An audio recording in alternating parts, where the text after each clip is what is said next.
recording this event, so please be mindful of the camera in back. It is being recorded, and for those in the back, be mindful of, standing up right in front of the camera, passing behind it, and all that. It's very important for our viewers online to be able to see this beautiful convention that you all are here for. And also during lunch or during break, please visit our beautiful tables all around the room, BSI, Black Star Industries, the membership table, all our lovely tables with stickers and patches and buttons. It's really beautiful things, books. The chairman's book, An Uneasy Equilibrium, is African internationalism right there for you. And so we will continue with our wonderful program. One moment. Uhuru comrades, yesterday after our appeal, if you pledged an appeal or wanted to upgrade your membership or make a one-time donation and didn't do that yesterday, please go do it right now in the back corner. Do not leave today without making your pledge or letting us know, if you need to do it later. Thank you. Uhuru, thank you, Mackey. That's what I did this morning, so thank you. And now it is my absolute pleasure to introduce, for a brief summation of yesterday's magnificent program, Chairwoman of the African People's Solidarity Committee and author of Overturning the Culture of Violence, Penny Hess. Uhuru.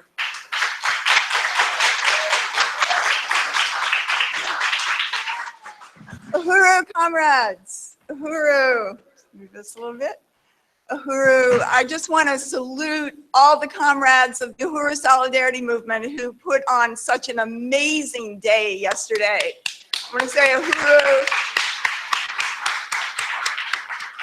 That was powerful, and it was absolutely representative of the genuine stance of solidarity, genuine solidarity under the leadership of the African People's Socialist Party with the African Revolution and the stance of solidarity and reparations to African people. So it was powerful. It was a new period, as everybody has summed up. And I just want to say a couple of things. First of all, I want to talk just very briefly about how APSC evolved through struggle, through the leadership of the party to be what it is today, and the significance of the Uhuru Solidarity Movement in that. And I want to go back briefly to the 1980s, the late 70s and the 1980s, when the African People's Socialist Party was in Oakland. We call the Oakland years, which were some of the most significant times of the party. This is when the chairman was based in Oakland, California, and first in San Francisco and then in Oakland, and struggled to put the agenda of the African working class back into the limelight, onto the world stage after the crushing defeat of the counterinsurgency of the 1960s and 1970s that defeated temporarily the Black Power movement, the African liberation movement of the 1960s. And it was a time when the chairman single-handedly was out there leading a struggle on the streets of Oakland, which only a few years before had been known throughout the world as the center where the Black Panther Party was headquartered. But now, in the early 80s, it was a time when drugs had been poured into the African community, when the community's own economy had been destroyed, and there was a deep demoralization of African people. And there was also a growing, or I would say an emergence of white opportunism, because the defeat of the African Revolution meant that the white left and white leftist politics could come into the forefront, along with the neo-colonialist strategy that the white left supported. And during this time, this was the formation, this was the consolidation of the African People's Solidarity Committee. So the chairman was out there, we were out in the streets every day on a myriad of different campaigns, but we were always out there There were many arrests that were taken by members of the party in the Uhuru movement. We were always down at the police station. We were down in City Hall. We were struggling. And at the same time, the chairman was putting out the burning spear, trying to, raise resources for this. And at the same time was consolidating his political theory, deepening African internationalism, and also working and struggling to consolidate the African People's Solidarity Committee, which was very loose, which did not have a consolidated politic per se. So in the early years of APSC, I was the chair of APSC, but I did not have I could not say, and we never said that we were African internationalists, or we did not have a consolidated politic inside of APSC. So the party would wage struggles and could often win them because of who the party was. But if the party wasn't there, who knows where APSC would go? And this is exactly what happened. The chairman, because of certain political contradictions that had to happen, the chairman and the main party forces had to leave the Bay Area of California for a temporary period.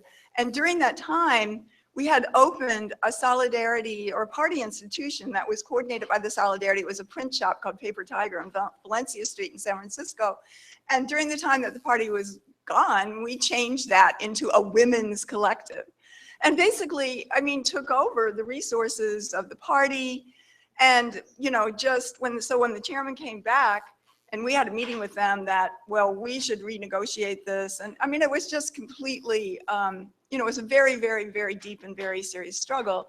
So the chairman disbanded APSC and used all the forces that he could to come together to be under first a mass organization and then what was supposedly a cadre organization. And some of these included forces who were glad to see the demise of APSC because they did not have unity with a cadre organization of white people under the leadership of the party. So it's just a mix of all kinds of things. And out of that, there was a formation called the Committee in Solidarity with African Independence. It didn't even call itself APSC. And Rick Ayers was the chair of that. And so this went on for a few years this existed under the leadership of the party, but again, all kinds of politics were in that. And the struggle deepened around 1985. And by the way, I would say that we did many things under the direct struggles and leadership of the party. This is the time where we began the pie campaign, Uhuru Pies. We had the Walk Against Genocide, we called it, a walkathon that was very powerful, that we raised a lot of resources from that. But we were called on to do that. It didn't generate from us in that way. So every time we did it, we'd be like, wow, we did that. All right, so now we're tired. And so this went on in this way. And at a certain point, I was assigned to come here to St. Petersburg, Florida in 1985 to be able to coordinate the campaign or at least build solidarity for the campaign of Alvalita Donaldson, chairman's sister, who was running for city council, District 6 at that time, I believe. And so Janice Cant and I came out here. We were here in St. Pete. The majority of APSC was still or CSAI at that time was still back in Oakland. And during that time, while we were out here, the whole question of material solidarity from APSC rapidly deteriorated to a point where the party had asked APSC or CSAI to raise some resources, and people gave them like a envelope with change in it, just very, very, very opportunistic, just white nationalists. It was really hideous. So I was out here, and it became really more and more clear to me during this struggle that, maybe for a chance to step away from it in a certain way, that the question was that we could be African internationalists, that the line of the party is our line, and that all the opportunism that we've had, has to be overturned and rooted out of the organization, and that we had a responsibility to raise reparations if we understood the things that the chairman was saying in this theory as he was rapidly developing it in the midst of amazing campaigns that were going on. He was writing and writing and writing every day, and all these new books and new essays and analyses were coming out from him in the Burning Spear and being published in other ways as well. And that he was beginning to sum up that even the white working class sits on the pedestal of the oppression of African people, all white people. So in around June of 1985, I know the party held a conference in Oakland to take on this struggle. And the leader of the CSIAI wrote a paper in which he put forward that there should be a parallel organization of white people working in the white working class, because the white working class wasn't ready for this. I mean, the typical opportunist thing. And so we had this struggle, the chairman and the party led this struggle, and we were able to consolidate really, really critical things. I feel for the first time that APSC could be won to saying that African internationalism is our political theory. It is not that we have something and we're in solidarity with the party that has its understanding.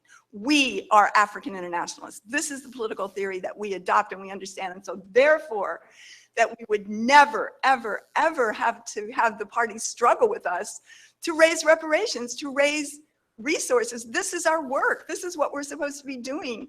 We're supposed to go into the white community and organize other white people and build all kinds of ways that resources are being turned back over to the African People's Socialist Party. And also it was a time when the question of reparations became the forefront of what the African People's Solidarity Committee was about. This was the essence of who we are. And it was a very, very dynamic and fantastic time. And it was also a time when we said, the party was never going to have to ask or struggle with us. I mean, they might tell us some things that might have to happen, but they're not going to struggle with us to raise resources. We are going to take this on. And also that we are going to begin to tell the story of what white people have done that we talked about, our history, what we have done to Africans, what this relationship is, what it means to be the oppressor nation. Take responsibility. No white left talked about that. Nobody talked about that at all. So this really consolidated. So the Committee in Solidarity with African Independence was overturned. APSC was rebuilt, and that a lot of people left APSC at that time, but the core of the comrades who stayed there were powerful and fought and took it on. We had a strong core of real leaders, Comrade Ali, Comrade Kitty, Maureen, Opa was there, Sandy from back then, Janice, so many people, so many comrades stayed and forged this stance that is who we are today, that is bursting out in this particular conference, this convention today of the Uhuru Solidarity Movement. And it's where we began to build a principled Uhuru Solidarity Movement that was a mass organization to begin to win more and more and more North Americans. And I think that, this was really critical. We went to work. We just went to work building everything that we could. Janine was comrade. I mean, Ruby was very, very important to all of this. I think in 1985, the party was able to get the Uhuru House to be able to own it. And that was a powerful move forward.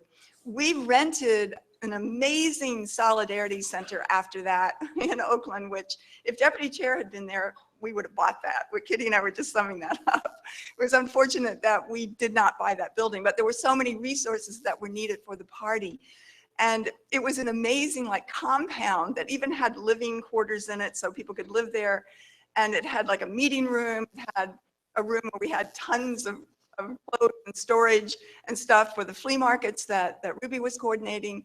And it even had an area of that we used as a garage, because it had like a courtyard and you could drive the trucks into it. So all the trucks and things that we were getting for the work that we were building, we had these comrades led by Comrade Opa. She was out there rebuilding engines, you know, doing everything that she had to do. And we had, you know, Ruby and all the comrades building Uhuru furniture for the first time off of the Ashby flea market where we'd been for years.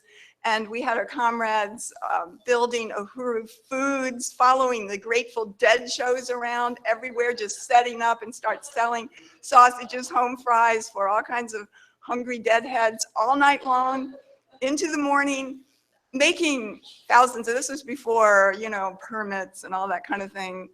And this is before cell phones too, by the way. And that we built and developed Uhuru pies. All of these are the Black Star Industries, our APEDF today. These are, you know, strong and powerful institutions of the African People's Socialist Party, but they came out of our responsibility of a division of labor that the party had to create at that time so that the African forces of the party could go ahead and struggle and be in the midst of the campaigns inside the community, which they were out there every single day. And our job was to be in the white community building and consolidating reparations. And it was a powerful period. And I just want to say that I'm raising this because, one, these Oakland years have to be recorded.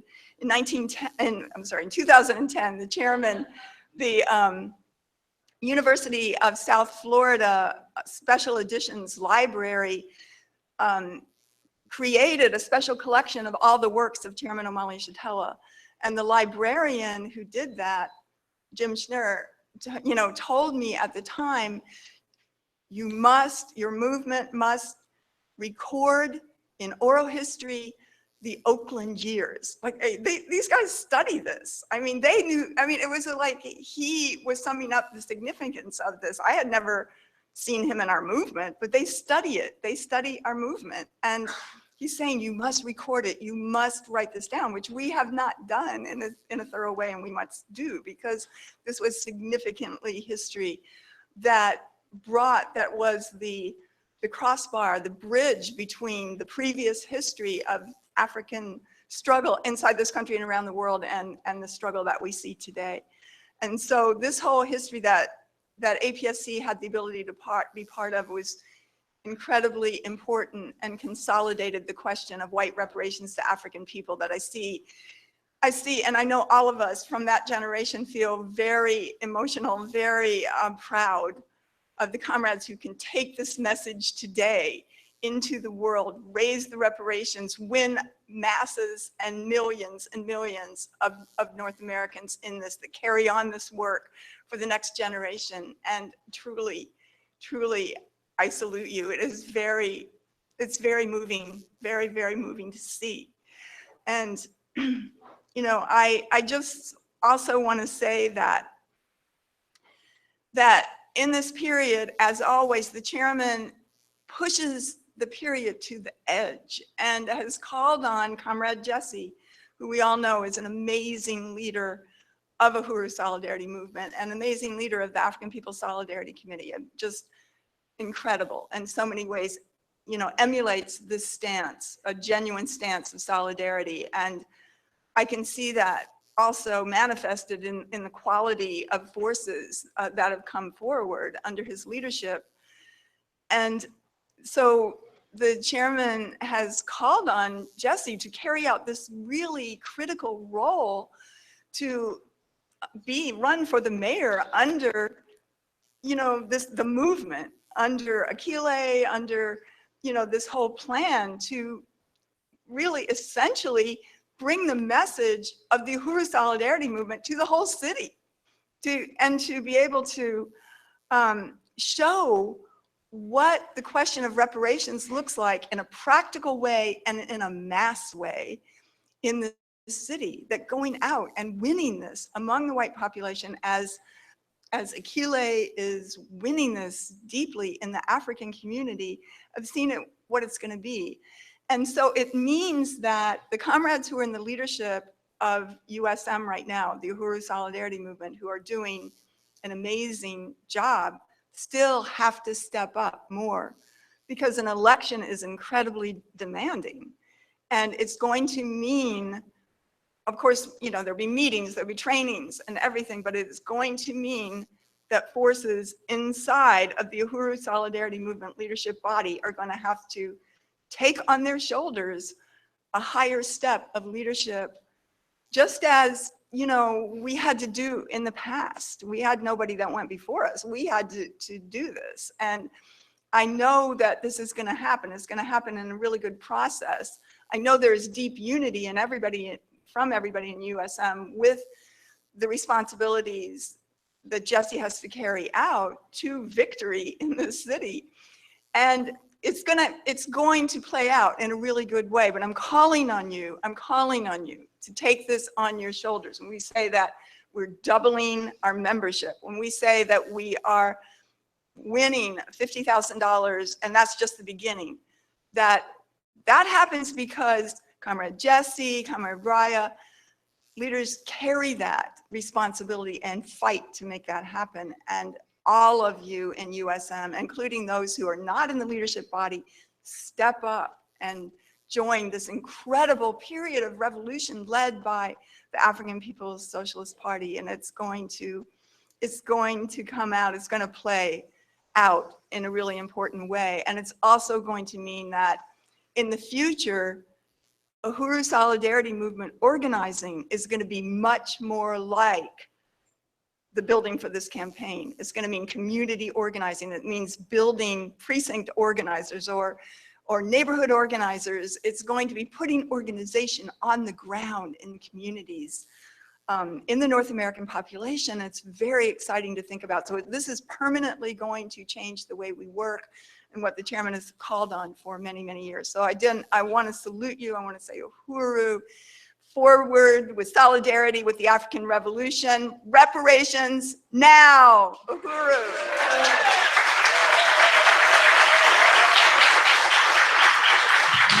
Uhuru. I know we have an agenda to accomplish, and I know that time is significant, but I appreciate what Comrade Penny Hess has just opened up in terms of the history of this movement. And I appreciate it in part because the reality is that as hard as I and the African People's Socialist Party was working to try and build this front of the African Revolution that you represent, as hard as we tried to do that, we could not have done it without unity somewhere within the white community. Generally speaking, many white people who had been followers and supporters of some sort of the party before that, of Jomo, SNCC, they thought they had unity and they stepped forward, but they stepped forward within a context of how this unity had always been described, where white people usually set the terms, even good white people set the terms, and decided that what we had to be fighting for, struggling for, generally speaking, was to somehow be with, be like white people, etc. And these were good folk who wanted to work with us because they saw us as probably the best forces to be like white people and be with white people and give white people an opportunity to show their own significance, beneficence, if you will. Then we organized the African People's Solidarity Committee. When we first pulled this organization together, right here in St. Petersburg Presbyterian Church, not too far from here, there were people white people who came from various places, from Maine, from Kentucky, from Florida, from New York, from Alabama, from various other places throughout the country. They came here. And they thought they wanted to do this. And we had an extraordinarily intensive kind of conference over 2 days. And then forces went back. And when they returned, by the time they got back to where they had come from, many of them had come to their senses. And the phone began to ring off the hook because they had made a mistake. This is not something that they could handle. Many of them. And then we still were able to consolidate the African People's Solidarity Committee, but even at that time, it was contaminated by all kinds of politics, as Comrade Penny Hess has just mentioned. And the basis for why people were doing this was often had nothing to do with the liberation of African people. And we worked with it and struggled with it. One of the biggest struggles we had on one occasion, we folk who were united with us in Maine, first here in the state of Florida, and had an antique shop of some sort in Maine. And I was close to this comrade, Bob Kenny, close to this comrade. He went to jail during a demonstration that we had organized here in the city of St. Petersburg, where the whole anti-war movement, much of it throughout the South and certainly in the state of Florida, had come to St. Petersburg for an anti-war demonstration. The demonstration got attacked by the police, as we suspected it might occur, particularly because how white people understood the relationship with the state and how they thought we were playing and thought the state was playing, and would dance up and down and laugh with the police and play with the police and what have you. And then the white people, for the first time, an extraordinary thing happened. The white people who were waiting in the brush at Straub Park, right here, we call it the massacre, the Straub Park massacre. The police were waiting, and they came out with these huge long truncheons and riot gear, padded riot gear and what have you, and they attacked the march with the rally and meeting that we were having, with the assumption that they had all of the Black liberation movement from the state of Florida concentrated in this one place. But we had anticipated something like this and were able to move all the Africans out of that park. The whites, kids, youngsters, other people who were playing with the police. And then Bob Kenny was arrested. And I think he was arrested for some profanity. He said, bring the G-damn war home, something to that effect. And while he was sitting there, the police came up behind him and arrested him. They cut the microphone off so nobody could give any kind of leadership to the masses of the people who were there. And immediately we began to march the Africans out. This is downtown white St. Petersburg in the war zone. We immediately began to march the Africans out of there, and it was such an obvious setup. It was so obvious. Anybody who understood the state would know that, but the whites didn't understand the state. The police, the Joe-friendly, officer-friendly kinds of relationship that they had experienced all their life, they thought that was at work, where they would come in their hippie attire and dance with the cops and things and play with the police. They thought that's how it functioned. It didn't function that way. And so several white people got beaten. One guy, I think, has teeth all knocked out and what have you. I mean, they were crushed. And we marched back to the African community. But the Kennys became a part of the African People's Solidarity Committee. And they had a place in Maine. I was close to Bob Kenny. And what happened was they had donated something called a mimeograph machine. You're too young to know what the hell that is. But for us, it was a luxury item to have this machine where you could print out, flyers and leaflets and papers, in a mass kind of way, and had given that to us. And then we were in Maine for a conference. And some of the women from the Solidarity movement were struggling with Bob Kenny around the question of sexism. And so this huge struggle emerged inside the Solidarity movement. And Kenny got upset because we didn't take a position supporting him around this question. Well, first of all, we didn't pull the Solidarity movement together to resolve the contradiction between white men and white women. That was not the basis of this relationship. So he became extraordinarily upset. He said, give me back my mimeograph machine, which was out of the question. We don't do that.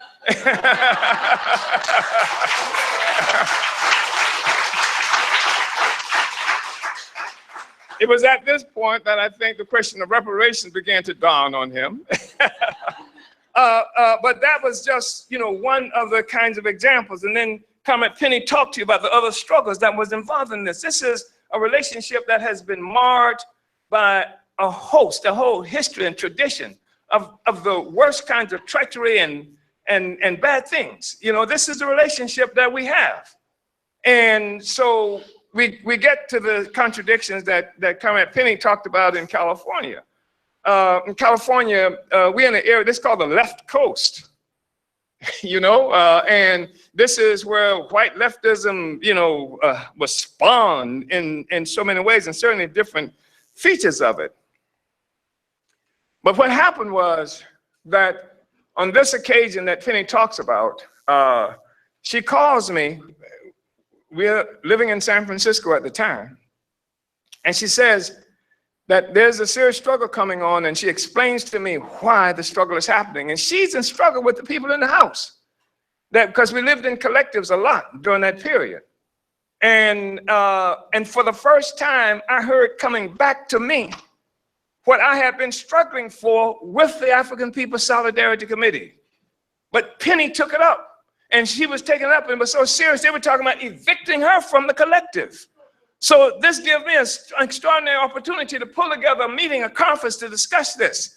And as a consequence of this struggle discussion, I forgot the paper that was written by Rick Ayers. You might not, Rick Ayers is the brother of, what's his name? Bill Ayers, who was the one that was the terrorist who was associated with Barack Hussein Obama, the terrorist in quotes. Who they tried to bring Barack Hussein Obama down around. And their father maybe considered somebody a member of the ruling class. He's a really rich white guy. And so Ayers, and I'm not saying this to characterize them because of that. I mean, we see that happen often, or sometimes anyway, with children are very wealthy who try to abandon it from the best of their ability, but they can't do it by themselves. And this is where they make huge errors, right? And so we overturned the CSAI, right? And reinstated the APSC. And I was always uncomfortable with the name CSAI. It sounded too much, and so we reinstated the APSC, and that was a good thing. But it was because Penny was able to do this that it was possible. And here's another thing that must be understood, that we were not just making this struggle. When we opened up this new front, we didn't just have to deal with white people around the question, the white people who were saying that APSC was just white lesbian working under black men, or the whites who were saying that you can't do this because somehow you're asking white people to go against their own interests. That was not the only struggle we were involved in. We had an entire black nationalist movement who also made judgments about this relationship. This was something that we didn't talk about that much in these kinds of meetings, but I think it's important to understand that when we have this relationship with you, it's not like we're getting such a wonderful thing that's happened to us. I got a war on another front, because I got to deal with African people who understand a legacy of treachery that comes from white people who are supposed to be, the white people who love us have been some of the worst enemies we've ever had to deal with. And so this is a history that we've had to contend with. And so this is a battle that we're involved in as well. But we know we are right, we are correct, our position is correct. And that's the thing that made it possible and necessary for us to make the wage this struggle with APSC and the solidarity movement and white people in general. Because if we're wrong on this question, there is no hope at all for humanity. We say that we understand in a very scientific way the basis of this relationship. We say that we understand that there's a material basis for what happens in human society, that people are always continuously struggling to produce life. And that what has happened, what has transpired over the last 600 or so years, that white people have consolidated in societies where life is produced at the expense of other life, of other people. It's not some kind of demonic thing. This, you don't have to go to get a particular kind of religion to understand this relationship. It's not genetics or anything like that, right? And so we had this situation where, based on a number of circumstances that, given an opportunity, we'll talk about some other time, but we don't have time in this thing here, that we say there's a science to this. And that what we were able to learn because of the science, because before the science, I had to learn how to hate white people before I could love black people. Because to love black people had to go against everything that was taught, because the measurement of what is good, what is beautiful, what is nice, what is appropriate is white. And so for me to love myself, I had to learn how to hate the oppressor. I couldn't love myself until I learned how to hate the oppressor, and that was my initial response to this relationship as I achieved some kind of consciousness. White Africans, generally speaking, are not going to love you, but it's not about love. It's about taking the right stance and changing the material relationships that exist in the world. Then that would change everything. That's the process of changing everything. And that's why you are so important at this historical juncture, because you have to be who Penny was, who Ruby was, who Maureen was, who Kitty was, who Sandy was, who all of those forces who stepped forward and had to go against the current to do what has to be done, and has to be able to say, at this time, during this period right here, then I have to do what's necessary to win. That's what Comrade Penny has just asked of you. I appreciate her for giving me this opportunity to intrude upon this discussion as well, because I'm not sure it's one that we've had in this fashion before. But I know what I'm looking at when I see you. And I do see the future. And I know that it's a future that can be made because Penny Hess has succeeded in replicating herself many times over. And I see her in all of you. Thank you so much.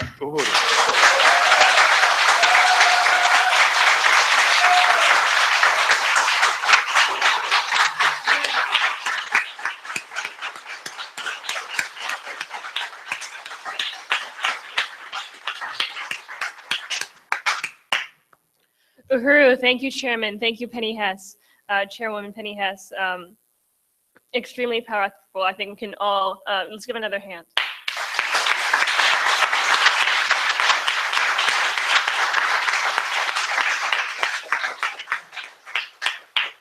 As Chairwoman Penny said, reparations is who we are today. And as the chairman said, we are the future. We can make this. We can build a principled movement and a principled organization nationally and internationally of white people in material, true solidarity with Black power. So thank you.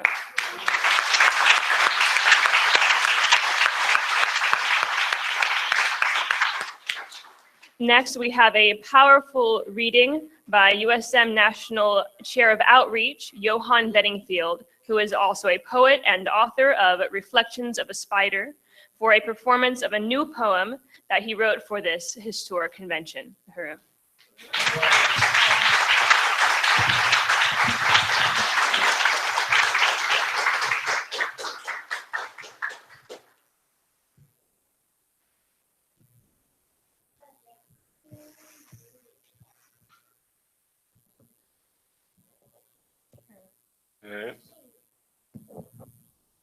All right.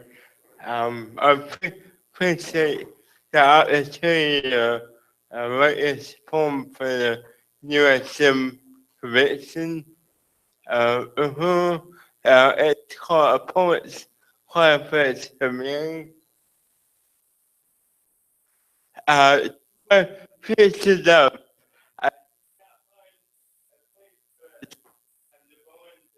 who had died here. There was once happiness and laughter of children listening to the elders telling stories from ancient ancestors around fire. The flames rising with power from generations of sacred people. Now ashes remain of men and women who tortured and set aflame and chained against the trees, the sense of burning flesh, hearts of memory of the colonizer. Now I've been broken by the very beast that I helped create over a century ago. The pain of my own reflection and the permanent wound to the head, betrayed by those who took advantage of a weakened placenta. But the truth, my love, it swings of mothers from indigenous nations as they watch helpless that colonizers stealing the lives of babies never born, ripping apart countless sacred placentas. And the rivers turn red inhuman genocide. I hear the pounding of my own guilt through my veins, echoing deep within the DNA of time. The only relief when I look into the silent mirror, there behind me, the ashes are rekindled, the rising resistance of the colonized to reclaim the deity, the life in the motherland. It's a call from them that I answer to repair the damage and the unforgivable slaughter done by the barbaric alien, the offspring of the treacherous Europa. I write this poem in horror and in honor of the true poets who earned revolutionary passion among the oppressed. My words can never compare to the ones of these poets who were born from oppressed nations. My words, as feeble as they are, speak of submitting to the will of the masses who I have wronged. They are a pledge of solidarity to restore what was brutally stolen in a change to claim my humanity and the humanity of my offspring.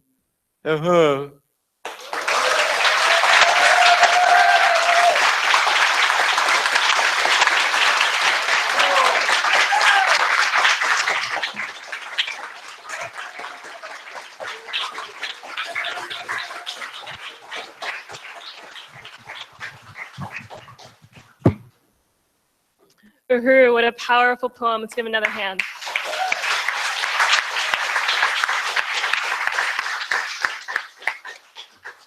Our members, including Johann Bedingfield, have so much creativity, and it is our responsibility to unleash our skills, as Johann has so beautifully done, to build a new culture, one of anti-colonialism and reparations. Now it is my absolute honor to introduce the all-important and urgent workshop, Justice for the Three Drowned Black Girls, led by Eartha Kenyon Akile Anai, Chair of the Justice for the Three Drowned Black Girls Committee, Kunde Mwamvita, mother of Dominique Battle, and Casey Mackey, Secretary of the Committee for Justice for the Three Drowned Black Girls. Uhuru.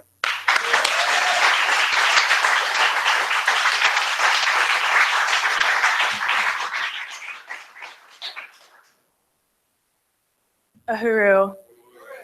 It is my honor to introduce one of our speakers, Akile Anai, or Eartha Kenyon, a lifelong resident of St. Pete, member of the local branch of the International People's Democratic Uhuru Movement, the chair of the Campaign for Justice for the Three Drowned Black Girls, and the future District 6 City Councilwoman running on a platform of radical solutions for radical times, and also one of my heroes, Akile.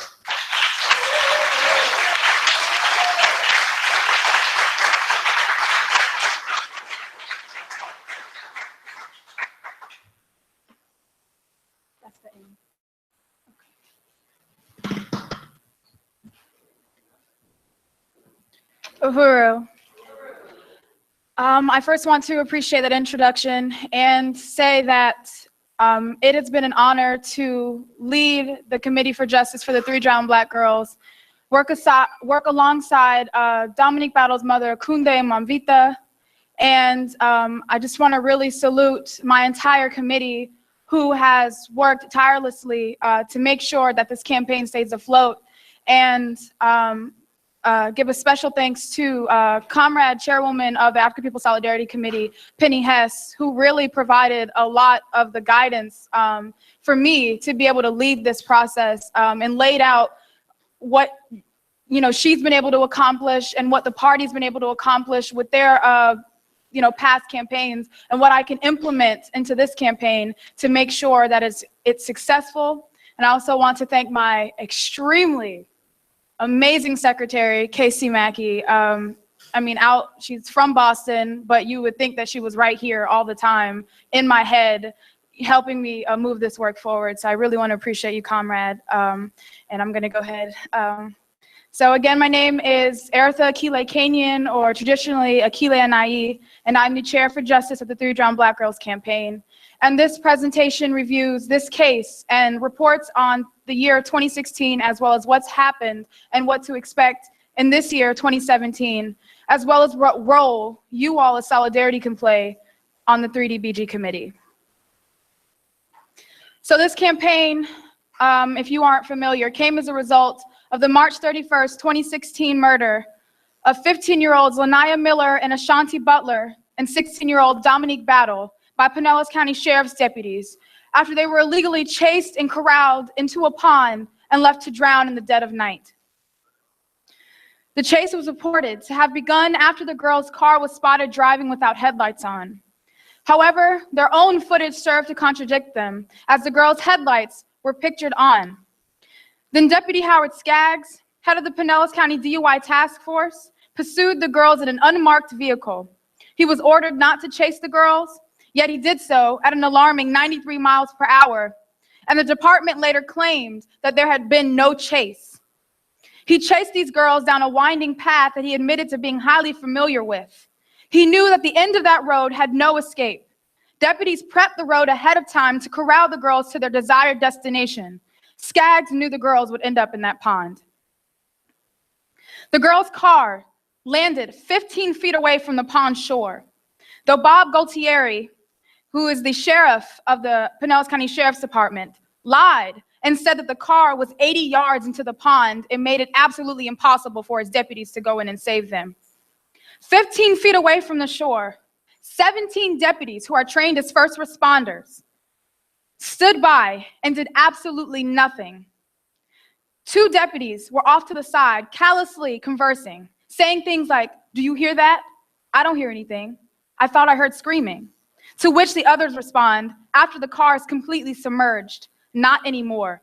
They're done, dude. They're effing done."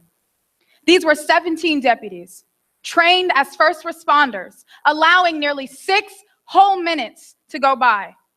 That's how long it took for the car to completely sink. The Sheriff's Department, along with the media, wasted no time preparing lies and cover-ups to control the narrative of this case. Sheriff Killer Bob Gualtieri rewarded his deputies on their heroic actions to save the girls, claiming they had stripped themselves and jumped into the water, desperately trying to save them. Yet, there is still no video footage that can be found showing his deputies jumping into the water or even showing a sense of urgency to get into the water to save these girls. Gualtieri then released the girls' mugshots at a press conference, despite him calling off this type of practice of publicizing teen records because that serves to villainize these youth, and he says he doesn't want to do that to the young when it's in the case of white children. But he did this to villainize the girls, stating his deputies were right in everything that they did and saying that these girls were not good girls and that they had to pay a price for committing a crime of driving a stolen car, despite there being no charges for a stolen car. And despite the fact that, car theft does not call for capital punishment. The death penalty is not the punishment for a stolen car. He did everything he could to strip these girls of their humanity. He blamed their parents and the entire African community. And then, not only that, he put out these videos and all of these different warning signs around, the white community and the African community, telling you guys to protect yourselves, lock your car doors, stop car theft, and that the African community is the one who is primarily responsible for the car theft in this city. And I also want to say clearly, again, that the sentence for car theft is not capital punishment, and that African people cannot steal anything that our resources, our exploited labor, and our blood help to create.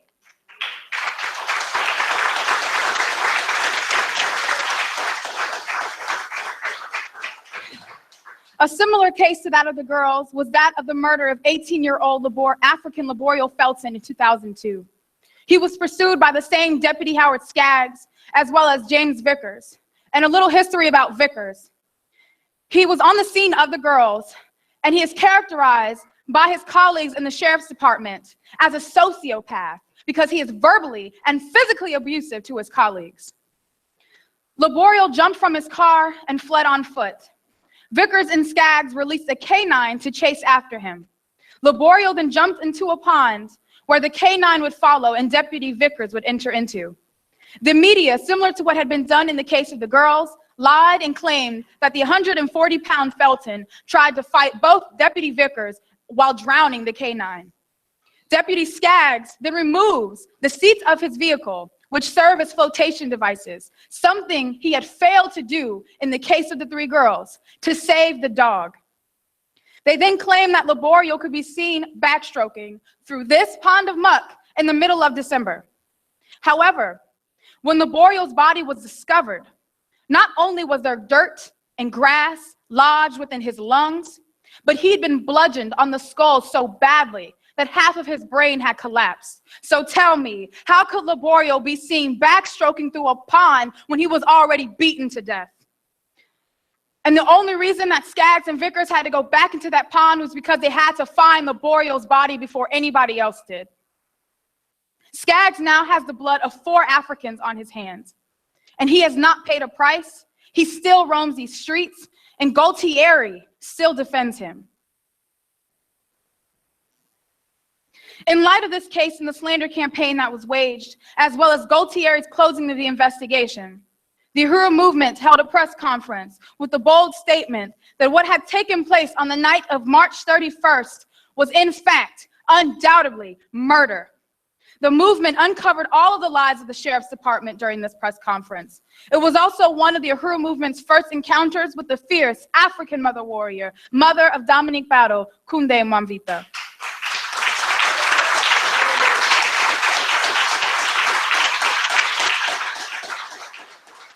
Outside of the Clearwater Courthouse, the movement had conducted the first of what would be many demonstrations with the demands to fire Bob Gaultieri and charge the deputies involved in this crime for murder. Another demonstration erupted not even a month later, after an African was shot and killed by a Pinellas County Sheriff's deputy on May 7th of 2016. Alton was shot in the back 4 times whilst fleeing from officers, though deputies lied and said Alton had sustained 4 shots to his torso in an attempt to shoot back at the police. And not even 2 weeks ago, on March 21st, 2017, Pinellas County Sheriff's deputies murdered Mundre Francis, an African man who was sent to Largo Medical Center and was tased 22 times after having an episode. These murders exposes the glaring need to fight for Black community control of the police. It speaks to the genocidal track record of the Pinellas County Sheriff's Department and the murder of these girls, that these are not isolated cases, but this is the conditions of colonialism.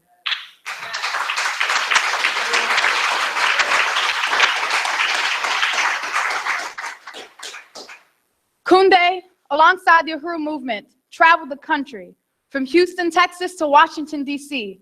to tell the story and win national support for the 3 girls. All of this was work to counter the disgusting narrative that had been plastered everywhere and to gain the support of African people everywhere. Many were inspired by Kunde and her story, but not just that. It was also her willingness to fight and struggle to overturn the conditions of a social system that killed Dominique, that killed Lanaya and Ashaunti, not just for her daughter, but the entire African nation. And that is a stance to be emulated. Throughout the month of July, comrades from across the world, Stockholm, Sweden, the Bahamas, Sierra Leone, the UK, and various places around the US, came to St. Pete for the cadre intensive of the African People's Socialist Party. And during this month, comrades hit the streets doing mass outreach and distributing over 10,000 flyers on the case of the 3 girls. Also, within the month of July, we were at a protest in Tampa where Kunde spoke fiercely about the case and the need for African people to rise up and fight back. However, this message did not fare well with the white leftist organizations that were present. In fact, they attempted to silence Kunde and take the bullhorn, which she was using to speak. They then chanted over her voice and marched to block a highway with no demands or no real to what end. However, the Uhuru movement led its own protest that day, leading with the chant, "Black lives won't matter until we get Black power." The Uhuru movement laid out the clear line, the difference between an organization led by the poor and working class African people versus a group that latched itself onto the resistance of African people after August 2014 when they murdered Mike Brown in Ferguson. This same leftist organization with ties to the Democratic Party and are funded by white corporations with no objective to change the social system or even to reform it, but to mislead the oppressed masses to a political wasteland. Perhaps one of the most emotional events was the movement's political funeral, an extreme and profound demonstration brought to the steps of Gualtieri's workplace. Comrades marched with coffins in their hands that had the names of the girls on them. Powerful speeches were given by our international comrades, and we conducted a national call-in to the Sheriff's Department. On August 27th, the Uhuru movement hosted Dominique Battle's Birthday Blitz, an event celebrating 17 years of life of Dominique. It was a community event filled with music, performances, and even a Dominique rap battle. Comrades and volunteers came together to make bracelets and flower crowns for the birthday party, and her family, amongst most, really enjoyed this event of laughter, love, and happiness. And that's Yebu looking so fabulous over in the corner over here. Yes. On September 17th and 18th, the case of the 3 drowned Black girls came to Ferguson, Missouri for the 25th annual MPDM convention, where Kunde delivered a powerful testimony and won the support of everyone in the room.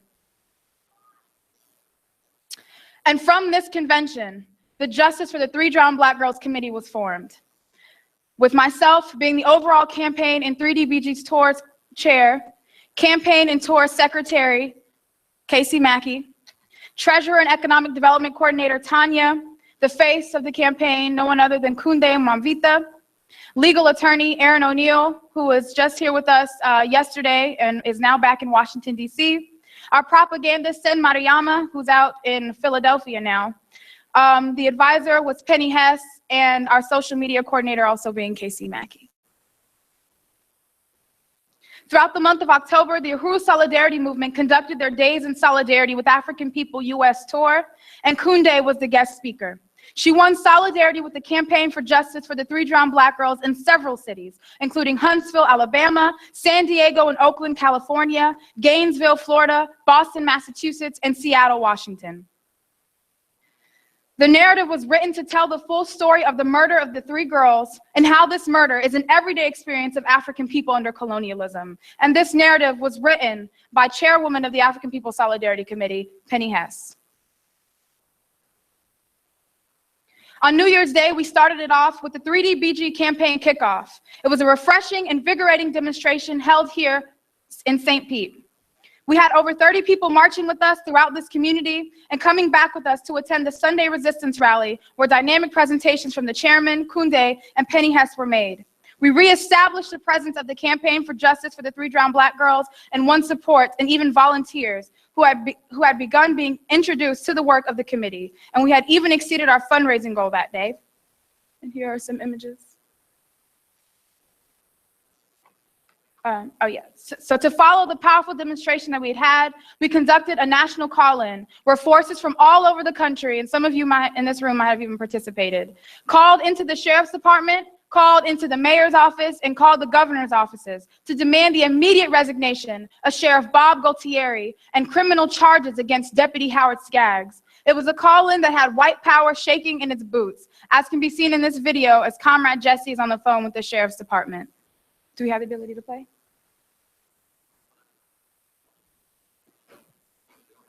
No video? Oh, okay. Well, I'll just give y'all a rundown of it, though. Jesse had called into the Sheriff's Department, and they were on the phone saying, this is harassment. You guys can't do this. You cannot call into the Sheriff's Department and say that Bob Gualtieri is a murderer and needs to resign, and that Deputy Howard Skaggs is the murderer, needs to resign. And they tried to take Jesse's name down so they could, I guess, report him for harassment. But it's just a clear indication that the Sheriff's Department is on the defensive, and that they, you know, this community and the entire world is looking at them. That the whole world has their eyes on St. Pete and and the Sheriff's Department in particular. So that's what that video represented. In January 2017, we had a lot of events for this campaign. We talked about the New Year's kickoff, but there was also on January 25th, where we continued the tradition of appearing in front of Gualtieri by demonstrating directly in his neighborhood in Palm Harbor. We have brought the fight to his job. We brought it to his cocktail party. And the reality is we're going to bring it to him everywhere, because he doesn't get to rest. He doesn't get to sleep, and he has to feel uneasy because he murdered 3 African teenage girls, and he has to pay a price.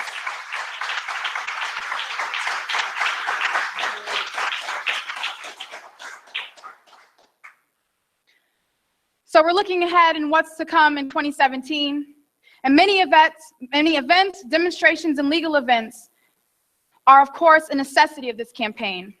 But we have also been engaged in serious and creative fundraisers to raise resources for this campaign and the $18,000 in legal fees. These fundraisers have and will include a community music festival, a 5K glow run, a BSI Infinity speed dating event, web conferences, which we've held 2 so far, one where we exceeded our fundraising goal, and another where we got some amazing political education from Comrade Yebu. She was just spewing African internationalism. It wasn't even funny. It was so amazing. Oh, thought there was one more. Go back. Keep going. Okay, never mind. Go back. Go back. I thought there was more. Okay. And we also held a GoFundMe drive that we waged all throughout the month of March, and we were able to raise over $4,000, and that was just through the GoFundMe alone. We raised, I don't even have the total amount, but we raised so much resources from comrades holding fundraisers all throughout different cities throughout this country. So, and potential fundraisers conducted by all you comrades in the room to help us reach our goal of $18,000 for the legal fees of this campaign. And in this particular slide, this talks about the website that our propagandist Sen Mariama, she produced, and it is live and running and makes this committee internationally accessible, and you can find it at 3drownblackgirls.org. One of the goals for the 3DBG campaign is to present itself on every platform we possibly can, utilizing our party's organizations and institutions to do so. To make this a reality, the 3DBG's tours was presented and has already secured events in Palm Harbor, Florida, Philadelphia, Pennsylvania, and Boston, Massachusetts. We also have our sights set for Europe later this summer to win international support for this campaign, to shed the light on horrendous crimes committed by the Pinellas County Sheriff's Department, and to connect that to the colonial conditions faced by Africans all around the world, with the help of APSP Europe Front and the African Socialist International Secretary General Loezi Kinshasa.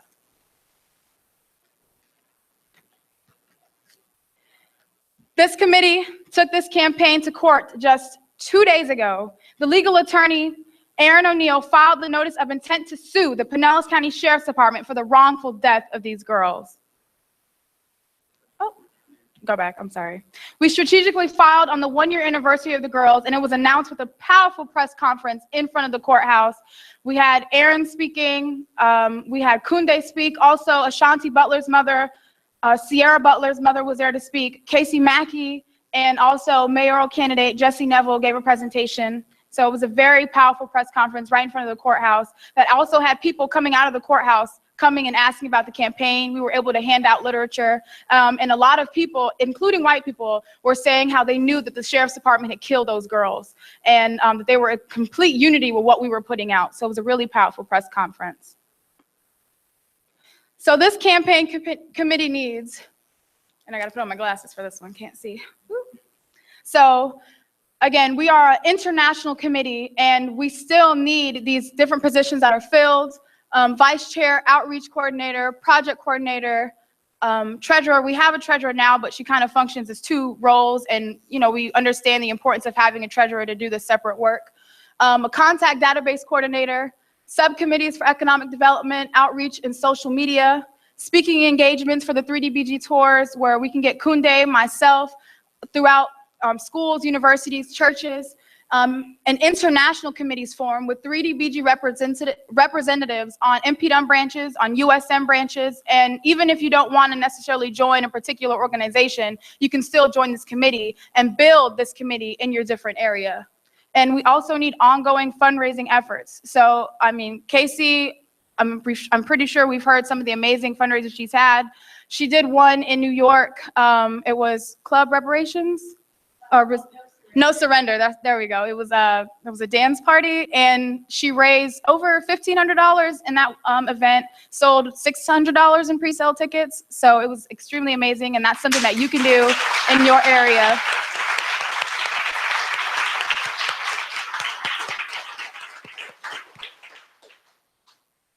Oh, skip past that one. Okay.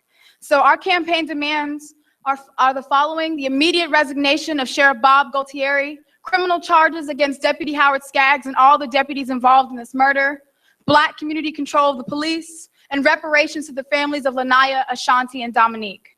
These campaign demands are following us everywhere we go, and through the vigorous work of the committee and the African community, we will win. We are winning. Uhuru, justice for the 3 drowned Black girls. Thank you.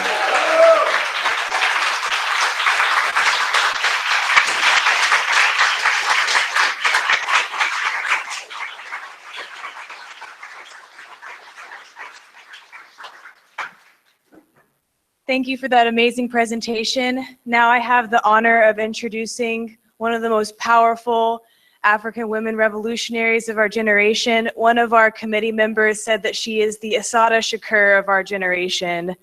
Kunde Mwamvita, the mother of Dominique Battle. She now works in the office of the deputy chair as a Black Star industry specialist. She will be the featured speaker at the Uhuru Health Fair and Flea Market in Philadelphia in April, and is the coordinator of the Uhuru Health Fair and Flea Market, which will be a One Africa, One Nation marketplace taking place in St. Pete in May.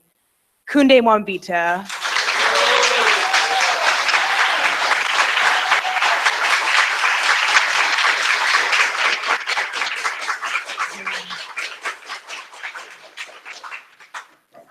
Uhuru, I want to start off by saying thank you to everyone for not only allowing me to share my story of my 3 girls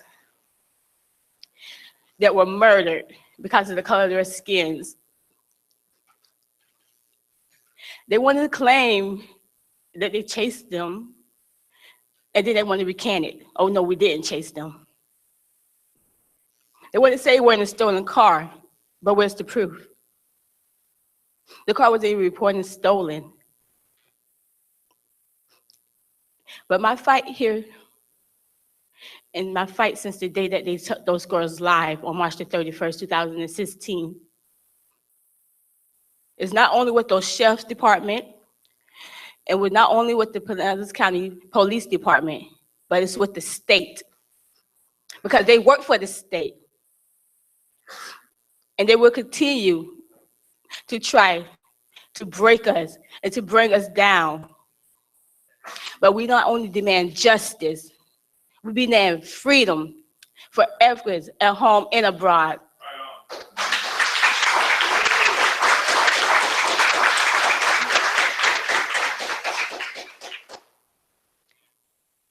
Y'all want to say that Africans have rights, but we don't. But after my fight, we will have the right to govern our own lives. We here will have the right to feed, clothe, and house ourselves. We will have the right to Black community control of the police and the school systems. I'm going to continue to fight to overturn the state, because they're the ones that don't have any rights. Not to my life, not to any African life.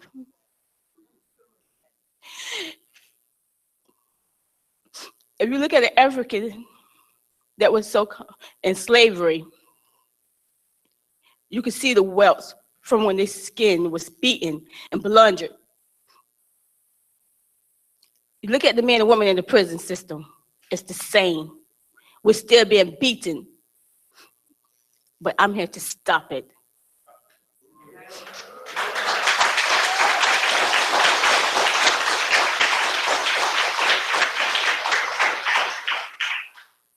I'm no longer singing, let my people go. I'm demanding, I'm fighting, and I'm going to get my people free.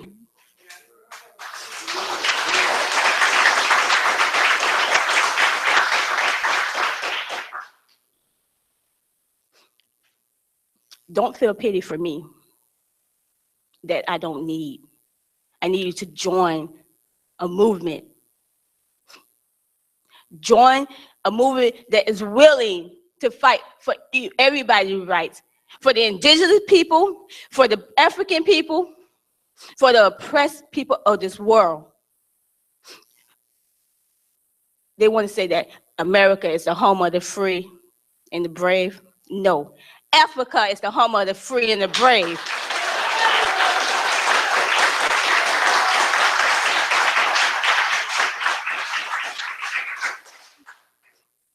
One of the richest countries in the world. But you see how they live? It's horrible. But I would not stop fighting until Africa is back to the way it used to be. When we used to live off of the land, when we used to plant our own food. And that's what this health market that's going to take place here in May 6th is going to be about. It's going to be a start, a means to being able to feed ourselves, to be able to depend on each and every African to come together and unite and take back our shit. Enough is enough.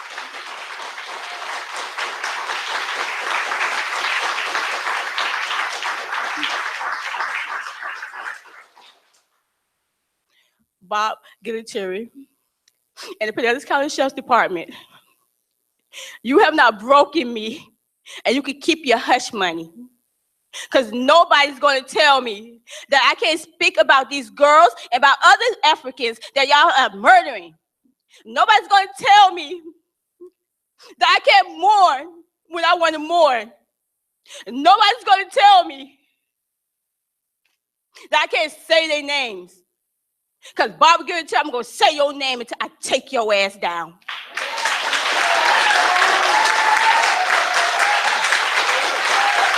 Howard Scott. And for Howard Scott and those 17 police officers and that wannabe helicopter that was up there, I'm coming for that ass. Because what you did in the dark has come to the light. And I'm going to fight, fight, fight. Uhuru.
On March the 31st, 2016, my daughter Dominique Battle and two of her friends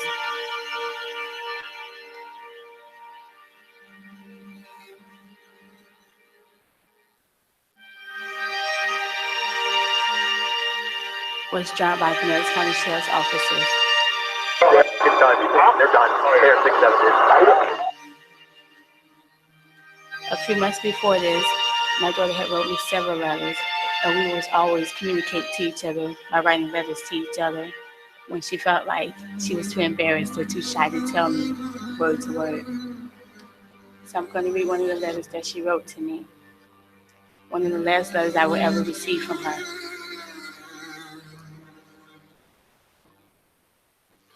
I entitled it, Mom.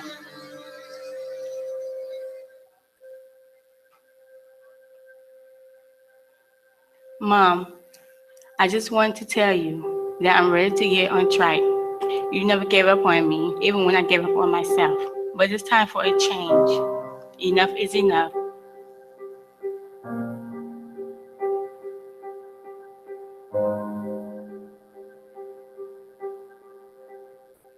I want to get help because I know I'm not going to be able to stay on track by myself. But I don't have a problem with doing what I'm supposed to do. I just get influenced easily. It don't have anything to do with how you raised me. I'm just growing up, trying to see where I fit in.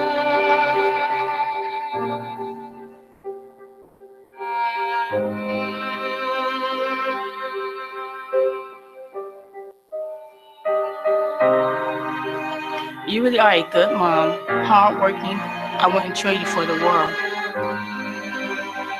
You spoiled me and made me into the princess I am today, and I thank you for that, Queen.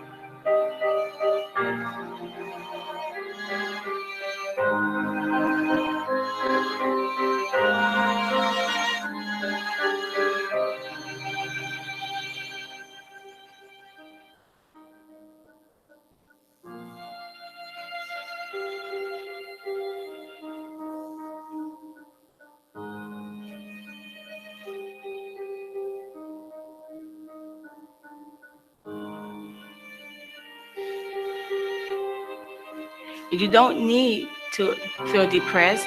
Sometimes a storm is going to come, and God put his hardest battles on his strongest soldiers. I love you, Mom. I never knew that I would never be able to write to her again, talk to her, or even see her smile. So these letters that she have written to me, I hold dearly. Some of them are hard to tear because I read so much. I just want to say thank y'all for taking the time out to listen to my story.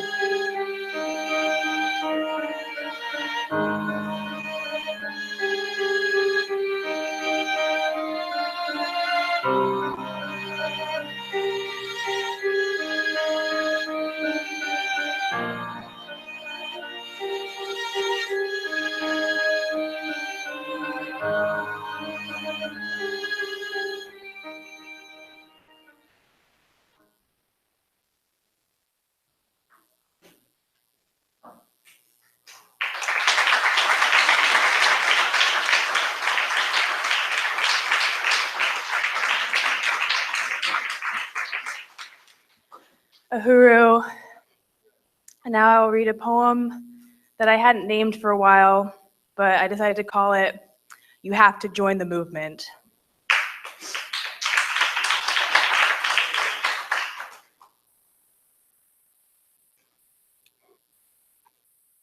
March 31st, 2016. Another day under capitalism, this superstructure of white power, born from Europe's rape of Africa, built on the dehumanization and enslavement of African people who once enjoyed a brilliant culture, who followed the patterns of the movements of the stars and planetary bodies, who found order in nature, who thrived, until history was disrupted by Europe. Poor and diseased, we attacked them, branded them, turned them into commodities, took away their names, their national identity, sold them, raped them, broke them, took away everything they had, and built a system out of ruthless white terror that continues today. Unprecedented acts of violence that African indigenous people didn't even have words for, drawn out for days, weeks, years by regular white people. In broad daylight, white mothers dressed up our daughters and took pictures of them in front of lifeless African bodies.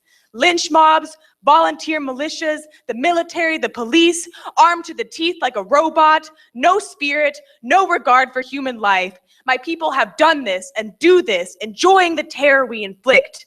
That's our legacy that we must face. And on March 31st, white thug Howard Skaggs and his gang of cops hunted 3 African girls, chased them in an unmarked car at 93 miles per hour in the dead of night, terrorizing them, corralling them down a one-way road, smashing the back of their car into a graveyard pond. I would be screaming for my life. I can't imagine the terror. This was more than murder. This was long, drawn-out torture. The girls drowned and screamed for their lives while their killers just watched and played death. They said, "They're done, dude. They're effing done. Mission accomplished," making it a mockery, making it a game, like the carnivals white people had when we tortured African people. I can't imagine the sheer terror, fleeing for their lives from this menacing hunter, chasing them down at the speed of light. I can't imagine what it's like knowing that you're being murdered. They don't care. By these thugs who are defended and loved by white people, these terrorist cops who kill African people not once, but twice. They kill them in cold blood, then again in the news, villainizing them, criminalizing them, telling us why they deserve to die, why their families deserve the trauma, convincing the masses to take the side of their killer. White people always side with the cops against African people, every time. And when they killed Dominique, they called her mom a bad mom, the mom whose name was tattooed on her, the mom who worked day and night to be the best mom to a beautiful girl who was the community's favorite babysitter. Those pigs surrounded her mom, 15 men with guns, and told her, "Oh, she's dead," and lied to her. But we didn't chase her. And the other girls, oh, they're dead too. No remorse, cold-blooded, and people still want to take their side. Believe them, that they did everything they could to save them. They did everything they could to murder them. People will believe these cops even when time after time police lie. Killer Bob Gualtieri hid it in the dark like a coward, said no murder here, and people still took this killer's side, even claimed they were joyriding, happily joined in the slander with colonial media when it kills the oppressed not once but twice. People ask, why did they chase them? People say they stole a car. I say the police murdered 3 African girls. People are looking for a reason why. The same reason why the same Howard Skaggs hunted an African boy into a pond to drown a decade back, Laborio Felton. I'll tell you why. The police are doing their jobs to hunt down and murder Africans, rip their families apart, brutalize their communities, steal their children's future, lock them up like we locked them up 600 years ago. The police against Africans, the US military against the people of the world, with the complicity of the white population in exchange for our safety and freedom. Safe from what? Who is free? Who is content in this vapid dying system where we feel rushed and miserable? You want the US to keep dropping bombs, to kill colonized people, to steal their resources so we can have all this stuff we don't want? White suicide and drug abuse is at an all-time high to escape this brutal reality. I beg you to stop escaping and face it. We need to say, the police murder African people in my name. The police carry out colonialist terrorism in my name, rooted in slavery, stealing countless African lives, the blood of those girls and all Africans killed by white powers on our hands. We have the chance to redeem ourselves. We can join the Uhuru Solidarity movement and build a new world under the leadership of poor and working class African revolutionaries. Imagine what the world would be like if we still had Dominique Battle, Lanaya Miller, and Ashaunti Butler, and Sandra Bland, and Terrence Crutcher, and the brave warriors Corinne Gaines, Cosmo, and Micah X. Johnson. Don't you want that world? Don't you want to fight for that world? Don't you want to recruit people to fight for that world? Kunde says what they did in the night will come out in the light because African people are fighting to be free. African people have always fought to be free. They will have justice. They will take back their power, their culture, their land, and their future, and create a society without oppressed and oppressor. No more teenage African girls drowned. No more Africans gunned down in our name. No more grieving mothers. The line has been drawn in the blood of African people. My white people, what side are you on? Get on the forward side. I want you to fight with me. If you are serious about overturning the system of slavery and genocide and getting on the right side, let's talk Uhuru solidarity. This is the real deal. We do reparations. Reparations is to repair. Repair is to heal the damage we've done. Reparations must be for revolution. Reparations now!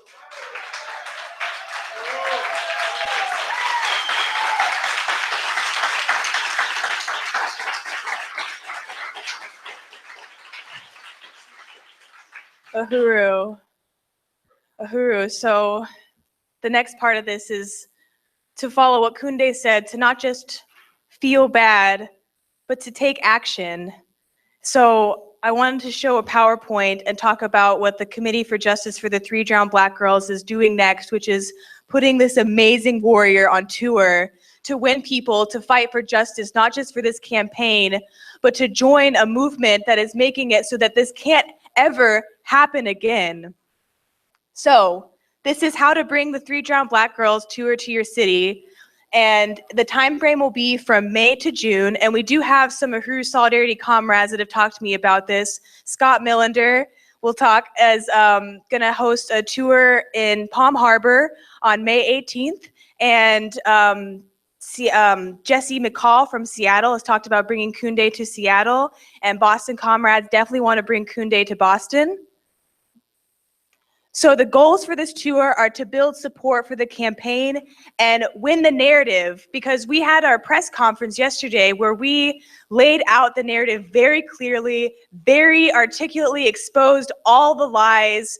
We had lawyers there that were explaining everything, that there was no way that you could twist the story, but the media still found a way to put out this stolen car narrative, and even interviewed Bob Gualtieri, and he still defends the sheriffs and even says that the cops did nothing wrong. We're trying to change that and expose the media's collaboration with the police to slander Kunde and her children and the whole African nation. So the goals for this tour are to bring people in to understand what really happened that night. And then we want to build the committee. We want to recruit people. Even if they're not ready to join one of the organizations, like Akile said, they can still join this committee. And because we've been fighting for a year, but we'll fight as long as it takes till we meet these demands.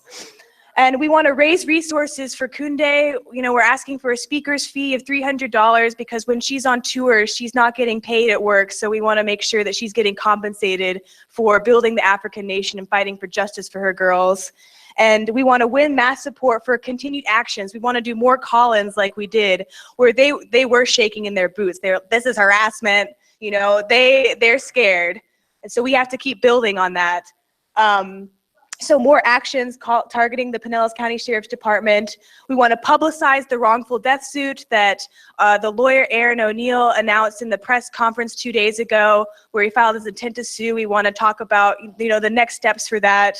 And then we want to call for reparations. No hush money. We want reparations. We want, you know, we need material solidarity with the families who have had to deal with this trauma. So each host, if you agree to do this tour, You need to provide transportation for Kunde and Akile, or if Akile can't make it because her campaign for District 6 City Council is very demanding, the president of the International People's Democratic Uhuru Movement, Kalambai, will be a surrogate for Akile on this tour. And if y'all haven't seen her speak, you really want to bring her to your city. You need to provide housing, whether it could be a private housing or a hotel, that meets the standards of the committee. $30 a day for food, and then again, Kunde's honorarium of $200 to $300, preferably $300, and 15% of the honorarium will go to build the committee, and also an itinerary for the event. Many of you have hosted Days in Solidarity with African People tours. It's very similar. You need to, make sure that all the speakers that are coming in know exactly what they're doing from the moment they land in the city to when they're leaving and take the flight to either back home or to the next city where they're going. And we'll provide a basic bio of Kunde and something that, in literature that tells the story of the murders. We will provide a basic flyer template that everybody can use, and we will provide pamphlets, shirts, and merch that you can sell at the event. And then you need to sign a contract that includes that you will provide the speaker's fee by a certain date, and that if it's presented in a check, the fee will be made out for justice for Dominique. You need to provide a contract that says that we can sell pamphlets and t-shirts. You need to say that you will provide equipment and room setup. So that's a podium, a microphone, a video projector and screen, and a table and chair for the merch and information. And then you need to say that we can take video at this event, that the video will become property of the 3 Drowned Black Girls Committee. And then the contract also includes a form for the venue so that we know what the venue is like, and also send a video to us, Justice 3DBG at mpdem.org, to make sure that the space is up to the standard of the committee. And to start, you would send an email to us or talk to one of us today, justice3dbg at mpdem.org, or call the office 727-914-3618. And there's to find, any more information you need is at the website 3drownedblackgirls.org. And one thing I wanted to say that Akile has repeated many times when we've met with comrades who will be hosting this event is that we will not send Kunde to an event that's not built. This needs to be perfect. This needs to be impeccable. You need to have a really solid fundraising plan, because on average, this tour, each tour host it'll be about $1,000 for the honorarium, the travel, the hotel, and food, and the food and transportation. So we talked yesterday about the Reparations challenge, and a fundraiser, it can just be anything. You can have a house party or a potluck or video screening, and use this, this campaign as a strategy. And I wanted to read one part from this book I started reading by Mumia Abu Jamal of the Black Panther Party in Philadelphia. And he said, in April 1967, a 22-year-old black man named Denzel Dowell was shot and killed by a white deputy sheriff in Richmond. Some of Dowell's family members contacted the Black Panther Party when local authorities ruled the killing was justifiable homicide, and the party launched its own investigation. More importantly, for organizing purposes, the party sent 20 Panthers out there armed with guns, disciplined, standing 30 or 40 feet apart on every corner of the intersection where the black man was murdered. The Panthers announced the results of their preliminary investigation, which cast considerable doubt on the police version of the killing, and rallied in the streets against the slaying. They denounced the brutality of the cops in full view of the local police. As Bobby Seale would later write, "We were educating the people that we would die for them. This was the position we always took with Brother Huey P. Newton." The rally was a brilliant organizing success because just about everybody out there joined the party that day. So I read that because this campaign, Kunde's made it extremely clear that, this is about fighting not just for her girls, but overturning the system that requires the murder of African children. And I find it extremely disgusting that Gualtieri said that our press conference was some kind of self-serving agenda, self-serving thing to put out our own agenda. Our agenda is to stop him and to stop the murder of African children. So, so please talk to us or email the committee if you want to host the tour and, you know, host a fundraiser because we still need the legal fees. Either host a fundraiser to bring the tour to your city or host a fundraiser to raise for the legal fees because we still need about $10,000 more. So, you know, please carry this out to your communities because this is a way to you know, apolitical white people that don't know what's going on. Like when I bring this to people, they're shocked that they hadn't heard about this. And it's African women are being killed and disappeared in every sense of the word because they're killed and then we don't hear about it and no one ever fights for them. So, you know, we need to make this, you know, it's an international campaign, but we need to build it even further and make sure that that everyone in the world knows about this and that everyone wants to fight to get justice for these girls and to fight for revolution so that this can't ever happen again. Uhuru.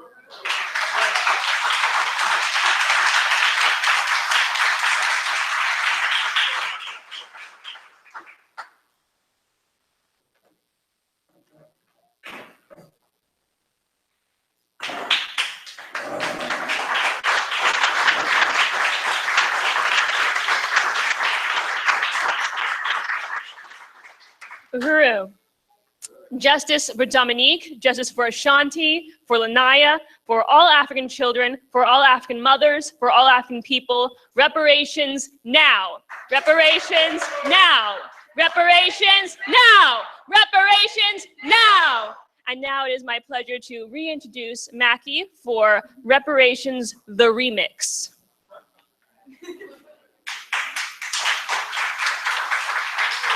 I'm in this program a lot. I really, really love the Uhuru movement. So today I've been asked to lead another appeal as DJ Reparations, leading the Reparations Remix. And we want to raise, because there's people that weren't here yesterday that are here today. And yesterday we raised $16,500. And, you know, Jesse's like weird about like the numbers that aren't totally rounded up. So we want to get to $17,000. So we want to raise $500 more a day in reparations to Black Star Industries. Oh, okay. So who here can contribute to raising $500 more today to Black Star Industries? I will pledge $30.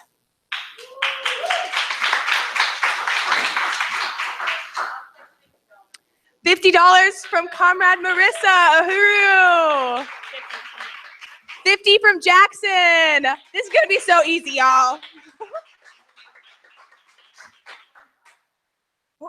25 from Penny Uhuru.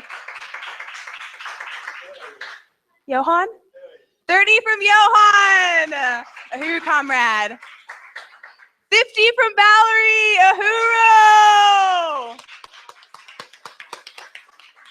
10 from Tristan, right on, Uhuru. 50? 50, I thought you said 5, but 50, okay, 50 from Sakaya, Uhuru. How much is that? Dorothy, 20 from Dorothy.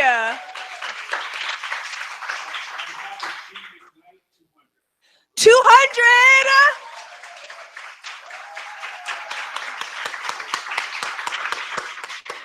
Diane, 10 from Diane. 50 from Sam. 15. Okay, right. Yeah, let's get that right. Okay. In the back. 40. Getting the youth. Get the white youth on that reparations track very early on.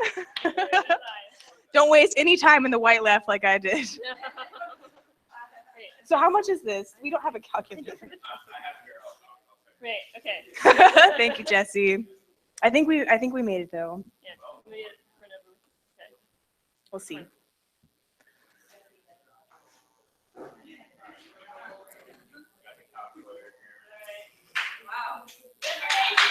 Now! No compromise. No surrender!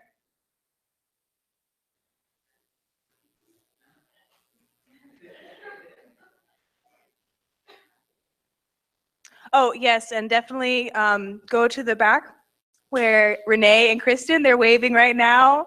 Love you, comrades. They will get your donation. $580.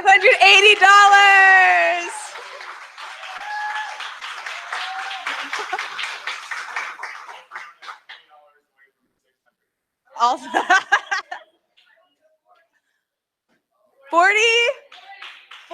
Uhuru. So that's 620. Uhuru. So don't forget, if you're using a check, you can make it out to Uhuru or give cash at the back or sign up to donate online.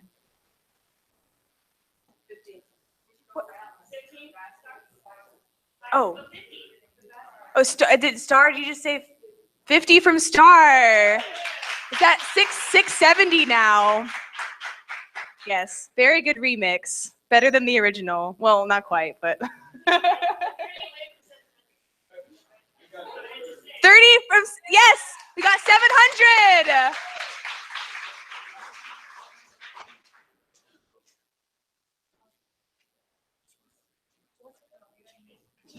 Jeannie McKnight gave 200. Uhuru Jeannie. Uhuru, comrades, amazing material solidarity. We surpassed our goal very quickly. Okay.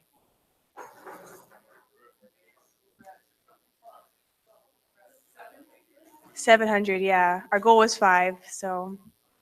Jackson, you ready? Uhuru, thank you, comrades.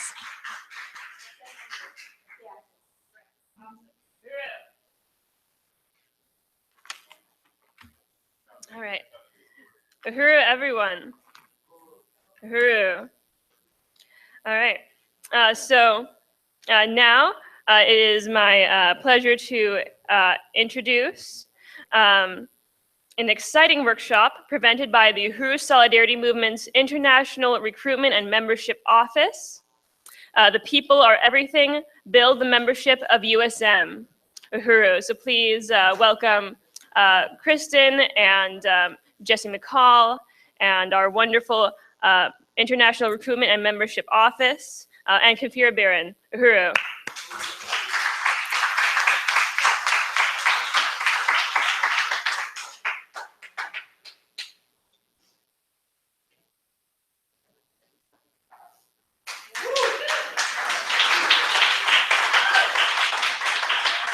All right, Uhuru, everybody. Good morning.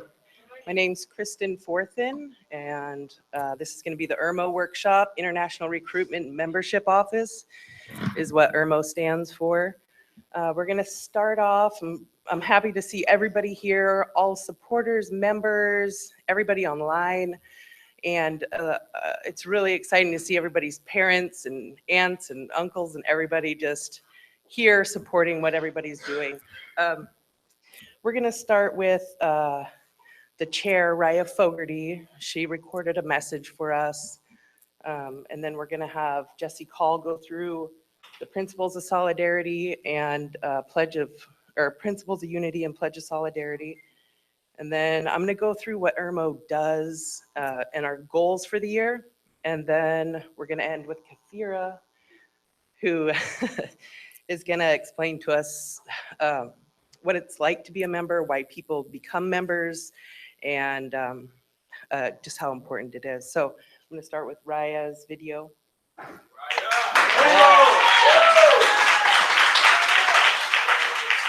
Hello, everybody.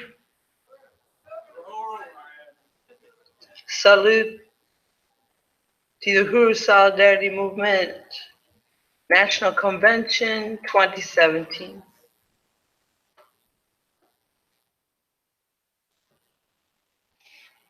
Uhuru salute to the African People's Socialist Party, our founder, our leadership, the African working class. This is truly a new beginning. I want to recognize and give a huge salute to all our amazing members watching around the world. We are winning. Uhuru to you all. You, the people, are everything. The greatest resource of the African Revolution and the liberation of African people is you. Your input, contributions, leadership, and creativity and courage is outstanding. Membership is key. We are not bystanders or well-wishers. We refuse to be complicit in genocide anymore. The hopelessness, anxiety, alienation, self-hatred, isolation in our community, white oppressor nation and communities, and sick culture of violence come to an end right here, and the birth of a new you and a new we is born. A new chapter in the rise of the culture of reparations to African people is here. The significance of membership goes far beyond each person who has taken the historic stand in genuine solidarity with and under the leadership of African Revolution inside the belly of the beast. USM is one of a kind, a dynamic, growing international movement.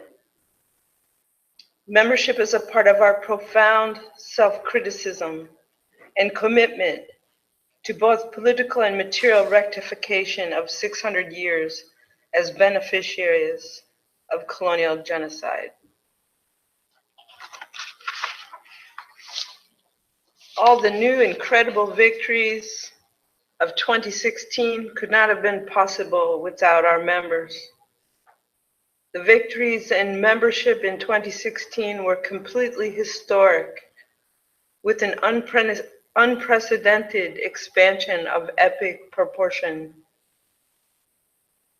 not only in over doubling in numbers, but reflected in what each new member has meant to the development and growth of USM and reparations to the African Revolution. From opening up new fronts in different sectors of our communities, to opening up new branches and making days in solidarity with African people happen in seven different cities, winning more incredible members and huge reparations growth. We would not have been able to do any of those things without you, without the people, and that's you. We embrace and unite with honor in our historic mission of growth, of growing this mass movement, taking full responsibility for our hideous legacy,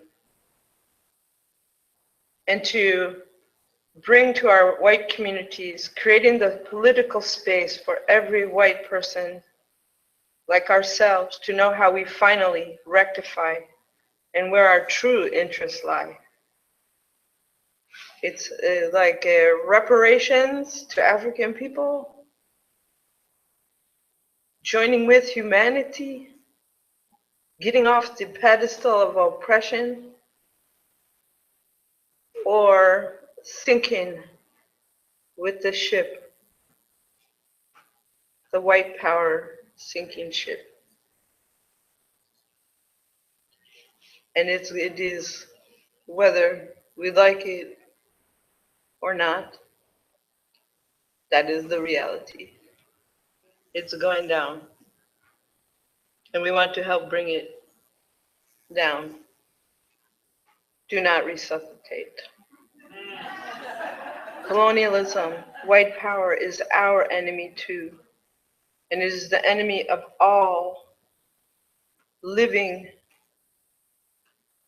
creatures, humans, land in the world. And it must be destroyed so the world can live. There can be no justice or peace without reparations, because all white people owe reparations to African people. Only under the leadership, through organization and accountability, does the Uhuru Solidarity Movement exist. USM is our doorway to join with humanity for the first time in our legacy of colonial genocide, violence, rape, pillage, plunder, terror, lynchings, torture, everything that has defined as white. This is the material basis of white society the world over. In this historic period, we have seen the ever-rising voice and resistance of the African working class worldwide. The African People's Socialist Party has laid the political groundwork, ready and leading through African internationalism with science, theory, practice, to capture and set the undebatable terms for the total unification and liberation of Africa and African people, which will finally destroy the colonial foundation of imperialism and result in the liberation of the world. For us white people, the line is clearly set and defined as to the only way we unleash our whiteness, through unleashing the stolen wealth hoarded within our hands, our grasp, our reach, and to publicly defy and abandon our reliability and allegiance to white power through reparations. USM is an international mass movement and is the strategic political wedge, a wrench in the cog, the corroded and rusted imperialist machine gears of 600 years of the bloody imposition, invasion, occupation, and terror that has come to define us through our parasitic existence on the backs of African people as the white oppressor nation. White people invented white people to justify genocide. We must take African internationalism to the people everywhere. Win it, bring the truth, and overturn the white narrative definition of what is good and bad in the white power, anti-Black history of lies through all and any means in the war of ideas. We have the epic responsibility to politically arm and enable and usher in broad masses of white people to the side of the oppressed African nation, and turning it into action, unleashing people's creativity in liberating and reparating the stolen resources as not only an historic act, but a political stand of defiance like none other. Creating a mass culture of white reparations to African people, to Black Star Industries, in every sector of the white oppressor nation of the world. Our work is to win white people away from the blaming the victim culture, whiny slander. The world revolves around me and my feelings, selfish individualism, individual solutions, fighting racism, how many Black friends you have, and funding charities that thrive and profit from misery and imposed poverty of colonized people. For these are all lethal, deadly weapons of the war against the democratic and just struggle of African people for self-determination, economic development, and political power, the right to self-defense, and control of their resources, lives, and communities, free from the state military occupation and constant white nationalist slander. USM IRMO, International Recruitment and Membership Office, must not only have the protocols of accounting and numbers, which is important, but must become an impenetrable institution, accountable and in the hands of the party. We will expand the membership of USM by at least 200 new members this year. We will increase the reparations through sustainers, doubling, tripling the reparations to Black Star Industries, and build the membership office into a well-organized and well-staffed institution without walls. Join USM, become a monthly sustainer, a contributor monthly to the independent Black Power institutions of Black Star Industries, and join the International Recruitment and Membership Office, IRMO. We are winning. No compromise, no surrender. Reparations now. Uhuru forever.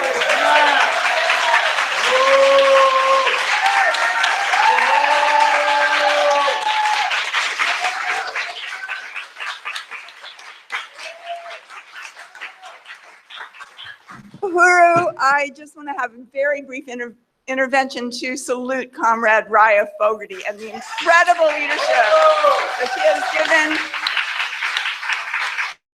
to all of you in USM, the powerful work that she has taken on to lead the membership. She has doubled it last year. She's going to double it again. She's an incredible force. And Raya is another one that dates back. She's old school to the 1980s when these struggles went down. Raya is a small woman, but she was a fierce fighter. She fought the cops. She fought anyone who got between her and her right to have reparations to African people. She can fight you physically, and she could whiplash you verbally. And she was a powerful, powerful force that fought on many fronts and was incredibly important to the whole question of reparations to African people. So I just want to salute Raya, who is such an amazing force despite health limitations that she has. She is a true hero and has done an amazing job. So Uhuru, Comrade Raya.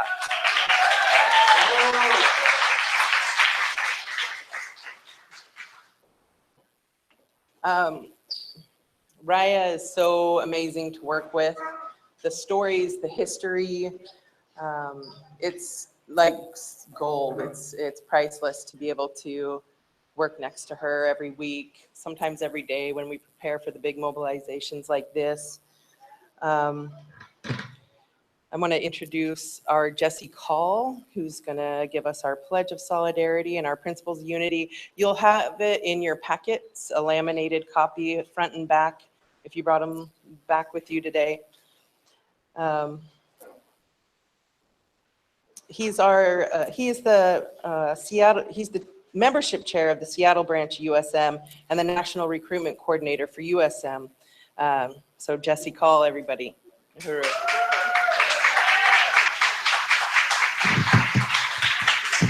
Uhuru.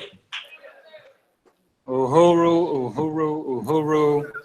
You little self-hating race traitors, all in the same room. Is that tall enough? Thank you, Comrade Jackson. We hear that a lot, yeah? Has anybody heard that before? You guys hate yourselves so much. Damn, I did not love myself until I joined this movement. I'll tell you that straight up. I was on the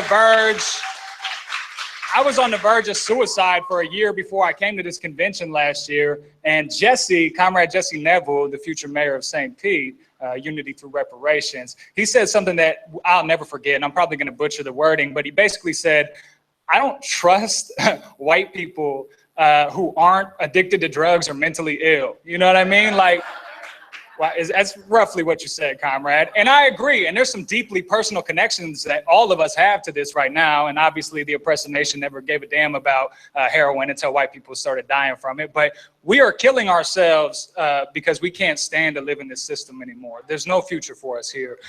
So I love myself deeply, and I love y'all deeply, and I did not love white people, excluding my mom and a select number of family members, maybe my comrade Capone, who's at home, made some sacrifices so that the LEC could be here. But I love y'all. And like Chairman O'Malley said earlier today, he had to hate the oppressor in order to love African people, to love himself. And we also have to hate, despise the oppressor within, right? Within ourselves, and kill that oppressor. We have to commit national suicide in order to engage in humanity again. I want to be human. I think, Bobby, you got that tattooed on your arm, don't you, Bobby? He's not in here right now, but I want that. I want to be human, and this is our way to do it. I don't think Chairwoman Penny knew that we were about to show a video of her, but one thing that I noticed about that self-hate, that the colonizer nation is so attached to this violent culture, this culture of violence. Chairwoman Penny wrote a book that we should all be reading called Overturning the Culture of Violence. The colonizer nation has attached ourselves so much with the culture of violence that we identify with it, right? So for any of us to say that we want to overturn capitalism, colonialism, to get rid of white power, it's seen as self-hate. We are so, our culture is violence. And so we need to overturn that. So I'm actually gonna have Comrade Kyle show a video of Chairwoman Penny recruiting people, recruiting human beings, speaking out, speaking the party line, because IRMO is all about humans. It's all about people. It's all about members. It's about saving us from ourselves, basically, which the African People's Socialist Party allows us to do, has given us the opportunity to do. So we'll watch that video, and then we will talk about why you would see Comrade Johann, Comrade Penny, myself, Comrade Kristen, Comrade Kafira, all in the same room, that, like, not forced to be here. We chose to be here. Nowhere else in white America do you see this many sectors of society coming into the same room, because we are so disjointed, and we are in a culture of self-hatred. So I love all y'all, but let's watch Chairwoman Penny speak that truth. My name is Penny Hess, Chair of the African People's Solidarity Committee. We are the organization of white people that is an organization formed by the African People's Socialist Party and Chairman O'Malley and Shatella. Our job is to go into the white community, to organize other white people to understand that the struggle for Black people, for Black power, and for African liberation is the anti-imperialist movement. It's in our interest to stand in solidarity with African and oppressed peoples around the world, because there's no future for us standing on the side and on the pedestal of this system that's built at the expense of everybody else on the planet. It's an honor to be here to march behind the red, black, and green, and to say peace through revolution. The African People's Solidarity Committee is built on the premise, as has been said so eloquently during this rally today, built on the premise that this system, capitalism, and the United States and Europe are built on the enslavement of African people, turning African people into commodities for sale, which is the basis for Wall Street banks, for stock markets, and for capitalism all around the world. Capitalism in the United States is built on the theft of the land of the indigenous people and genocide, and that we recognize that this land still belongs to the indigenous people, and that no white people have any legitimate claim to this land in this whole hemisphere. And we recognize that white people came here, poor from Europe, but were able to walk up the ladder of success based on a system in which Africans were enslaved, building the most incredible productivity and wealth that has ever been experienced on the planet Earth before, that we were able to send our children to college, that we were able to live a life in which white people don't expect our children to be gunned down in the streets, to be shot in the back during graduation parties, as we saw in St. Petersburg, Florida, where I live, or to be shot down 40 times like Amadou Diallo, or shot on the subway platform like Oscar Grant in Oakland, California, or all these mothers that are here today and relatives of Africans gunned down. That doesn't happen in the white community. There are two Americas. We look at this system. We see in this country 2.3 million people in these prisons. The U.S. used to call the Soviet Union with its gulags. They would call their prisons the gulags. Well, this is the gulags because these prisons are full of African and indigenous and Mexican people, not white people. That African people go to prison for 3 strikes you're out or mandatory minimums on things that white people don't even get arrested for, don't even go to jail for, don't even go to court for. And that this is a colonial system, as Chairman Omali Yeshitela says it, that there is colonialism right here. It's not racism. Ideas in people's heads don't create this system. It's colonialism, no different than we would see in South Africa, no different than we would see in Afghanistan or any place in the world where people are struggling against U.S. imperialism. I could take an unlearning racism class for weeks and weeks and weeks, and I still go home to my community, and the conditions of the African community are still catching hell every day. There's 2 Americas. The police act one way in our community and gun down African young people day after day in the African community. We see that. We see stop and frisk. 700,000 or more Africans, Spanish-speaking Latinos stopped by the police, not white people. And so this is the understanding that we take into the white community, that we have a responsibility, that white people, even when we experience oppression, will still have historically stood on the side of our oppressors against African people to get rights for ourselves at the expense of everybody else. That in every occasion we have sold out the African liberation movement. We have sold out the movements of the people on the planet Earth, and especially right here inside this country. And that if we want to see revolution, we want to see an anti-imperialist stance, it's right here. Uhuru. Uhuru.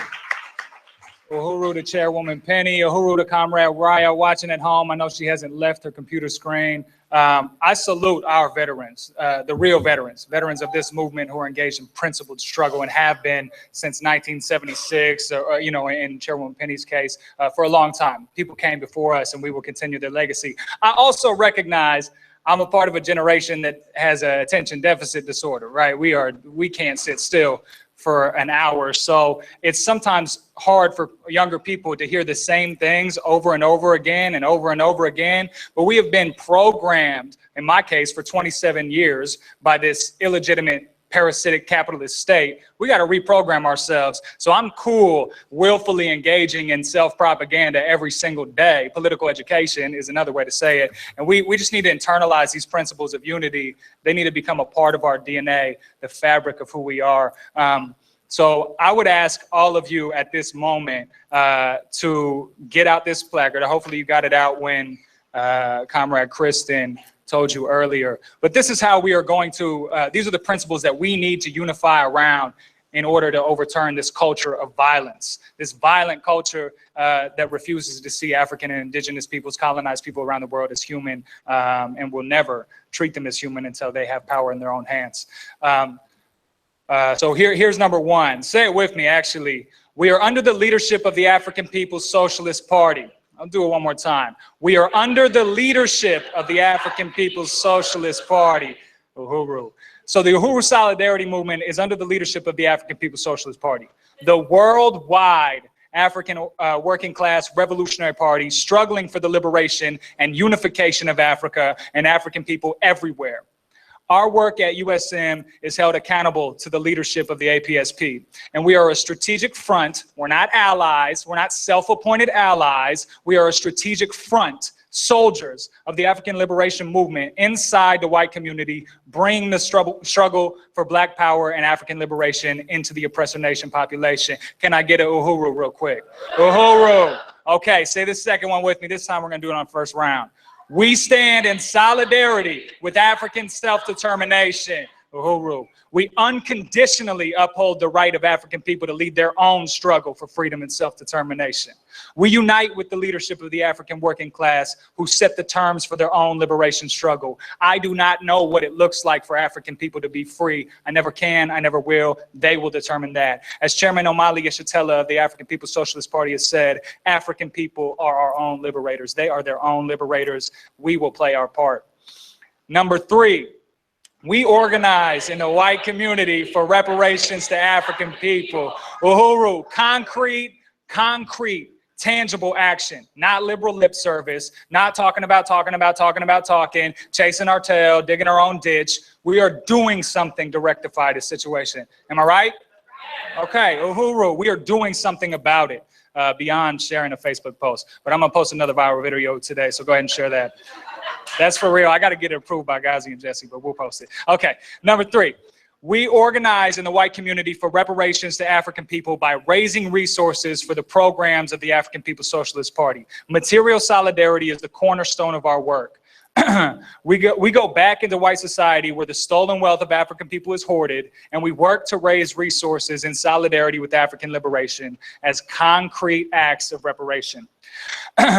As white people, we recognize it is not our role to organize African or indigenous communities. Our responsibility is to organize white people to stand in solidarity with African and indigenous liberation.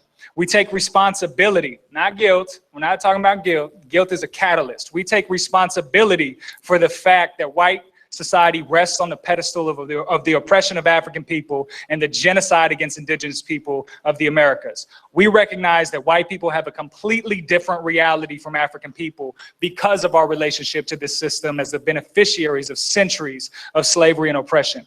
We believe, as Che Guevara once said, solidarity is not a matter of well-wishing, but sharing the same fate in victory or death. Uhuru. Yeah. You can clap. Those are those principles that we are all here because of. Okay, so again, willfully engaging and propagandizing ourselves. I'm gonna ask you, let me just share a quick story because Irma's all about people, and I've always wanted to be around and be with people. I used to be a social worker in this parasitic system, and I had students coming from war-torn countries all across the planet. And like people have said over and over again, this is the anti-war movement. But I was watching people come from, young people, children really, come from all of these war-torn areas. And they would come to me and I'd have to be speaking to them through an interpreter on the phone. And they'd tell me every detail about how maybe my cousins, US soldiers, maybe people in my own family had slaughtered every member of their family in front of their eyes, right?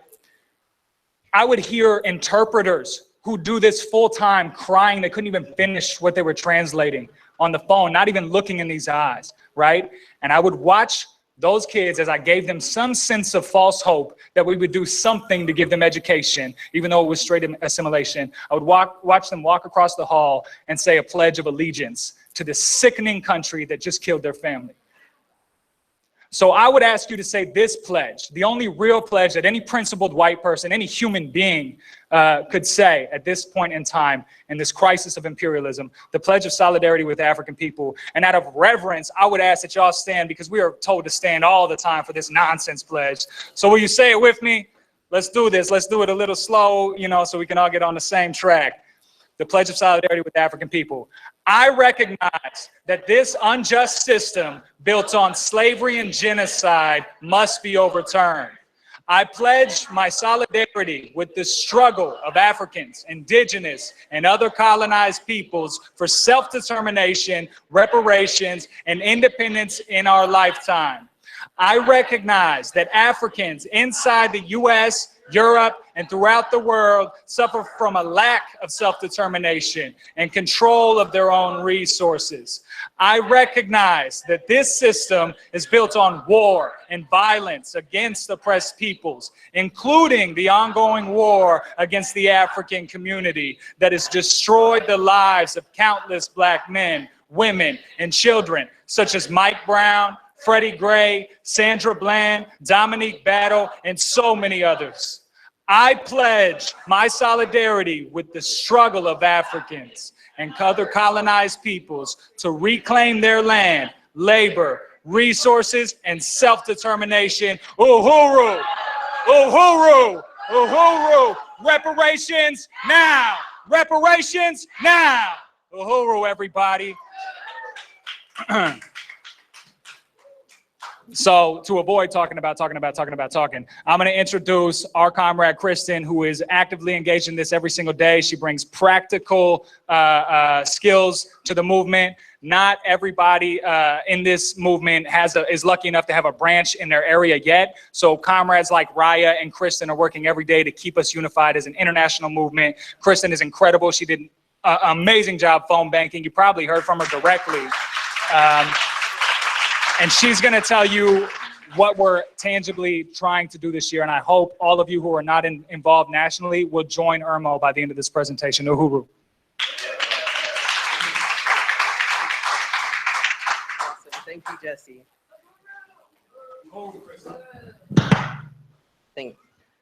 Let's see. Thanks, Paul. That was incredible.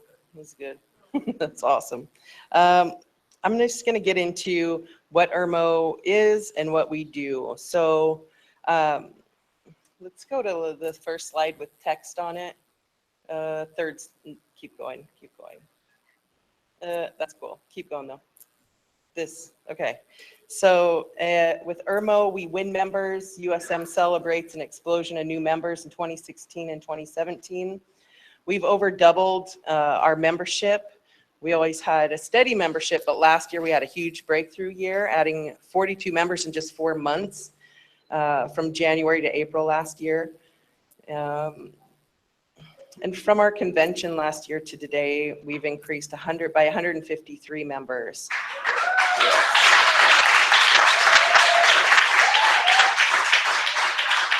And we grow every day.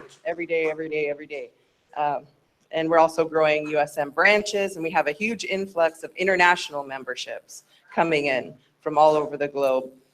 IRMO, we contact members right away.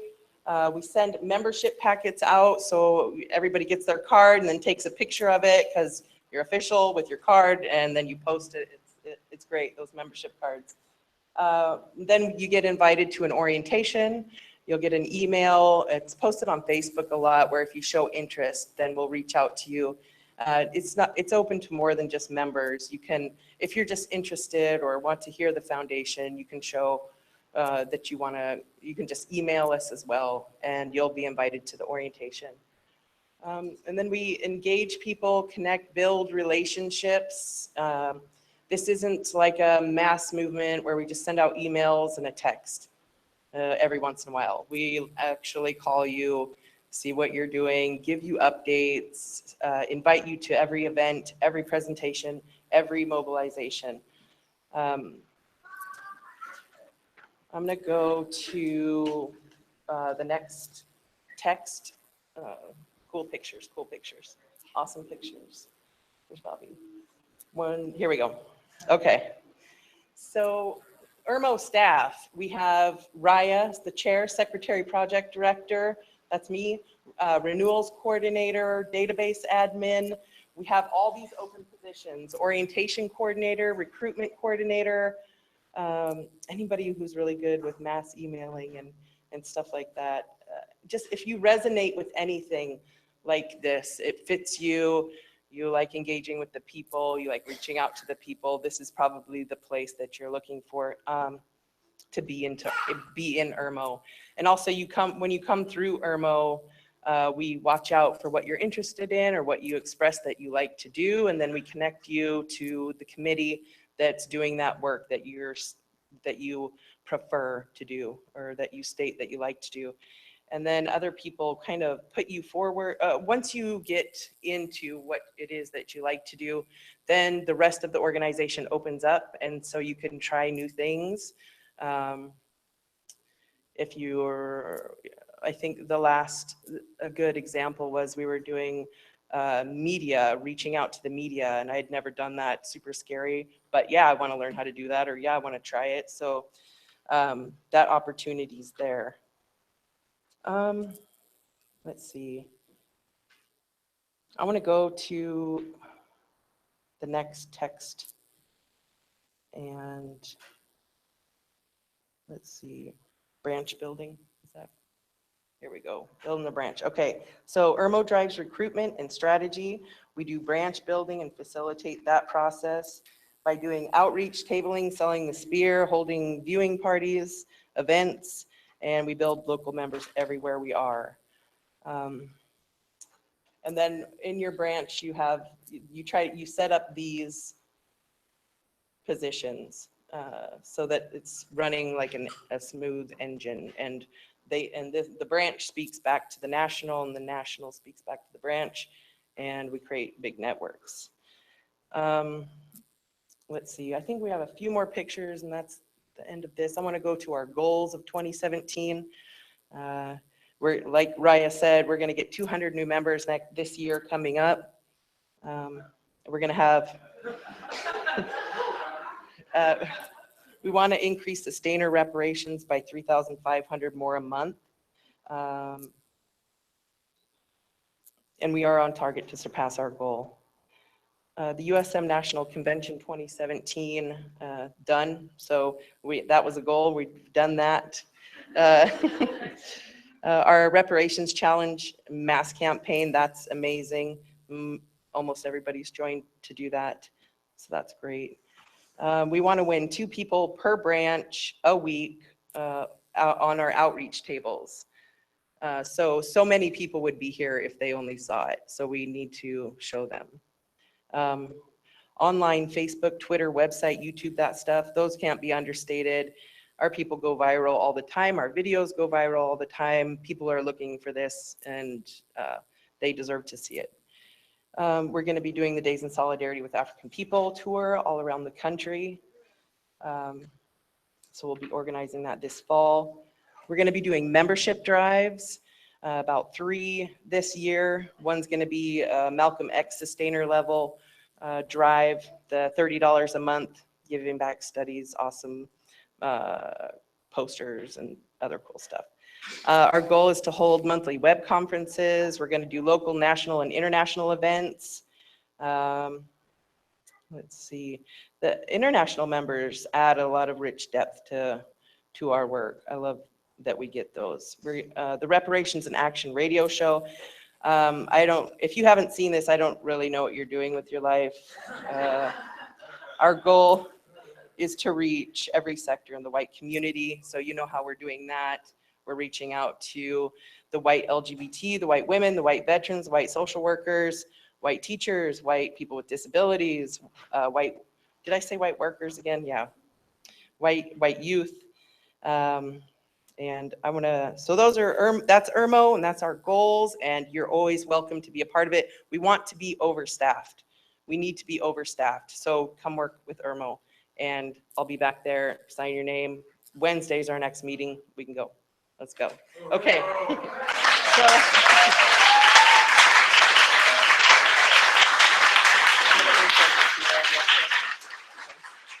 So Kafira, you want to just come up since you're already up here? Recognitions coordinator, Kafira. Uhuru.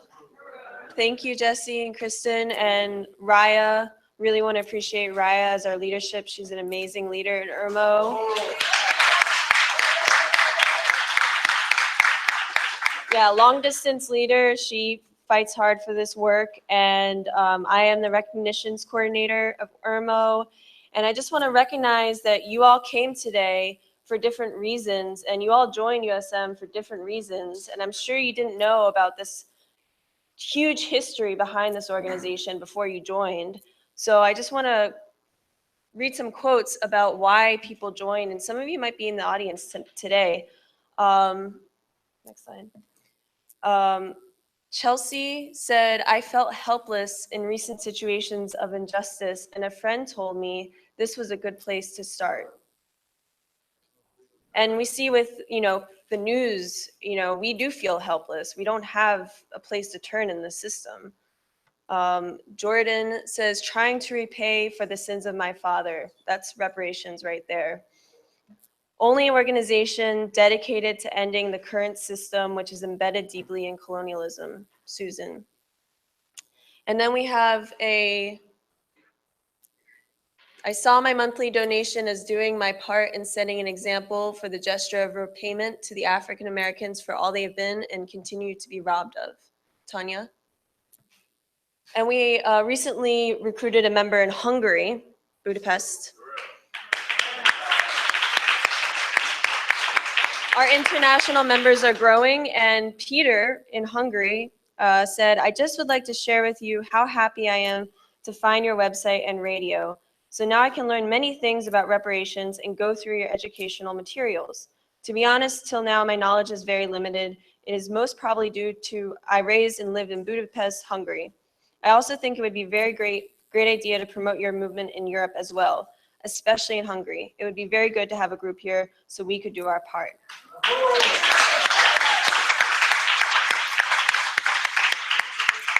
And we're going to be hearing more people like that come forward internationally. Next slide. So, like these people who send us these reasons why, we also recognize that we all come from different backgrounds and we all have different experiences as white people in the system. And after lunch, we're going to hear from panelists, including myself, about our experience in this system and why it's important to organize in USM to fight against oppression experienced by white people, be it whatever sector they might be a part of. And you as individuals come from different areas. You might be a writer, you might be a scientist, you might have a specific hobby, you might be part of a bowling team, who knows what. But you might know people that you can organize, and we want you to go into these different sectors and organize the people that you know and meet them where they're at. So before we move any forward, we have a video that reviews 2016 as USM and the goals that we accomplished that you were part of.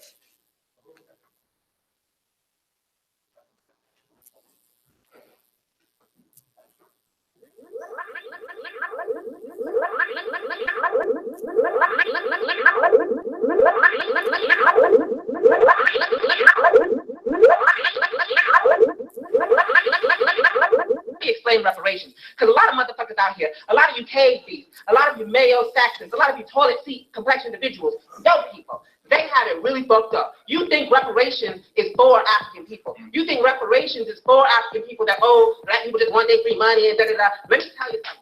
Reparations is for white people. Reparations is our peaceful solution to white people. You don't want a bloody revolution. You don't want us killing you off and throwing you in the ocean and going mad and crazy. Then give us our shit back peacefully and we will be done with it. Reparations is for you, punky. Reparations is for you, packer. Reparations is for you, you parasite. Reparations is for you, you dirty fucking colonizer. It's for you. It's not for us. It's for you to be able to handle this peacefully. Because one way or the other, we're going to have a revolution. One way or the other, African people are going to be free.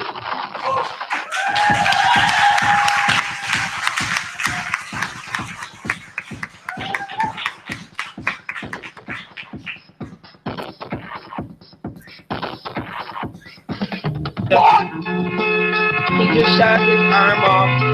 Oh my God, please don't tell me he's dead. Donald Trump's victory. People are blocking freeways, some even setting fires in the middle of the streets, others chanting, "Not my president." We begin this week with so much emotion and unrest all across the country. Fire officers down at 10,000.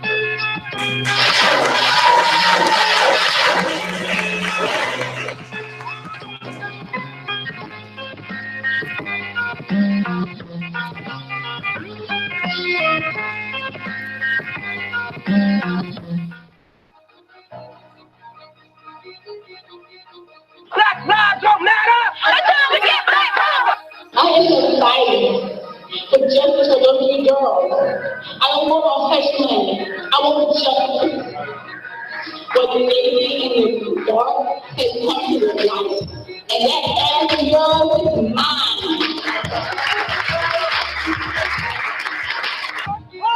Black power! Black power! Black power! California, the struggle in California, New York, the struggle in Ghana, Africa, in the same struggle we're struggling for right now.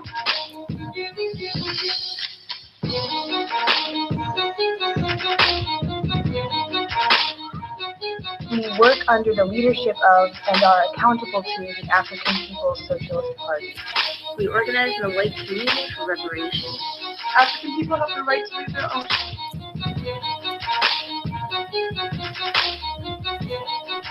Diamonds are available to us only because of the reality of enslavement, forced poverty, and theft of Africa. The West cannot survive without Africa. The work of the African Socialist Party is about building the economic base of the African Revolution. It don't matter. African people, no matter where you are, have to be free. You're not going to be what this government wants us to be, because you're used to seeing the world through your own eyes, on the pedestal of the oppression of African and other colonized people. You're used to seeing the world a certain kind of way. And the reality is, that's not the way the world is.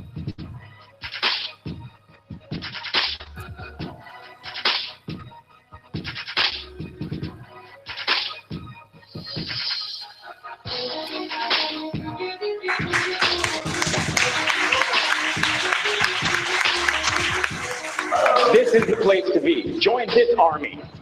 Join the army of the African Revolution, whose war cry is white reparations to African people. Build the Uhuru Solidarity Movement. We can't make peace with this. It has to go, and we have to be part of this, and we have to forward and build the African Revolution in our part of the strategy of the African People's Socialist Party for us to go into the white community as the voice of Black power inside of white society. That's what we have to do. I'm not talking about some charity shit. We don't have an economy now as such because of expropriated value, because the capitalist system destroyed the whole economies all over Africa and much of the world. Now we have to be able to develop our own economy. Every person we talk to, every contact we sign up, are resources of the African Revolution. So, thank you, Mayor Faxon, for joining the Uhuru Solidarity Movement. And I don't care about white people being uncomfortable, and if you're not uncomfortable, check yourself.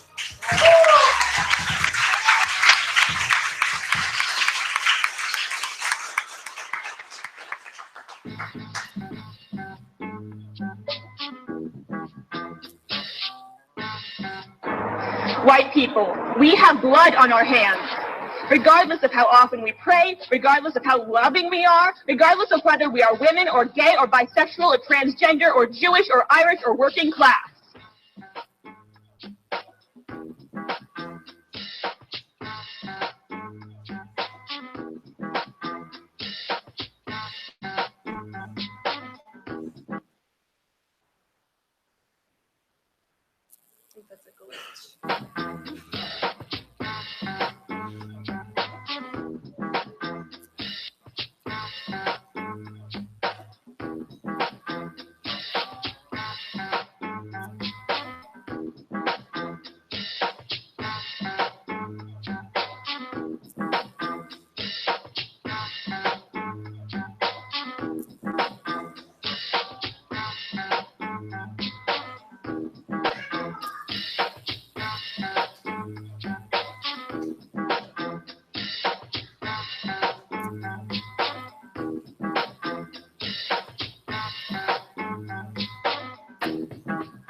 The vision of Black Star Industries is a world in which Africans control their own resources and destiny. It is our responsibility to go into the belly of the beast. Why we fight in the African People's Socialist Party. Just do what is right.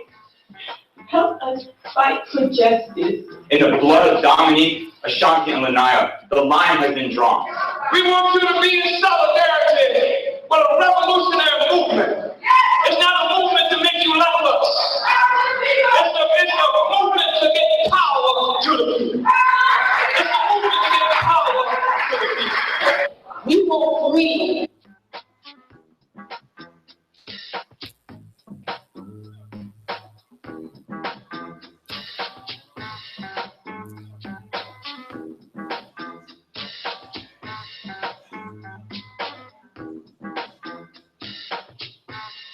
Bob Gualtieri, Sheriff Bob Gualtieri has got to go. Howard Skaggs has got to go. And a wrongful death suit is being brought against the Sheriff's Department. We're asking people to sign up, become part of this campaign, and contribute by coming to this film showing. All right, Uhuru. We've got the Solidarity version of Uhuru Foods and Pies. We got some chocolate chip cookies here. I'm mixing wet to dry. We got some brownies up in here. And what's over here? What are you making tonight? Peanut butter cookies. Peanut butter cookies. We also got Comrade Casey doing a live stream there. She's here in spirit. Heaven. We are making sweets for a fundraiser, Justice for the Free Drowned Black Girls campaign, so that Kunde can take these killer cops to bring them to jail and to get them fired. So we're making snacks for the masses to sell tomorrow at our second day of fundraising. So yeah, Uhuru. Woo!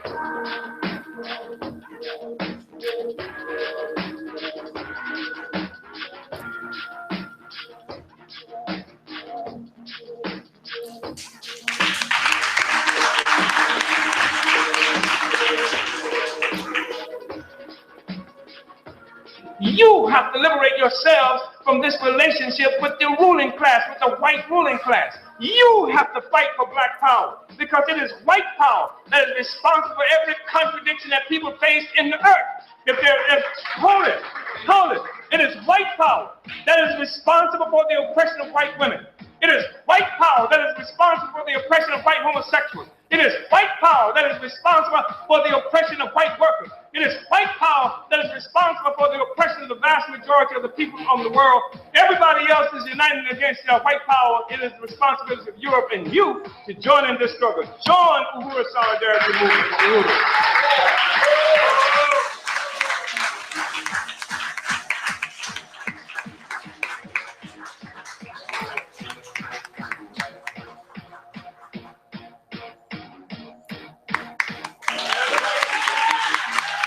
Reparations now.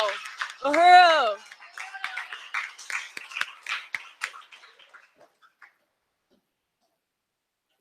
So I've watched that video a few times, but it just keeps me going. The energy and all these new faces in the audience and online, I'm sure. I know we're going to grow immensely and we're going to reach our goals. And I hope by next convention, maybe we'll be beyond capacity to hold the convention in this Aquaba Hall. But we know that you have skills and actually next slide. So you have skills and we want you to help us reach our goal of 200 new members by January 1st, 2018 and increase our sustainer reparations to $43,000. I mean, to me, that sounds like a low number, but I know we'll reach that. And the way we do that and we reach our goals are through everything you saw in that video. And I couldn't even fit everything in that video that we've accomplished. So you want to take part in building our next USM National Convention. You can be part of that committee. We already talked about the Reparations Challenge, that mass campaign. We have tabling and outreach. There's got to be some place in your city where you can set up a table and talk to people on the street. Go online, share articles, share this information. I know I have people who come up to me. I don't talk to them directly. I post something on Facebook and then they come up to me and they say, you might be interested in this, because they know the work that I'm involved in. And we want to build for Days in Solidarity with African People fall 2017, and you build a DSAP in your city.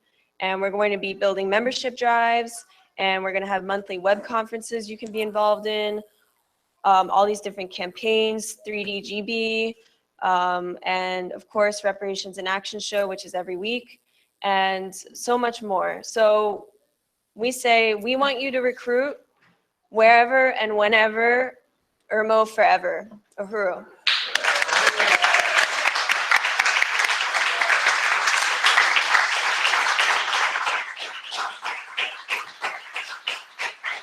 Thank you, Kafira. Jesse, I'm gonna have you, Jesse wants to do a little bit about Irmo. Okay, thanks, Jesse. Uhuru. So yeah, I just wanted to salute the International Recruitment and Membership Office of USM. And especially Comrade Raya and her leadership that we've talked about, which is really amazing. I remember the first time I talked to Raya, I was actually out at an outreach table, and it was going kind of slow that day, and I was like, oh, all right, you know, and then I talked to Raya for the first time, and I had heard about this incredible comrade who was, as I was told, old school APSC, which is really all I needed to hear. I knew she was going to be awesome. And the first time I talked to her, by the end of that conversation, I was like, yes! And we just got out there, and that table was amazing. So she's so motivating, so powerful, and we love her. We love Raya. We love Raya Fogarty. The other thing I wanted to just salute Kristen and Jesse and Kafira. That was really awesome. I know a lot of work went into making this workshop happen under Raya's leadership. I was in some of the rehearsals, so I had the pleasure of seeing some of these presentations in advance, and a lot went into everything related to membership. Our membership table has a laser light show. So a lot went into this year, and two other things I wanted to mention, that there is a program called the NTU Volunteer Program, and there's a manual that was produced by the Office of Deputy Chair that lays out all the step-by-step process of how to build a real dynamic volunteer program. And that's one of the things that Irmo is going to be involved in this year, and that we really want to recruit someone to coordinate a volunteer program for the entire organization of USM. And we're going to learn a lot of how to do this in the experience, especially here in St. Petersburg for these electoral campaigns that we have, which the massive participation of volunteers is the essential ingredient to our success. But we want to, I think what we're going to learn is going to be useful throughout all of USM. And we will be able to become real community organizers and have a situation where, like the economic institutions of the Uhuru movement, like the furniture store, Uhuru Foods and Pies, that have hundreds, if not thousands of volunteers coming through on a regular basis, USM will be another front that volunteers can be brought through. And even if there are 4 members in one particular city for the time being, those 4 members can be organizing a volunteer program where the scope and sphere of influence of the movement becomes much, much greater than just what those 4 people can do. And those 4 people can become 100 people or 400 people in a short amount of time.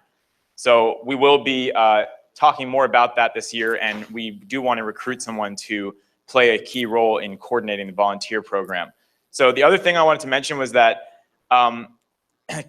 we talked about how we expanded our membership, and we want to increase the membership by 250, or was it 200, but it's going to be more than 200 because our goal last year, we went way past that. So, and when we look at, we try to like analyze where the members came from, and like think of it in like a pie chart, like social media, this, that.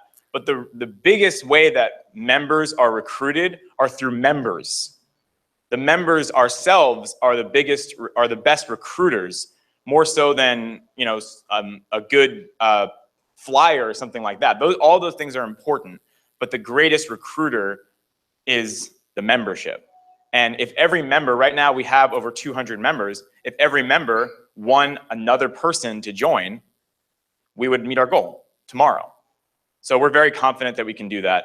So the last thing I wanted to do is I wanted to present to you all, you've probably seen it already, but we are very proud to have a beautiful, modern, stylish looking new logo.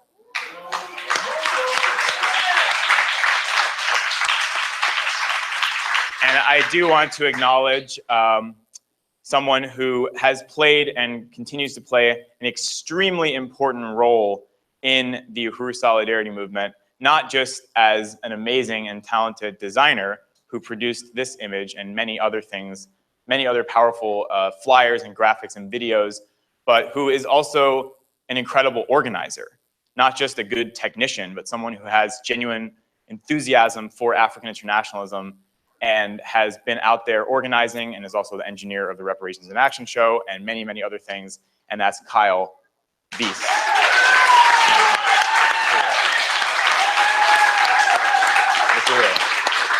So that was all. Thank you. Long live the Uhuru Solidarity Movement, and long live the members. Uhuru.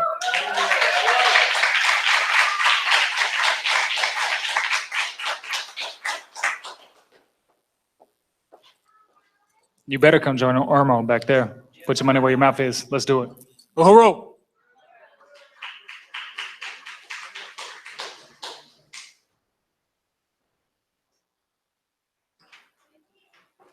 Uhuru, Uhuru. Salute to the International Recruitment and Membership Office.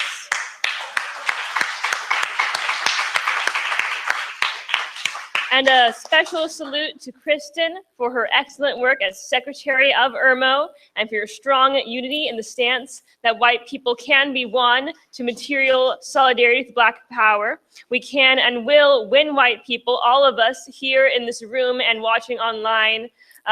We can win our friends, neighbors, loved ones, and white people we meet on the street to white solidarity with Black power, to reparations now. And so in just a moment, we will be introducing our wonderful chef. We will be having lunch in just a couple minutes.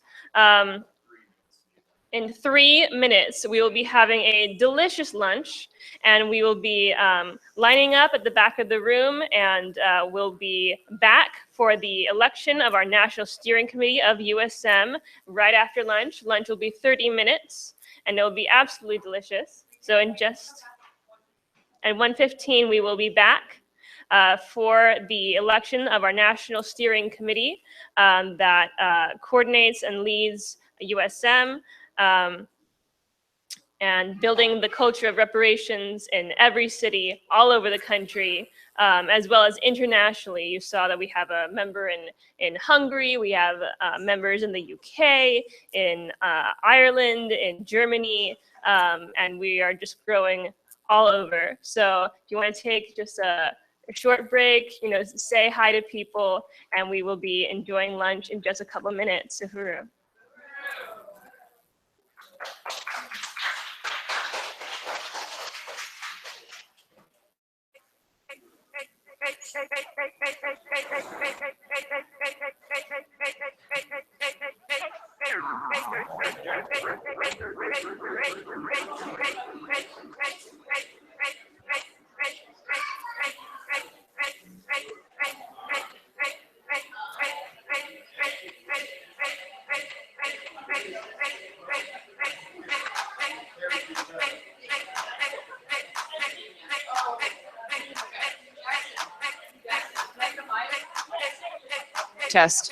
Testing, you guys. You guys, everybody, I want your attention. I want to introduce Tamara to you of Tamara's Kitchen. This is who's been providing our delicious food for us all weekend.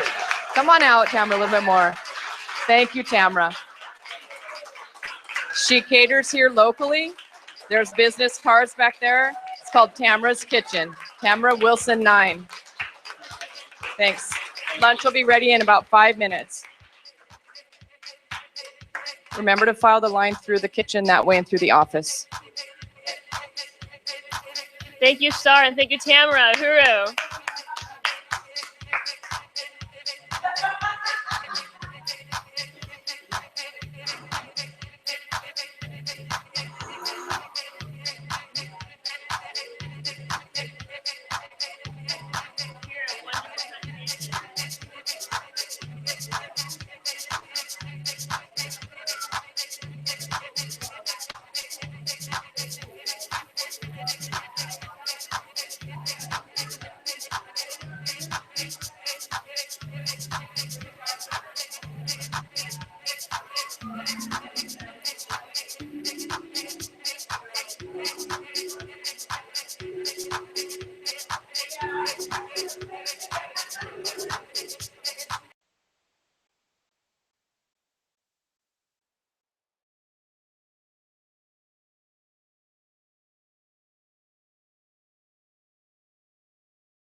It is my pleasure to introduce Comrade Halle Murray.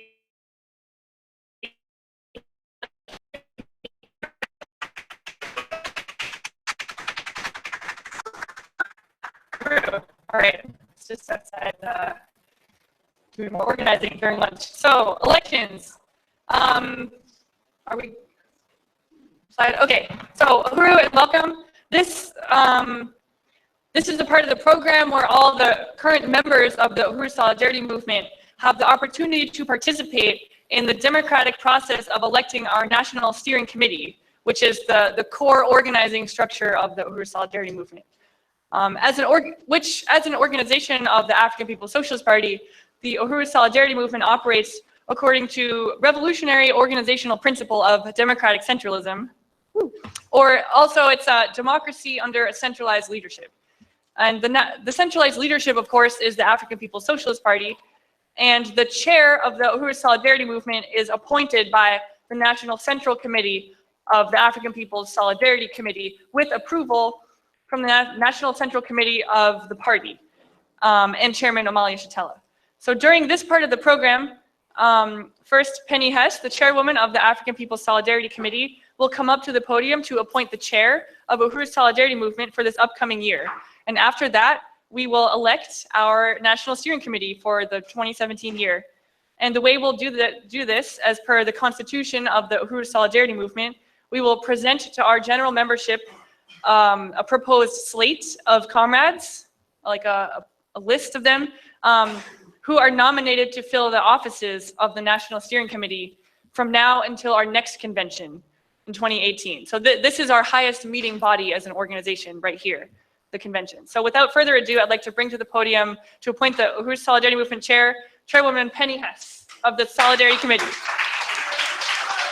Uhuru!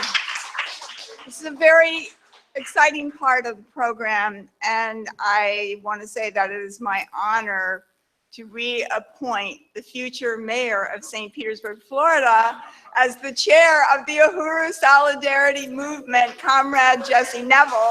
Uhuru. Uhuru. And Comrade Jesse has the full confidence of the African People's Socialist Party, which in itself is a tremendous honor, the full confidence of the African People's Solidarity Committee, and the full confidence of the Uhuru Solidarity Movement.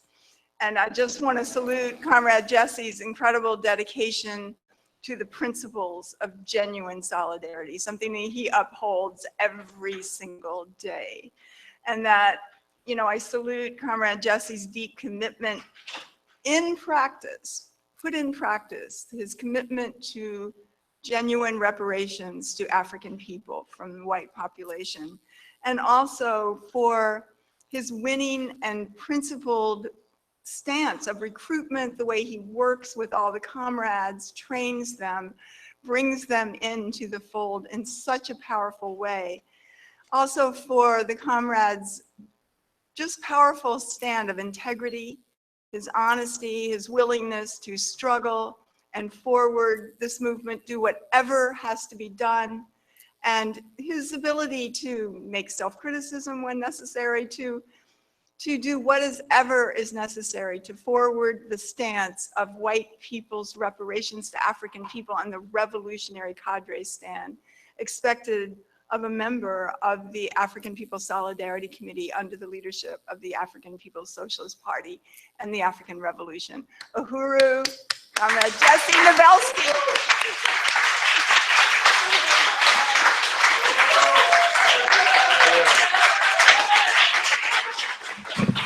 Uhuru. Thank you, Chairwoman Penny Hess, and thank you to the African People's Socialist Party, Chairman Amalia Shatella, and the National Central Committee of the African People's Solidarity Committee. And it is a great honor to be the chair of the Uhuru Solidarity Movement. And I just wanted to say quickly that I was thinking about the word veterans, and it doesn't really make sense in some ways, because a veteran is somebody who used to be in the war. But the veterans of APSC are like the senior generals of the war. And I really want to salute the leaders that have been in the trenches for so long, especially Chairwoman Penny Hess. And the veterans of APSC are not like we say, oh, and for 40 plus years, but it's not just like longevity. You know, it's not like this is like crusty, ossified, you know. The veterans are the most energetic, the most passionate, the fire of this movement. And I remember when I first joined the National Steering Committee, I think in 2011, I was in this meeting, and at the time I was the youngest person in the National Steering Committee. I was 21. And I remember I was like really tired, and everybody in the meeting was like twice my age at least, and everybody was really like peppy and energetic. So during part of the discussion, I was like, I just want to ask, how do you guys get all your energy? And I was hoping they would give me like diet advice or something, or like a workout plan. But they were like, the people, recruiting the people, that's what keeps us energized. And I kind of rolled my eyes like, all right, it's not really what I was looking for. But it's so true. Just being in this room and being in this movement for, you know, a few years, and the more people come in, the more you hear the line of African internationalism in so many different accents and from so many different sectors of the population, you just can't stop, you can't sleep. It's just so exciting and so energizing. And I love all of the members of the Uhuru Solidarity movement so deeply, and my comrades are my life, my whole life. The African People's Socialist Party is everything. The African Revolution is everything. So let's go forward and let's take the mayor's office. Uhuru.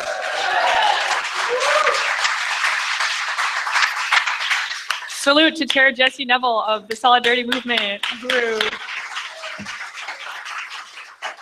So now we will present to you the slate of the National Steering Committee of Uhuru Solidarity Movement for this year. So these are the positions in bold, and these are what are nominated for the following positions. So for the secretary position, we have Connor Voss, who unfortunately couldn't make it out here, but they are an incredible organizer, such unity with African internationalism, and we are confident that they would be an excellent secretary, as they've already proved. A treasurer, Comrade Amanda Carlozzi, who is with us in Boston and is our Boston treasurer and is phenomenal. She has helped me so much as the chair of Boston. She checks in with me and like, did you do the thing? Like, so we full confidence in her. Membership coordinator, Raya Fogarty.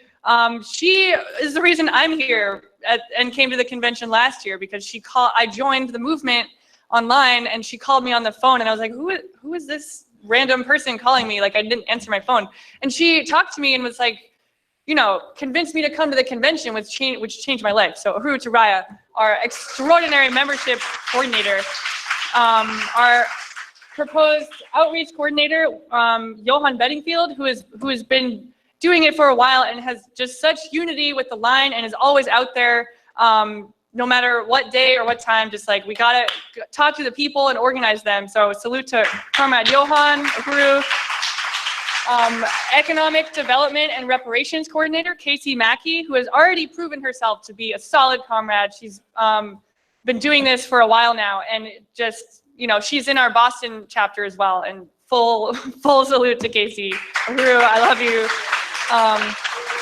Our Info Ed, aka Information and Education Coordinator, we are proposing Sam Day. She is a new comrade with us in Boston and has just been a wonderful addition to our chapter, and she's proven herself in these excellent memes which you've seen you know, for the convention. She's so talented and so dedicated to African internationalism, and I'm so honored to work with her in our Boston chapter and that she was able to make it today. So Uhuru to Sam for Info Ed proposal.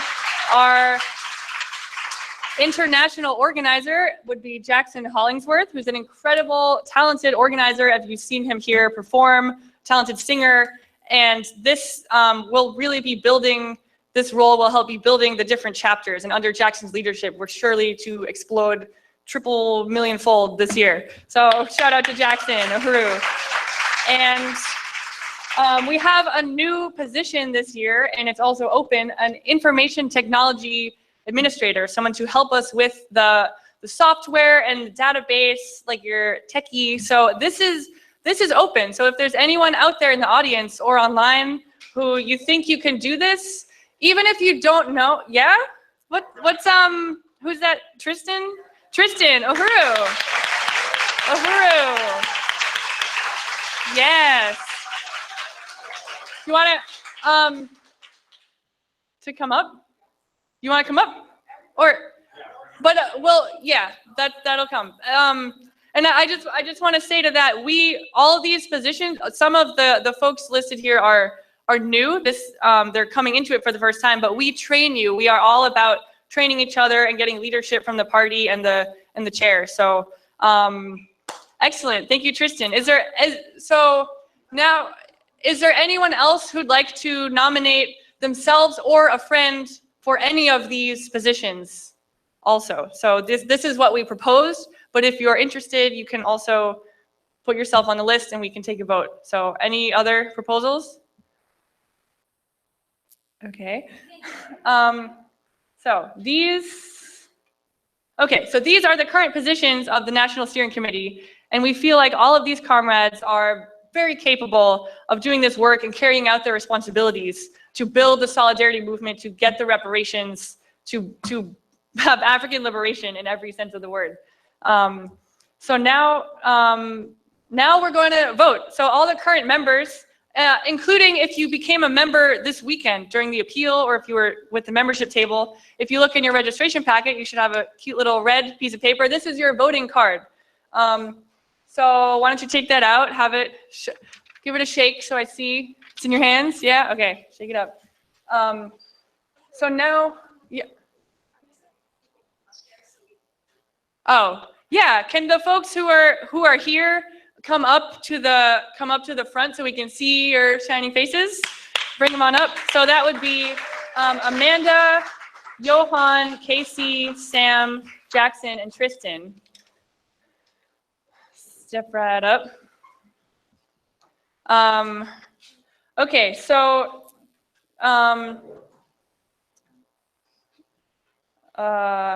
okay, so if you unite with this proposed slate, please show your voter card high in the air. Raise it nice and high. Including the proposed slate here. All right, do I count them? Should I? Okay, thank you. Uhuru, you can put your hands down. Is there anyone, if anyone disagrees with this slate, please raise your voter card at this time. Okay, so that is a unanimous vote. Welcome the new National Steering Committee of the Uhuru Solidarity Movement. Uhuru. And I'd like to call up the chair of USM, Jesse, for a few words. Uhuru. Uhuru, yeah, everybody can stay up. Uhuru, congratulations to our newly elected National Steering Committee. So, yeah, I just wanted to salute all of our National Steering Committee members, and I think we're going to do a little group photo in a second here. But I also wanted to acknowledge comrades who have played a role in the National Steering Committee in the past year, and who have all made major contributions to the work of USM in the past year, and that for various reasons are not continuing to be in the National Steering Committee, but all of them continue to be active members of USM and play a huge role. We had a social media position, but that has been incorporated under Info Ed, so we don't have a separate position for that on the National Steering Committee. But up until now, playing that role on the National Steering Committee has been Comrade Paula. So I really want to recognize and salute Comrade Paula.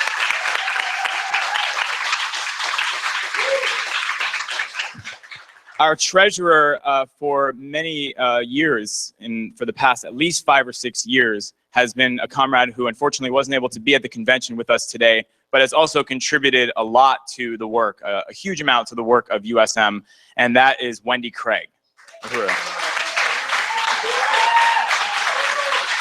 And Wendy Craig also, I just found out, sent in a $50 donation towards today's appeal. So, Uhuru to Comrade Wendy. Somebody who has played a role in many different fronts of USM this past year and has been up to now the national secretary is a very dear comrade who's in Louisville, Kentucky, and that's Virginia Wilson.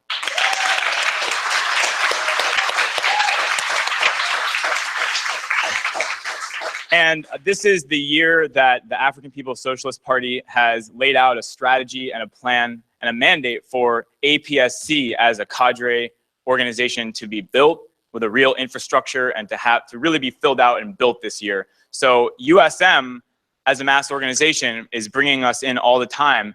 And some members of USM who join APSC are assigned to other areas of work in APSC, including in the office of Chairwoman Penny Hess, including in building Planet Uhuru Apparel, which is a really exciting clothing line that made these shirts and many other things. So 2 comrades who are going to continue carrying out the work of solidarity in other areas of APSC this year, and so who therefore will no longer be in the National Steering Committee of USM, but who we have the greatest admiration and appreciation are comrades Hallie Murray and Renee Nassar.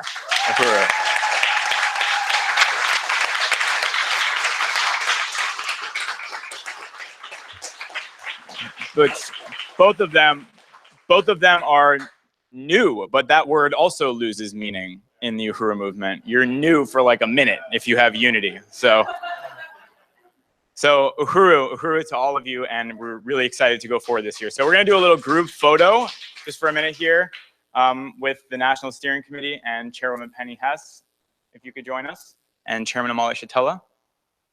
Thank you so much. All right.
That was easy, yeah.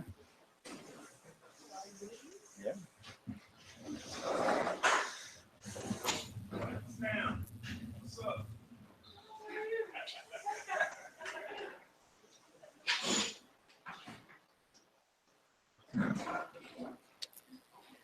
Uhuru comrades. Uhuru. Mic on? Uhuru.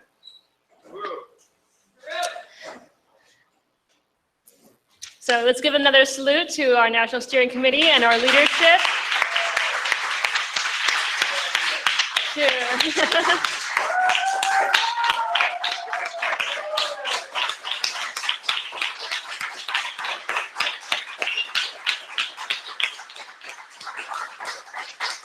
Special salute to APSC and the African People's Socialist Party and Chairman Amali Shatella. We are winning. Reparations now. Reparations now. It is my honor to introduce Comrade Johann Bedingfield for our next workshop, The Road to End All Oppression, LGBT, Disabled, Veterans, Jewish, and White Women's Solidarity with Black Power. It will also feature Bobby Wittenberg, Kafir Barron, myself, and Hallie Murray. So let's give a special salute to Johann Bedingfield and these other comrades. Uhuru.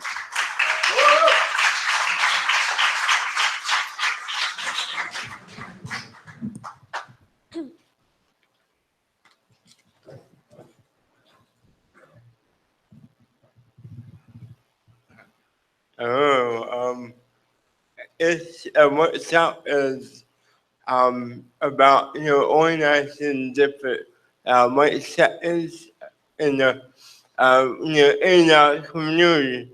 And that when when you work under the leadership of the African People's Socialist Party, and we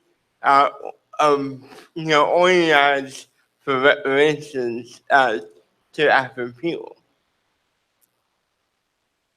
And we unite that African people have right to own their own soil. And we under the leadership of the African working class. So African people have right to overturn this parasite social system that we help create. We understand as African nationalism, capitalism was built for European assault on the African people, and the genocide against these people in the south of the land. All white people will die on the pedestal of colonial oppression of African and indigenous people. There are conditions that white people face within the oppressed nation, and human awareness to tell the pain that is born out of very nature of a social system built and sustained by the pain of slavery, colonialism, and genocide committed against the majority population of the world. As the Black Power movement kept society open from fascism. It was the African liberation movement that was the most progressive, the only progressive force of that. Even moments and other anti-colonialist struggles in 16s and 70s, including the American Indian movement and the state colonial liberation movement within U.S. borders and of course around the world. And also marginalized white settlers, marginalized white settlers were mobilized. The white activism, the findings which like LGBTQ, white women, white disabled, white veterans, white Jews, white students, and white mothers during this period. But the white left and white activism filling the vacuum after the U.S. counter-insurgency defeating the Black Power movement in the 60s and 70s, murdering hundreds and imprisoning hundreds of African and other colonialist leaders under anti-colonialist laws.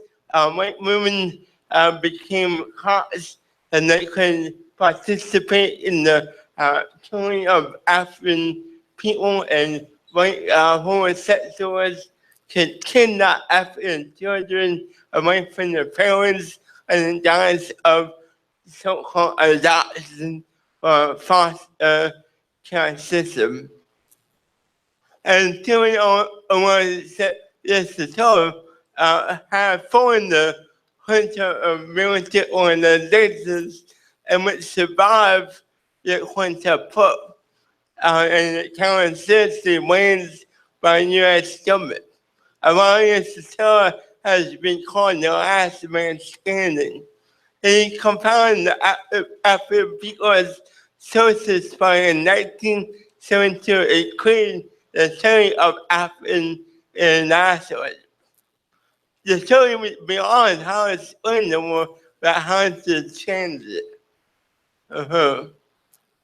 And the African People Solidarity Committee and its mass organization Uhuru Solidarity Movement was formed by the African People Associates Party for white people as the principal way to take part in anti-colonial elements of the African working class. So this answers the unanswered questions, what role does white people play in the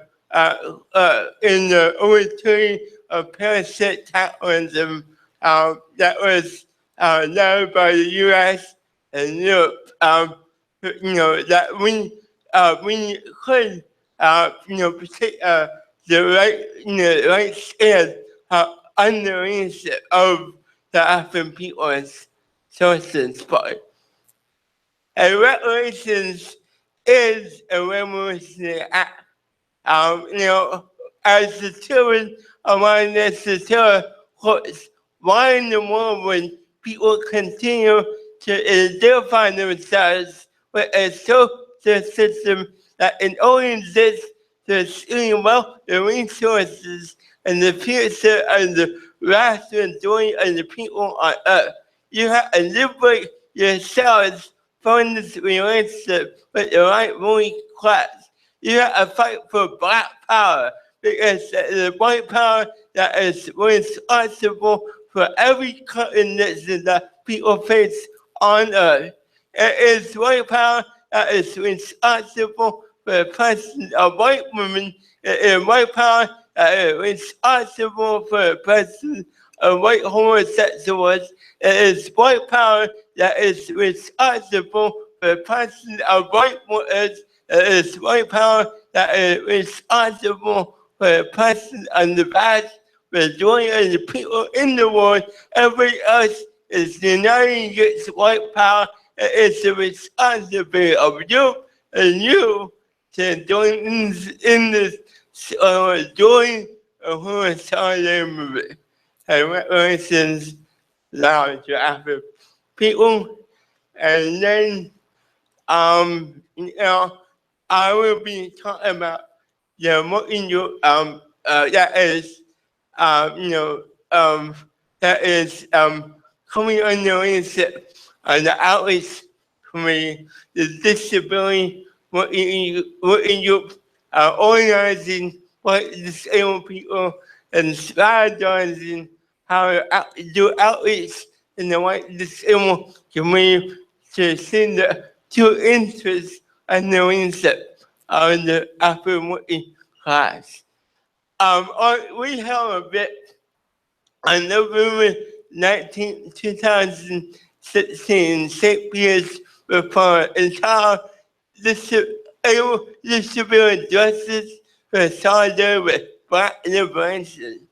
And that event really set the drama for reaching out to different white sectors in the white community. And we raised $400 at the event, and the Disability and Justice Working Group was formed at that point.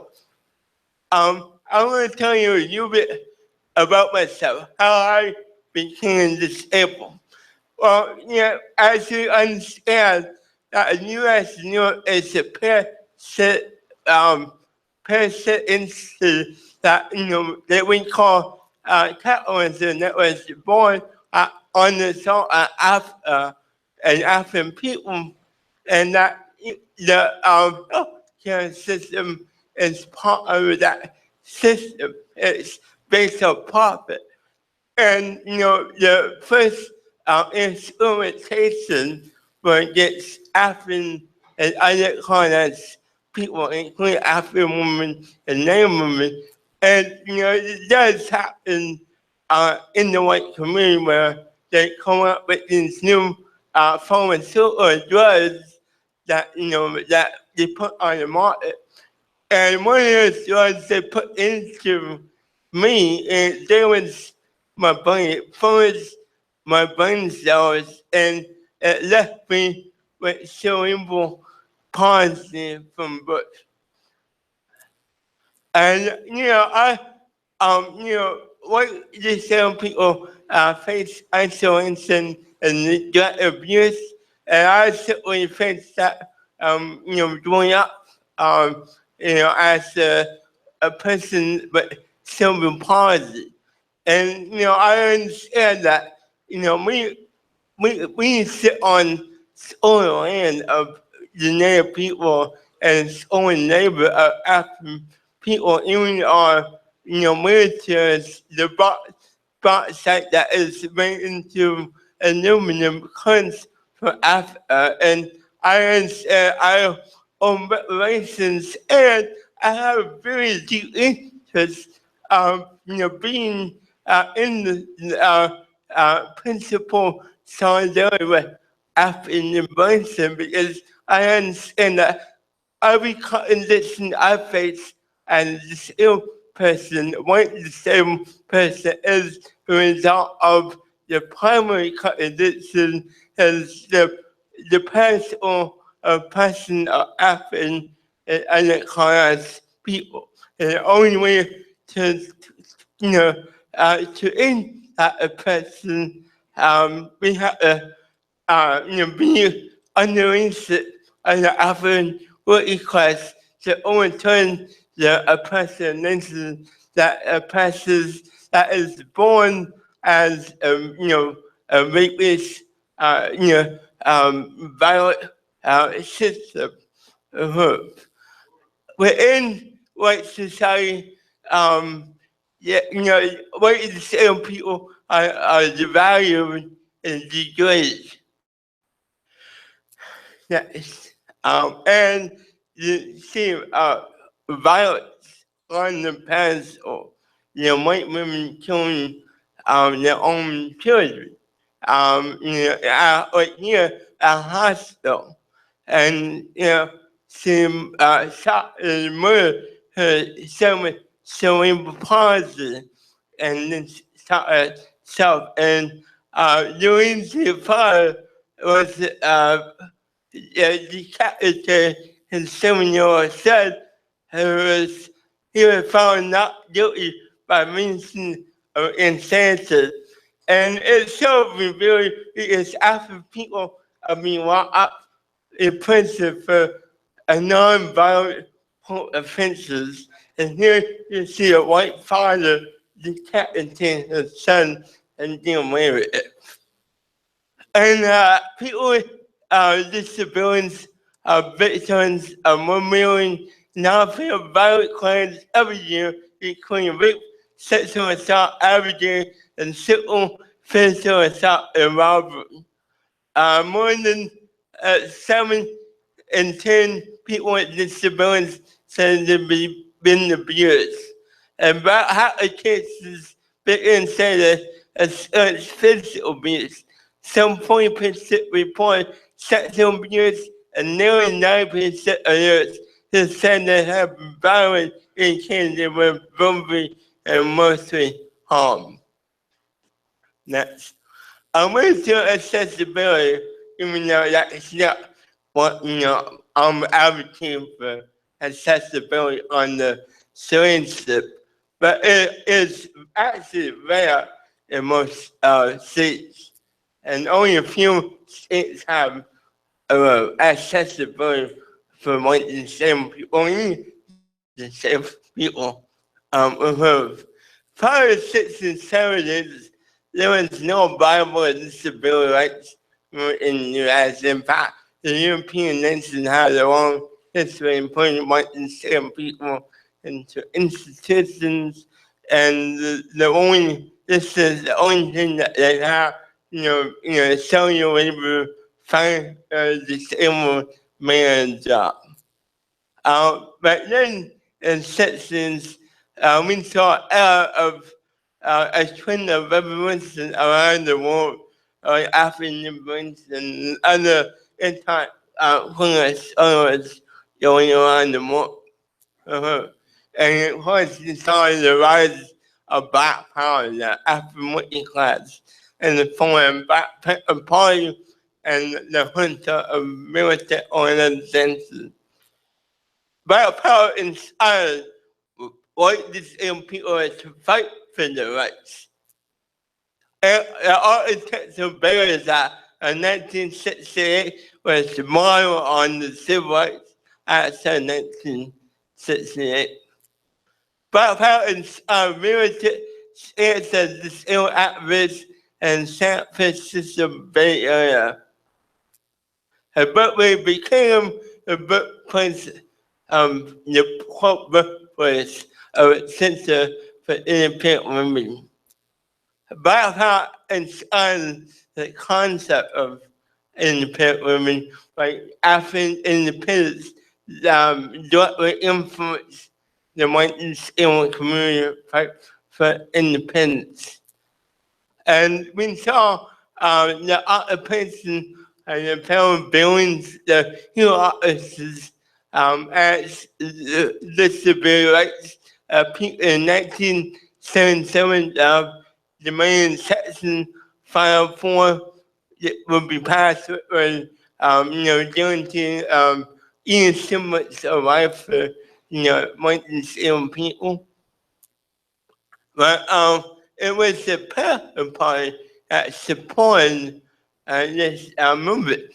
But when the media covers, as seen here in the Black Panther, they kept winning demands in human occupation, and it was the Black Panther that came out and materially supporting and fed in the community. That's what it was wanted, because the Black Panther. It was actually this man right here, apparently a Black nomads, and his caregiver, Chuck Jackson, who was very influential, and but even before the Center of Independent Living took place, the Black Panther Party was only organizing African people and other African working class to form, collective help for the, disabled community. And that really influenced like leaders like Ann Roberts, and whom was the leader of the Center for Independent Living. And parents try to open independent living center in Oakland. But the Black Power movement was at once, as we understand, was destroyed by U.S. County Sheriff with the murder of Frank Harrison and other very key figures in the Black Panther Party, and other like Mwamvita and Martin Luther King Jr. And of course, the white activism takes over. Final protest leaders go on to get jobs working for imperialism, including Ann Roberts, who turned his back on the Black Panther Party and rejected any material solidarity to the African working class and the African disabled community. And African disabled people, face colonial violence. And seen here in New York, the police bullying as African man and African children are denied access to their own resources that we have concentrated in our community. African mothers are isolated, parents are locked up, and the welfare system is a vicious system that does not allow African mothers to have any kind of help for disabled African children, and so that's why reparations is so necessary, because they have have access to own wealth that we have in our white community. And that you see, like, it's Africans father was murdered by a police in Charlotte, North Carolina on September 20 last year while waiting for his son at a bus stop. He had a disability. He was a father and he was shot when waiting for his young child at a bus stop. That does not happen in the white community. Next. And in Idaho, a football player, he was not the only one getting raped African disabled teammate with a wire hanger. And he was let go for the rape. And he was not the only one. The media disability report, it was a white lynch mob basically raped, they raped this African disabled man. And of course, you see African people being brought up for hate crime without bail. And for scratching the forehead of a white disabled person. And white power doesn't give a damn about white disabled people who treat white disabled people like flotsam and selling, then they want African people, scapegoating African people, because this criminal system, has the interest in attacking African children. And, we say we have to go beyond accessibility. This system, this, cause of violence must go. It's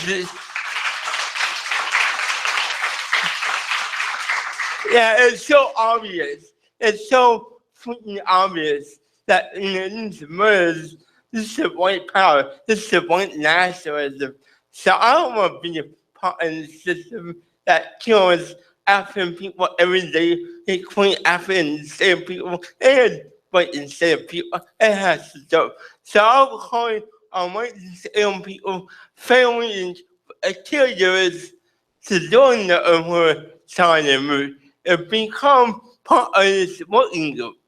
And let's strategize to join the white community and organize white disabled people. You can be anybody. If you said that you want to help organize white disabled people, you can be part of this working group. And because we have an interest in paying reparations to African people, and it was the Black Power movement that taught us how to fight and win. So we need to get on the right side of history and stop with this self-defeating opportunism and be part of the anti-colonial to overturn the parasitic rebellion social system of the European nation. So join the working group today.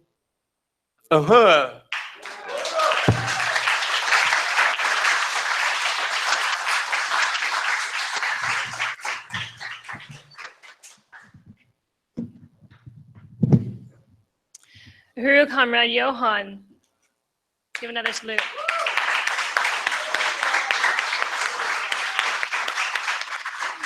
And up next, we have Bobby Wittenberg for the White Veterans Solidarity with Black Power Sector. Uhuru.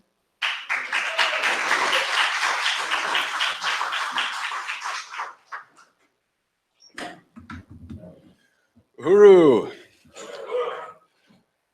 My name is Bobby Wittenberg, and I'm the chair of the Veterans for Black Power Working Group, and I'm a Marine infantry veteran.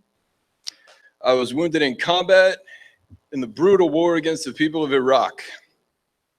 After I became wounded, I struggled to receive the proper medical attention and a discharge based on the resulting conditions. I faced a lot of struggles coming back into society as a disabled veteran. Like, I've had my share of contradictions, hardships, discrimination, and pain. But I've faced them all as a white veteran. Because the disabilities I have are invisible, I faced a lot of skepticism and disbelief. The military accused me of faking and whatever, and many people in society have the same suspicions as well. And this often leaves me marginalized or isolated when I don't have the energy to keep up with able-bodied people or whatever. Those contradictions are real. The hardships are real. That the discrimination is real, the pain is real, but that all takes place on the pedestal of colonialism. That is to say that as white people, like everything we have, everything white power colonialism has, it all comes at the expense of colonized people. And we benefit from the materially we benefit from the exploitation of their labor and resources. And so a colonized person under the same circumstances faces deeper and more intense contradictions. So for example, say two veterans, one white and one who's an African person, serve the same amount of time, have the same medical disabilities. The white veteran is going to be taken more seriously when they're seeking medical care. They're more likely to receive a diagnosis. And if benefits are denied them, they have more resources at their disposal. The Black Power movement of the late 50s and early 60s rose up during the era of the war against the people of Vietnam. Many African people refused to fight in Vietnam because they didn't want to risk their lives fighting for a system that colonized them at home and others abroad. They didn't want to be a part of that oppression. The Black Power movement recognized that what the US was doing to the Vietnamese people in Vietnam, they had been doing to African and indigenous people in the United States. White opportunism gave rise to an anti-war movement among veterans that focused more on the enigmatic all veterans, or what we refer to as veterans in general. But even while some of the components of veterans anti-war movements take on an anti-imperialist stance regarding foreign policy, they've thus far failed to take a principled stance of anti-colonialism domestically and of reparations to African people, and they've failed to unite with the Black Power movement to dismantle colonialism from the root. And this necessarily serves the material interest of imperialism through the back door. Any contradictions that we face as white veterans come as a result of the system under which those contradictions exist. So we face contradictions as white veterans because of white power colonialism, from parasitic capitalism. Therefore, for us to try to fight for a bigger piece of the pie for our assigned sector of veterans in general, that means necessarily that we're fighting as white people for greater access to the resources of colonized people. Anytime we ignore the primary contradiction of colonialism in favor of generalizing the people, then we necessarily change the focus of our goal. When we change the focus of our goal away from challenging colonialism and uprooting it, we're necessarily aiding the very system which causes our contradictions. To end our contradictions, white people, including veterans, need to unleash those stolen resources and pay reparations to African people. So rather than continuing to fight for more rights at the expense of African, indigenous, Arab, and otherwise colonized people, is in our interest to unite under the leadership of the African working class for liberation, which will come with the victory of African internationalism. Uhuru. You can go ahead and go back to the original slide, the title slide. Yeah. I've been asked to read a letter that I wrote about 7 years ago to the person who shot me. Now, I don't know what group or whatever they were from, and so I'm not like endorsing any particular group or whatever, but this is just, this is something I wrote to another human being. And I've been asked to read that, so I'm gonna share that with you all now. Today is April 14th, 2010. 6 years ago today, I was occupying your land and your communities near Karbala, Iraq. That particular day, I was in a 4-vehicle convoy traveling from Al-Qaim to Husayba. I was the gunner standing in the rear turret of the final vehicle facing the rear when we ran into the guerrilla ambush. The US government and the US corporate media would say that you're a terrorist, but you're not a terrorist. I was a terrorist. And for that, I must offer my deepest apologies. I must also thank you. The bullet that you used to protect yourself from me changed my life. That day you shot holes through everything I had grown up believing about America fighting for freedom and liberty.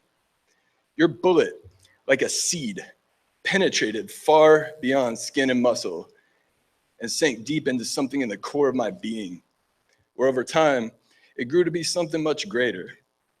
It grew into a worldview that included people outside of the United States of America as human beings and equals. It grew into an understanding of my place in the world and my part in the suffering of other people, and the part that the United States empire plays in the world as one of the greatest enemies of freedom and justice that exists. We were told that we'd be going to Iraq to liberate people. I now see that as an absolute lie.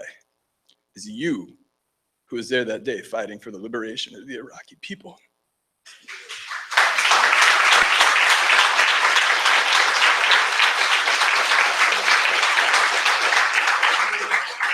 The United States empire is a weapon of oppression, not a force for justice. Occupation will never be liberation.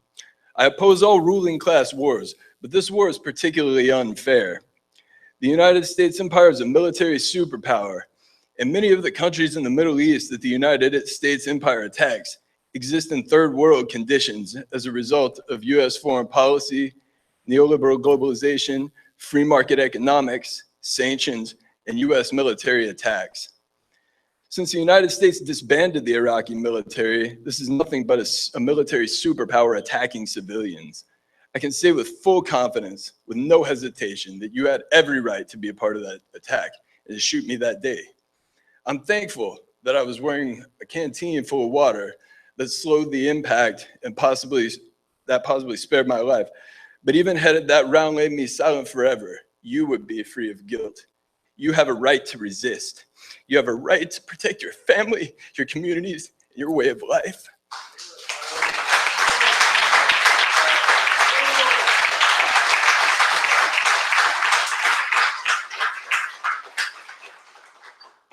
I know an apology seems so small and meaningless at this point, but I hope it can be a start.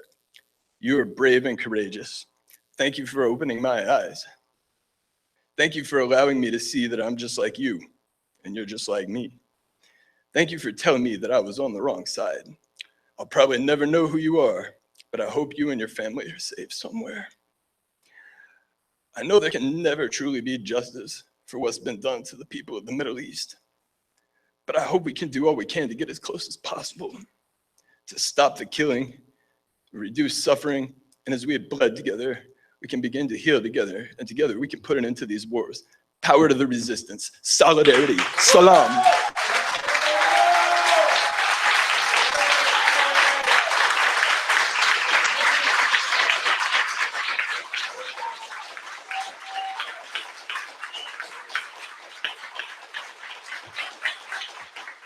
I'd like to take this opportunity to call on all veterans to join the Veterans for Black Power Working Group and the Uhuru Solidarity Movement.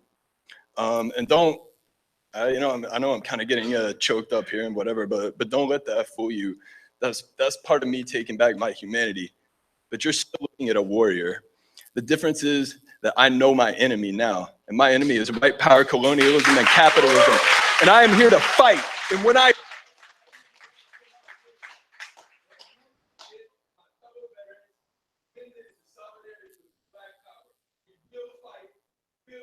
Reparations now, white solidarity with black power. Long live Chairman Mwamvita. Victory to the African, victory to African internationalism, victory to the African People's Socialist Party.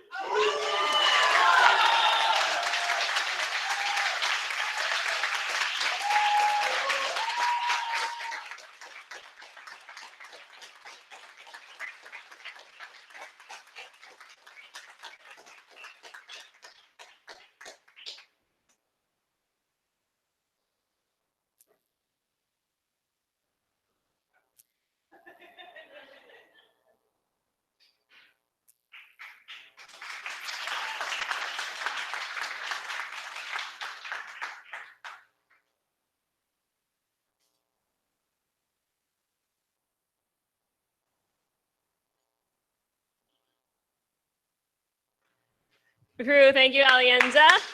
Uhuru.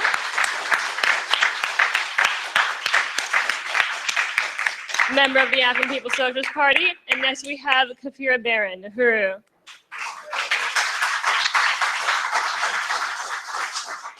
Uhuru, I just want to appreciate the amazing panelists and that amazing presentation, Bobby. Yeah.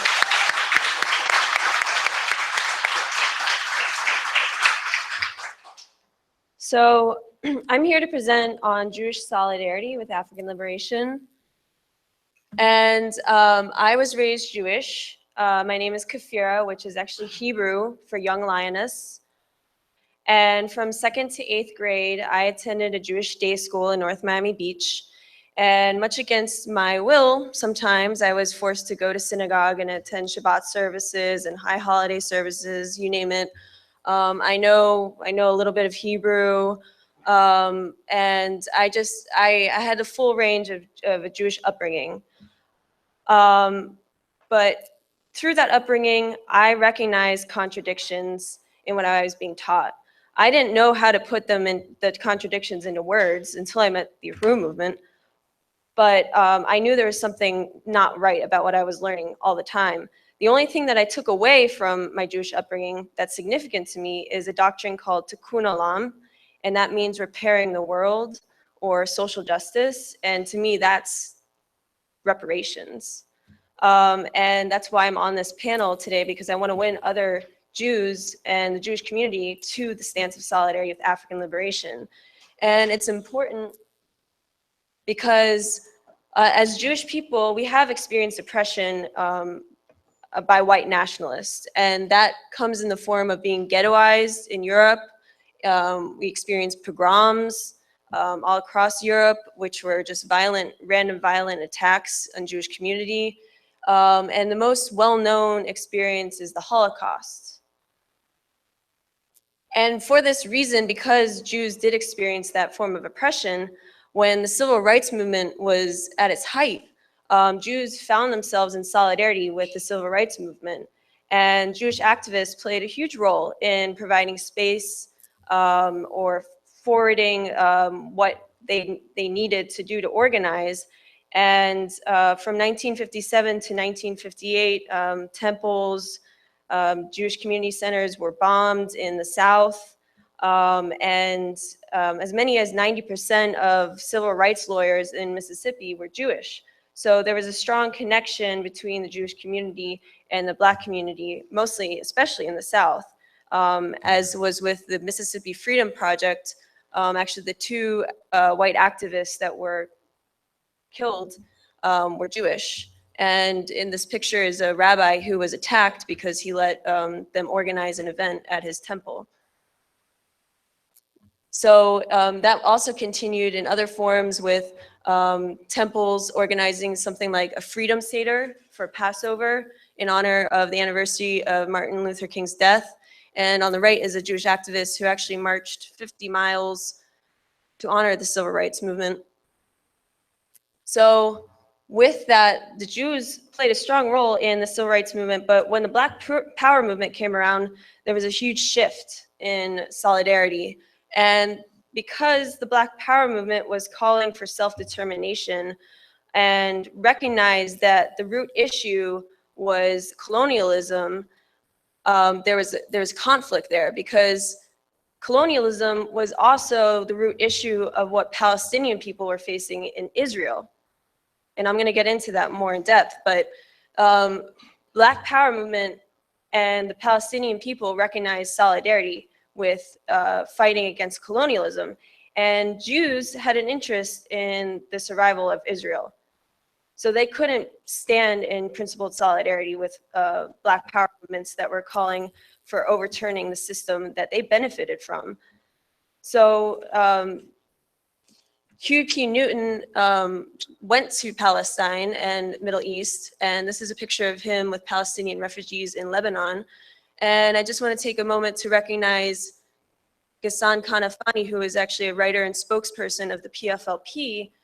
And I actually wrote an extensive paper reviewing some of the literature he wrote, and I will be publishing this paper that I wrote recognizing Palestinian resistance and literature, and I'll be publishing that to support reparations for Palestinian people and African people.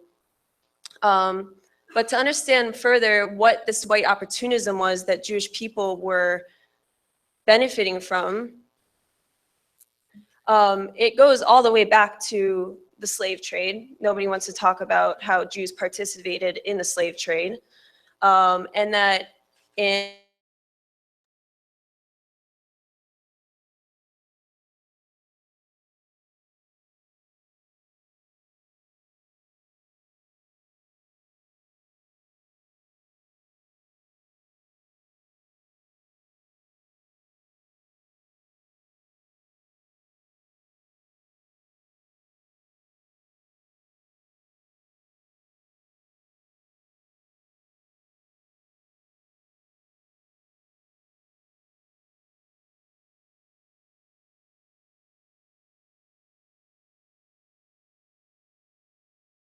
Jews wanted their own homeland. How everything get muted. So we had this man, this Austrian man, come up with the idea of Zionism, which was basically a philosophy that Jews should have their own homeland and it should be built in a place where we have a mythological connection to.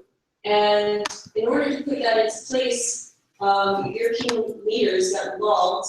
But I just want to read this quote from Moshe Dayan, who was a military leader in Israel. And he said, "We are a generation of settlers, and without the steel helmet and gun barrel, we shall not be able to plant a tree or build a house." And that to me right there explicitly says that we're colonial settlers in the Middle East. And that's it.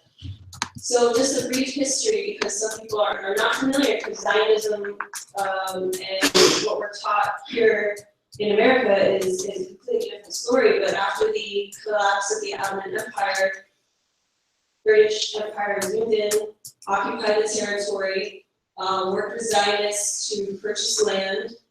A series of different agreements were made, such as the Code Agreement, the Balfour Declaration, and the Hawaii Agreement, which is actually a deal between the Third Reich and rich, ruling-class Jews to secure their state in occupied Palestine. And as of 1948, the State of Israel was declared. And I just want to interject with my own personal family history that I know for a fact that I have a great aunt who was married to a wealthy German industrialist. And when the Holocaust was coming around, my family said, "You better get out of here because the Nazis are going to come and destroy you." And they said, "No, they actually like us because we produce trains for them." So that's like perfect example of white opportunism, because it was against the rest of the Jewish community to play a role in the Holocaust. So as of 1948, with the help of the British military and Zionist paramilitary, Palestinians were forced out of their homeland. About 1 million Palestinians were dispersed or massacred, and leading up to that, they did fierce levels of terrorist activity in the villages, massacring villagers, poisoning their water wells, anything you could think of that the British military had done before. The Zionist Israeli military intensified it tenfold. And this has continued since 1948. The occupation of Palestine has intensified, and this map shows you a little bit of how those borders have been changed and the pain experienced by the Palestinian people. And this picture just speaks volumes to me about the connection between being Jewish and allegiance to this occupation, because if you live there and you turn 18, you have to serve in the military. And it's deeply intertwined into the religious process as well. But we have to understand that the whole reason that people uphold the state of Israel is because we use it to we justify this occupation because of the experience of Jewish oppression in the past. And I myself actually went on this thing called March to the Living. Some of you may have heard of the birthright, But there's also this thing called marginal living where they pay for you, if you're a young teenager, they'll pay for you to go to Israel and go to the concentration camps. So for 1 week, I was toured around Auschwitz, Birkenau, Treblinka. I went through all these different concentration camps. And that's a photo I took. And then immediately after, I was flown to Israel. Now, to me, that was blatant, like, propaganda. To say, you experienced this oppression, like, literally walk you through that experience, and then take you to Israel to make you believe that that's the answer to the oppression that we face. But nothing was mentioned about the Palestinian people. Nothing was mentioned about any other pain or oppression experienced by other people. Where is the discussion about the fact that 40 years prior to the Holocaust, African people were being murdered in Namibia by the German military? Or the fact that here in America, African and indigenous people are still facing mass oppression and murder. And I find it offensive that Jewish people still want to talk about our pain and our oppression when we sit on this pedestal, when we benefit from this pedestal, when we can't use the Holocaust as an ideological weapon to justify occupation. And we need to see our interest in overturning the system so that all genocide is overturned. So the most recent attack in Palestine that most people may be aware of is Operation Protective Edge in 2014. Thousands of Palestinians were killed, over 11,000 Palestinians were injured. Gaza is still recovering from this attack, and you may have heard that they're continuing with so-called illegal settlements. Of course, I understand that all of the land is legally occupied and it must all go back. But it's also important to, in this discussion, to recognize that African people in Israel and occupied Palestine also face colonial terror, because Israel plays a huge role in the colonial attack on Africa, and their military resources go towards extracting resources in Africa. They play a huge role in the diamond industry.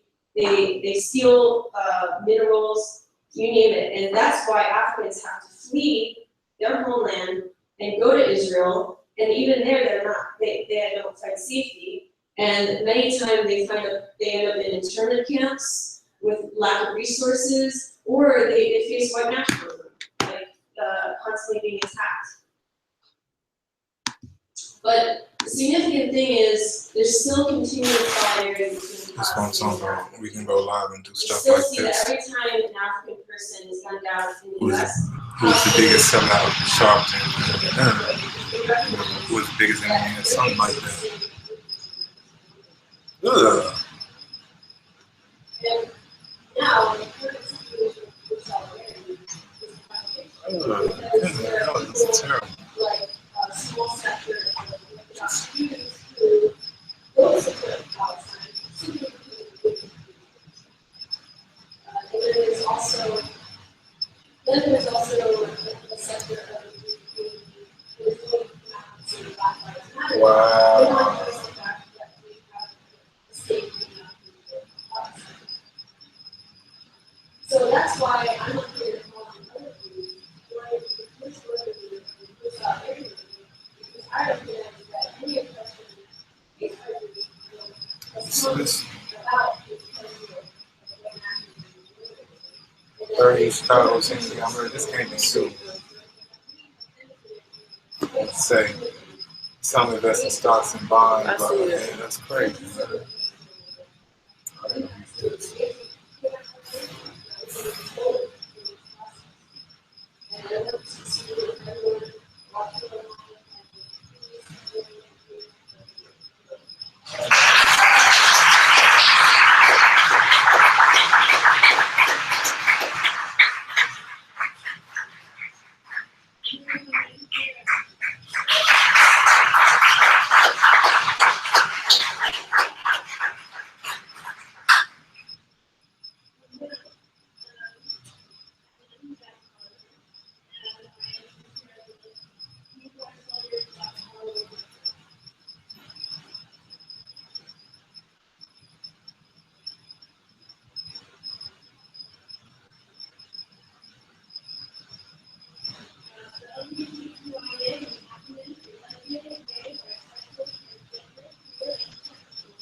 Michelle Palmer these pictures up.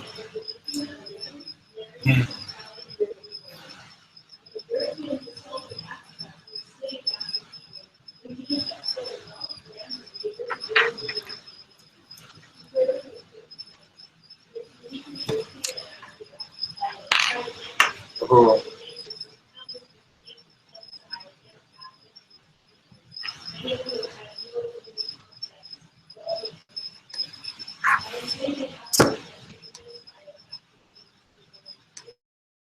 Ourselves out of feudalism and into capitalism, building the economic institutions of private property and marriage, highly regulating sexuality and gender identity, and enforcing oppressive gender roles throughout white culture for our own economic gains, and enforcing them all over the world as we further colonized. Capitalism and colonialism are the reasons that LGBTQ people are even designated as a subgroup of humanity within white culture, and why we are marginalized within white society.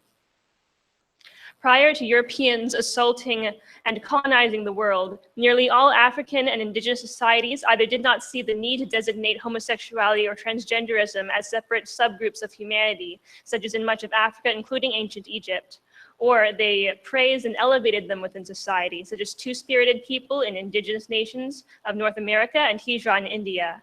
When we kidnapped and enslaved African people and committed genocide against indigenous people, it was without regard to gender or sexuality. It was because they were African and indigenous, and we wanted their labor and resources, and we took joy in oppressing them and taking power over and away from them. I am a transgender or non-binary person on the masculine side of the spectrum. I often say I'm a transgender man because more people tend to understand that and use my preferred pronouns. I'm also bi or pansexual as well as a romantic, which means that I don't experience romantic feelings. Like many white people in the LGBTQIA community, I've experienced physical, sexual, and verbal abuse and discrimination, including within the LGBTQ community, and by loved ones and strangers alike. But I've never been pulled over, I've never been arrested, I've never been stopped and frisked, I've never been followed by security in a store. It was assumed that I would go to college and have an easy time finding employment. And in times when I was low on funds for rent or for car repairs, I could rely on the trust left to me from the side of the family that owned a slave plantation in Georgia. As Johann brilliantly laid out during the introduction, all white people sit on the pedestal of oppression of African and indigenous people. The foundation of that pedestal is exploitation, torture, rape, and murder, and that is reflected on the pedestal itself. There is pain on the pedestal of oppression, there is. And capitalism has defined gender roles. The nuclear family is in the economic interests of white power, and anything against that has been seen as an enemy, something to be punished, rooted out, and destroyed. During the height of all of the suicides being committed by white LGBT young people throughout the country, I was told by someone I love that I should kill myself too. Someone I love attempted to strangle me several times, and many white LGBT people experience much worse. Above is a photo of Brandon Tina, a transgender man who in 1993 in Nebraska was repeatedly raped and beaten and then killed by two men who had been his good friends and who turned on him when they found out that he was transgender. The lower photo is of Matthew Shepard, a young gay man who in 1998 was beaten, tortured, and murdered by two men in Wyoming. These are just two examples of many. But these cases have historically received much more attention from the white ruling class media and white society itself.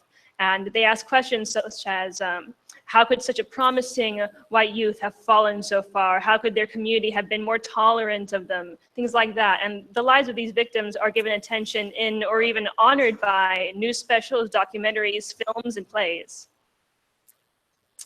African same-gender loving and transgender people are harassed, beaten, raped, tortured, and murdered every single day. We don't hear their names on the news. 5 African transgender women alone were killed in the month of February. These 3, Sierra McElveen, China Dupree, and Jaquarius Holland, within the same week. And I think we all know that the real number is much higher. African same-gender loving and trans people are constantly under attack by police, by white vigilantes, and are attacked due to horizontal violence, all of which is the result of white power colonialism and capitalism. This is why there is no such thing as LGBT people in general. There is the colonizer and the colonized. There are two different realities for all white people and African people. Even as white LGBT people suffer on the pedestal of oppression, everything we have, all the rights we get, all are at the expense of African and other colonized people. African people are a nation of people, colonized by the white oppressor nation of which all white people are born being a part of, even the most marginalized. Due to the fierce and justified resistance of African and colonized people the world over against white power, the white nation is working to consolidate itself in various ways, and that has included the consolidating of white LGBTQIA people. We are invited to be full participants in white power. We are invited to be the slave masters. We are invited to be the lynch mobs. We continue to benefit from the social and economic wealth afforded us because we are colonizers on stolen land, living off of stolen lives, labor, and resources. We all owe reparations, and especially as we are marginalized on the pedestal of oppression, it's in our long-term and in our best interest to pay reparations, to overturn this system responsible for oppression against us and everyone else on earth, to overturn the parasitic relationship we have to African and colonized people, to join with the rest of humanity and help build a world in which no one is oppressed except the oppressor. We have, yes.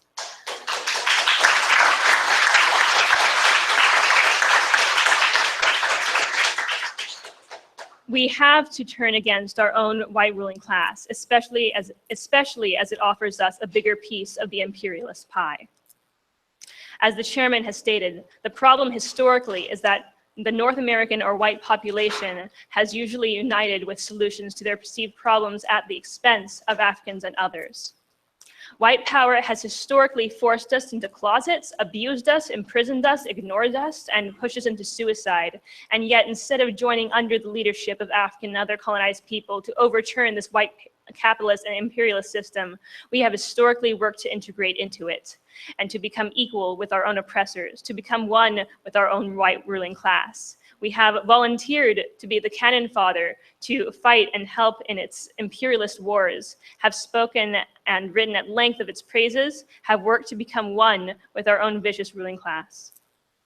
We have historically stood against the right of African people to be free and self-determining. We have slandered African and colonized people, have enjoyed oppressing them, and the power and wealth we gained by doing so. We have participated in the enslavement, the lynchings, and murders, and overall oppression of African people, including African same-gender loving and trans people. We have benefited from their struggles for liberation, appropriating them for our own opportunist agenda. A large portion of the clientele of the Stonewall Inn was African indigenous. Marsha P. Johnson, an African trans woman, was one of the first to fight back against the state at the Stonewall Rebellion in 1969.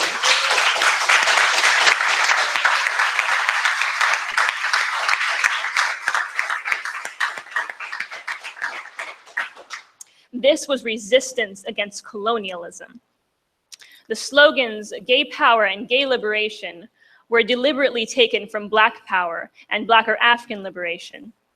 Immediately after Stonewall, chapters of LGBT organizations sprang up all over the state, all over the country, and the gay liberation movement really took flight. In 1992, Marsha P. Johnson's body was found in the Hudson River. And despite evidence, including witness accounts, pointing to it being a murder, her death was ruled a suicide. Due to pressure from the public, in 2002, the ruling has since been changed to, quote, undetermined. Meanwhile, in the recent Stonewall movie, her resistance is overlooked and a white young man is credited with beginning the Stonewall Rebellion. Imperialists such as Cecil Rhodes and the founder of COINTELPRO, J. Edgar Hoover, have been LGBT, committing absolute genocide against African and colonized people. We are murderers, rapists, and thieves on a mass scale, and we have the blood of African people on our hands. We tokenize, we fetishize, we mock African people, and we steal the children of African people today. We see the overturning of Don't Ask, Don't Tell as a victory. We willingly become cannon fodder for white power to continue to steal the resources of and commit genocide against African and colonized people. But it is not a victory for lesbian, gay, bi, and transgender people to openly serve in the military. It is not a victory for us to be welcomed and thanked by white power. It is not a victory, and we cannot see it as such.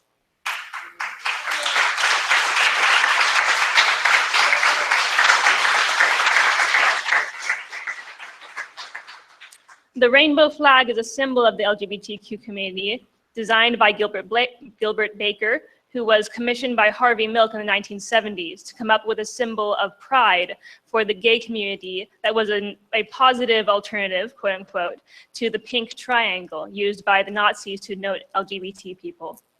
This symbol of pride and love is used to gentrify, or rather commit ethnic cleansing against and destroy the Black community. We are usually the first to invade Black communities and force African people out of them into further impoverishment, into the streets, into prisons, into not being able to feed themselves and their children. If our invasion is fought against, we accuse African people of homophobia and call the police on them, an arm of the white power state on them, who kill and force them into slave labor in the concentration camps called prisons. We welcome police into our pride parades and want to be them. I know that there are white LGBT people like me, including in this room and watching online, who reject that, who reject the imperialist and white opportunist symbols that are the rainbow flag and the American flag. I don't want a flag dripping in the blood of African and colonized people. I take no pride in that. My flag is the red, black, and green.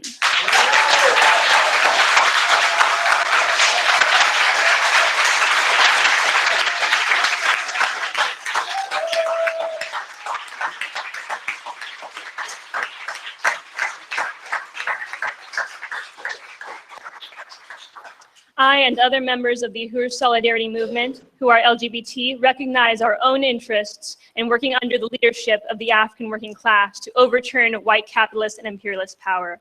As the chairman has said, the white population must become anti-colonialist as a matter of self-defense. Black power doesn't oppress us, white power does. And it is only in material solidarity with Black power that we can permanently end our own oppression and end our self-imposed isolation from the rest of the world. This is how we gain our own humanity. This is how we use our strength as a community. This is how we can fight against our own oppression and liberate ourselves. Instead of being on the side of the oppressor, our own oppressor, we can be on the side of the oppressed. We can fight in our own long-term interests and that of the entire world. So join, under the leadership of the African working class, fly the red, black, and green. Let's fight just as hard as the white ruling class in consolidating our own community, except on the side that's in our own interests. We can win our own community to solidarity with Black power and to reparations. I invite you to join the Uhuru Solidarity Movement's LGBT working group. This is where we need to be. This is the answer to our own problems. This is our proper place in the world. This is the answer, and this is how we can be free, and this is how we can freely be who we are. This is our home, Uhuru.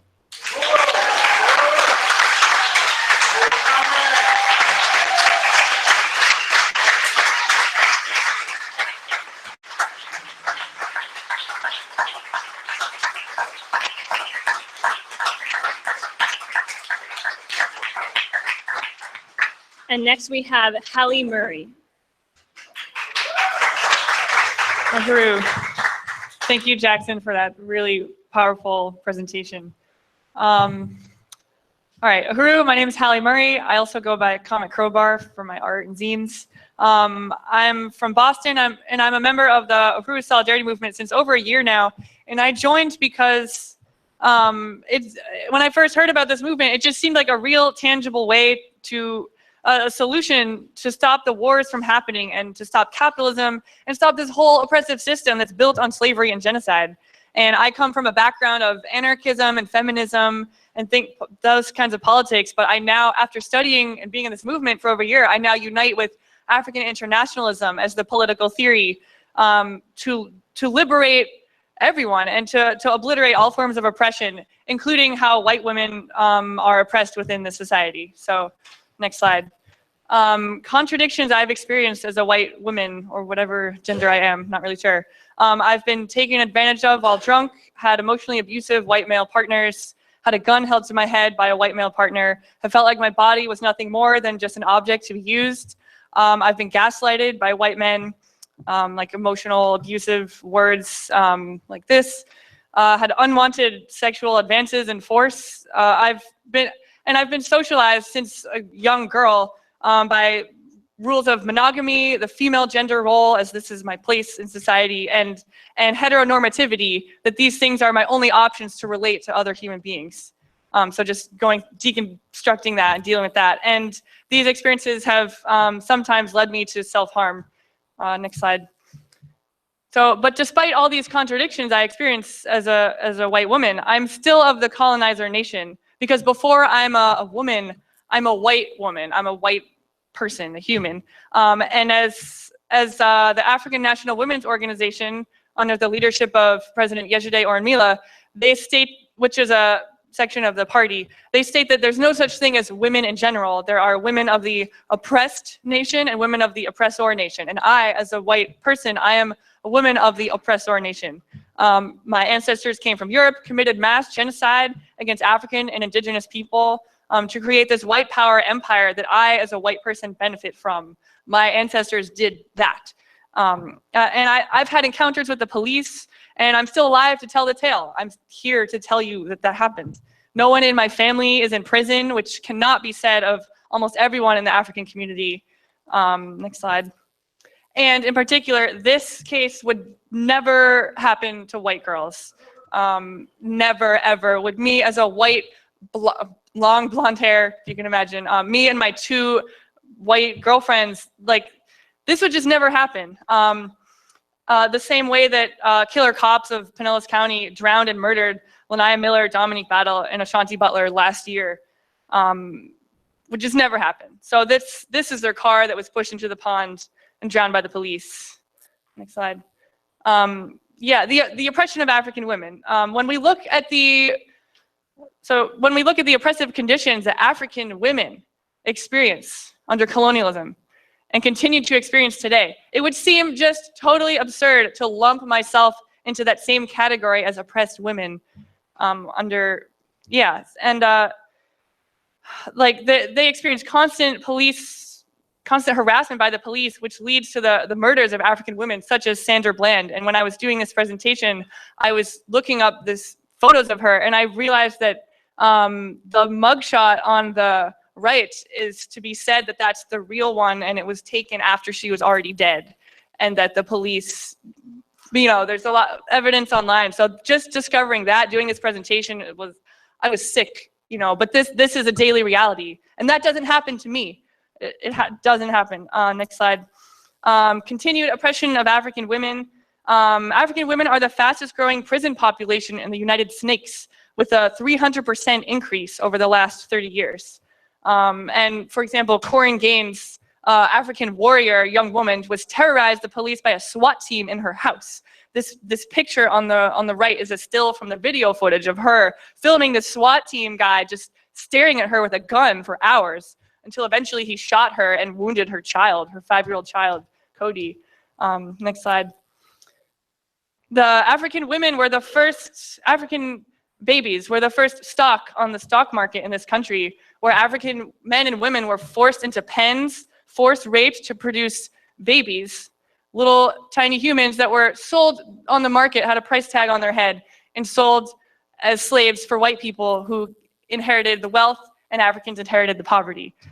Pregnant African women were lynched, their fetuses cut out and kicked around like a ball for white people to play with, which is absolutely horrendous, oppressive conditions.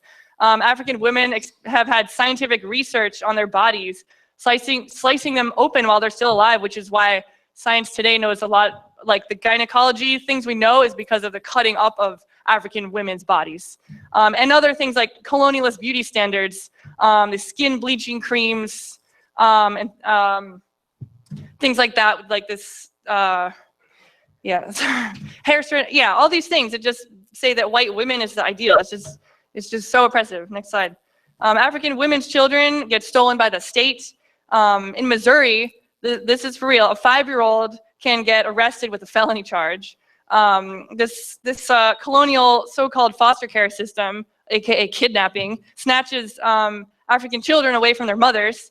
And here is pictured Kushinda Olan Rawaju, who's the vice president of the African National Women's Organization. This is in London here. She's been in the 17-year-long oppressive battle with the state against this revenge eviction and custody of her son. And they have this, ANWO has this campaign, Arrest CPS, which is brilliant. So there's really no comparison to what I face as a white woman compared to the state-sanctioned oppression and violence that African women experience every day in this country. Next slide. So now I'm going to talk about how the feminist movement, white feminist movement, relates to the Black Power movement. Both major waves of feminism that exist in history were sparked by the struggles for Black liberation. The first wave being African resistance to chattel slavery in the late 1800s.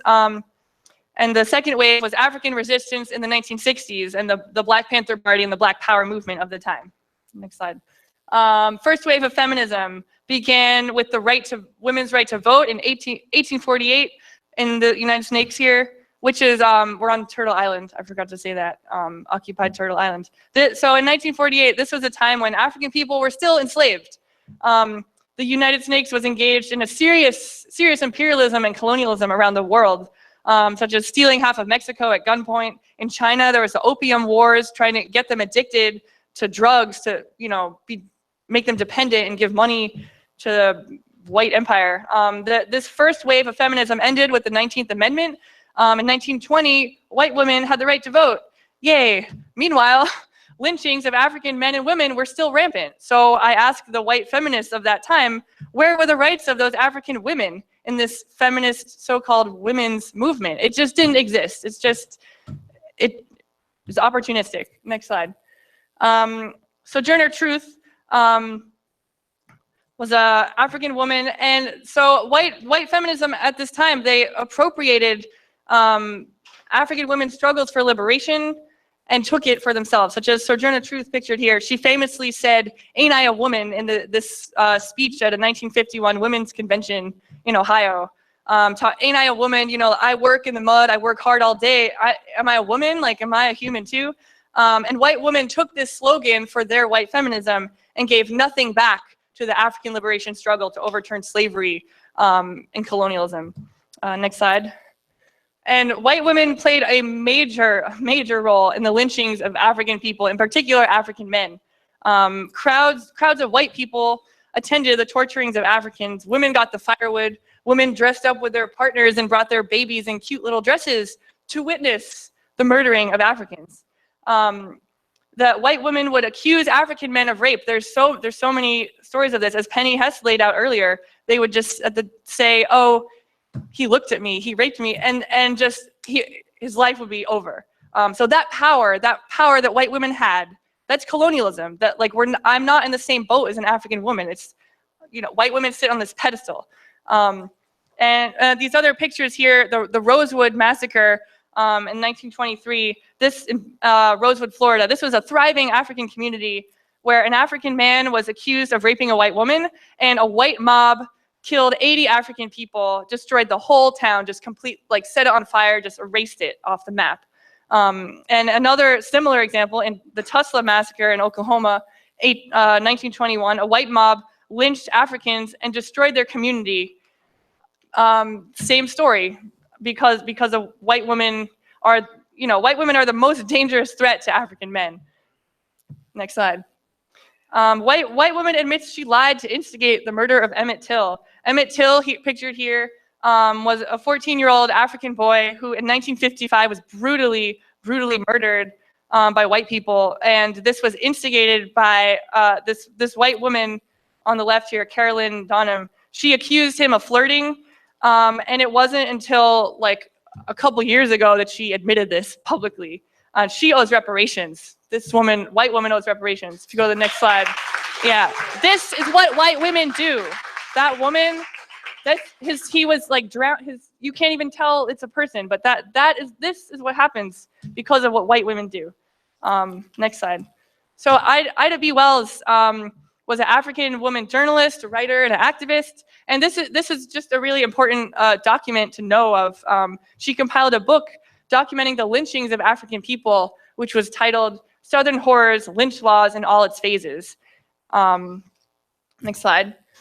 So Rosie was African. Fact. So now we're in the 1940s, where jobs and white imperialism in the United States was like making planes to go to war. This was like the jobs available for women at the time. And the few jobs that were available for African women were just the dirtiest, most low-paying jobs that you could find. And while white women who had the same job got much higher pay, a union, and eternal fame, such as this iconic Rosie the Riveter, which is like, it's still big today, like feminism, we can do it, the strong thing. But then this picture on the left is an African woman doing the same thing. So like, where's her iconic, strong, powerful woman? Like, it's just another example of white women appropriating African women's struggles. And African women always worked the hardest for no pay. So like, come on. Next slide. The second wave of white feminism in the 60s, this was when white women fought to have equal power as the white man in the colonial system at the expense of African people, such as gaining a bigger piece of the imperialist pie, being a colonizer like the white man, getting equal jobs in the army, in the military, in the police force, equal opportunity to hold a gun to murder Africans. Like, I don't want that. Like, I don't want that. This was, you know, equal positions with, yeah, it was totally opportunistic. And such as Betty Shelby is a current example, this white woman cop who last summer murdered and gunned down Terrence Crutcher. So it's like, she's a white woman, but she owes reparations too. Okay, yeah. So in the 1960s, Black Power was, and the worldwide fight against colonialism was the main trend in the world. The women's liberation movement of that time is even called that at all, is because of the Black liberation movement. They just stole the same word. Revolution was the main trend in China and Vietnam and the so-called Middle East. And the women's liberation movement never addressed colonialism. It was not on their agenda. Next slide. White feminist icon Gloria Steinem was a CIA agent. This is still in the 60s. Yeah, this woman, white woman on the left, is seen still today as like this feminist icon, but she was sent to infiltrate activists and other communist organizations in the 70s to destroy them. And it's like, I just want to draw, there's like a line between these two people, like they're not on the same page just because they have their fists in the air and their bodies are the same. It's like totally different. And today there's no better example of white feminist opportunism than with Hillary Snaky Clinton. I never was with her. So it's her twin sister here. This woman, this creature called Black children super predators. She stole millions, the Clintons together stole millions of dollars from the people of Haiti, and she's an imperialist. Just because she's a woman, it's like, she still is part of the imperialist system. Next slide. And this can be really seen a lot today, especially with this Trump thing, in these white women's marches, which are opportunistic and imperialist. And I attended the one in Boston, selling this beer, as trying to organize other white women to like similar to what I'm doing here. And the march in Boston was even called Boston Women's March for America, literally a pro-America march. So what does that say about the feminist movement? You can see the flags here and the signs like "Our America cares about everyone." That's a lie. You know, these marches all around the country were fueled by Trump's election and sexism. And white women were personally offended by it. But white women say nothing when Obama has deported over 2 million men, women, and children and dropped 3 bombs per hour in the last 8 years. So where are all these pissed off women when the bombs were dropping on other women and children? Where were they? Where are you, women, white women? They're here. No. Yeah, white feminism is and has always been opportunistic. White women only care about an issue when they're personally affected by it.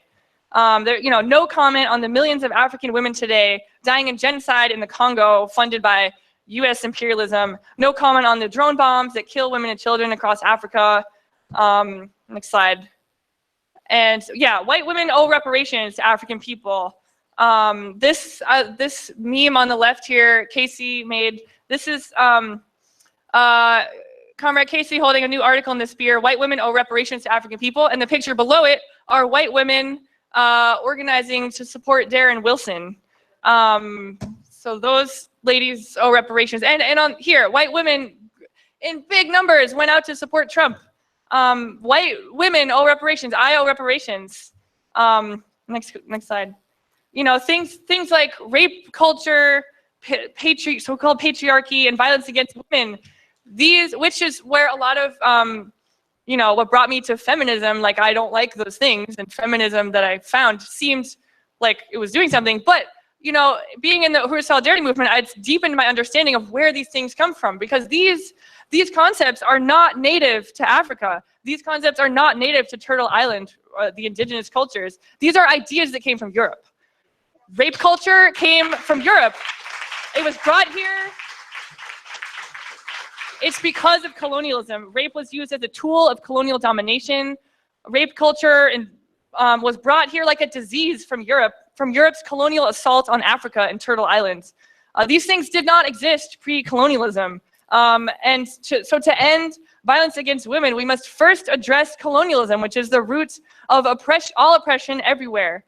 Reparations as a material thing can be used to obliterate rape culture because it's going after the root. Reparations is a solution to colonialism. Next slide. And this is really so powerful that to really understand, if white women can understand this and all these sectors here, the oppression of white women does not exist in a Black power world. It just doesn't, because Black power liberates all people. You know, I do this, I'm here because I want to get free. I don't want abusive partners anymore. I don't want to be an object. I want to get free, and I want all people everywhere to be free. So that is why I'm in this movement. And I'm calling on all white women everywhere, everyone who's tuning in right now, align yourself with the African Revolution. Join this movement. Don't accept your rights at the expense of colonized people, as we've seen today. White women owe reparations. And we can do that by joining the Uhuru Solidarity movement. So I call on white women out there, help form the white women sector of the Uhuru Solidarity movement to organize other white women like ourselves to come to the understanding of African internationalism and work under the leadership of the African working class. Uhuru.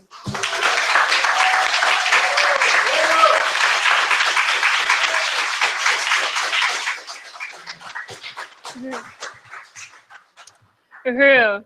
And so now we are opening it up for Q&A for just a few minutes. You can come to the mic over here and also please feel free to raise your hand to join these sectors and say why as well. Uhuru.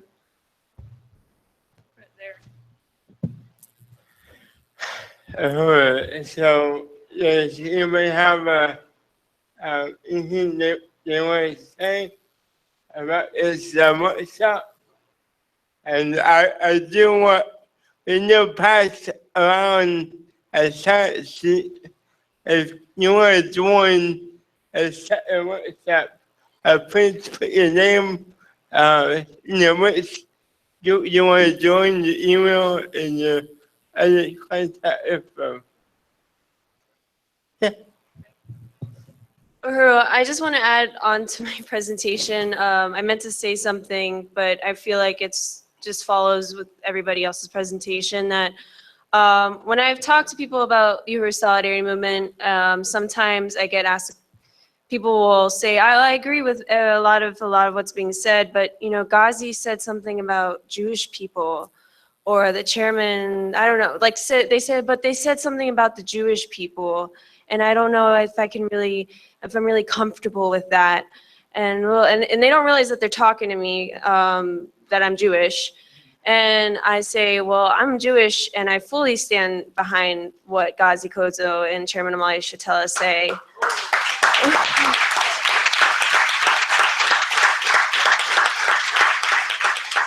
And it's about, and I think all of this comes down to taking ourselves out of the center of what we experience and what we identify as in this social system and what we think we experience as pain, because the root of any pain, as all of us on this panel explain is this social system, and it's in our interest to go into our sectors and fight against that feeling of keeping ourselves in the center and fighting against that. Uhuru.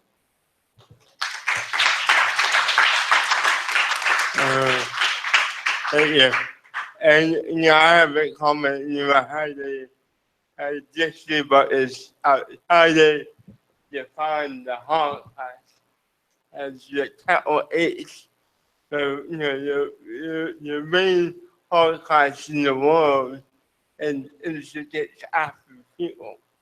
And what happened in Germany was having going on to African people and other kinds of people are much greater scale, and that's the rule, the Holocaust. And so, and the practice side did happen in Germany, but the real, the Holocaust was against non-white people.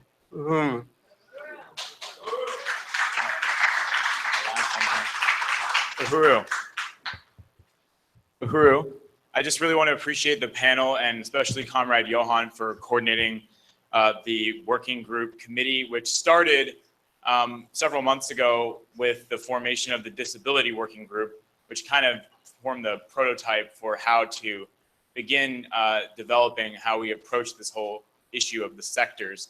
And I guess the sort of theme of it was marginalized and oppressed sectors. So, white men is not a category of the working group. And honestly, the history of the Solidarity movement, these sectors that now we're developing these strategies like LGBT, women, it's like that's who has comprised the Solidarity movement historically. So I do want to say that I think white men do have an interest and obviously have a responsibility to pay reparations and join in solidarity with African liberation. And, the white man is like the ultimate, like the white man. That's the white power. Like that's the ultimate persona of imperialism. And white men have a responsibility to kill the white man. Yeah. That's the job that and commit national suicide and commit like white man suicide.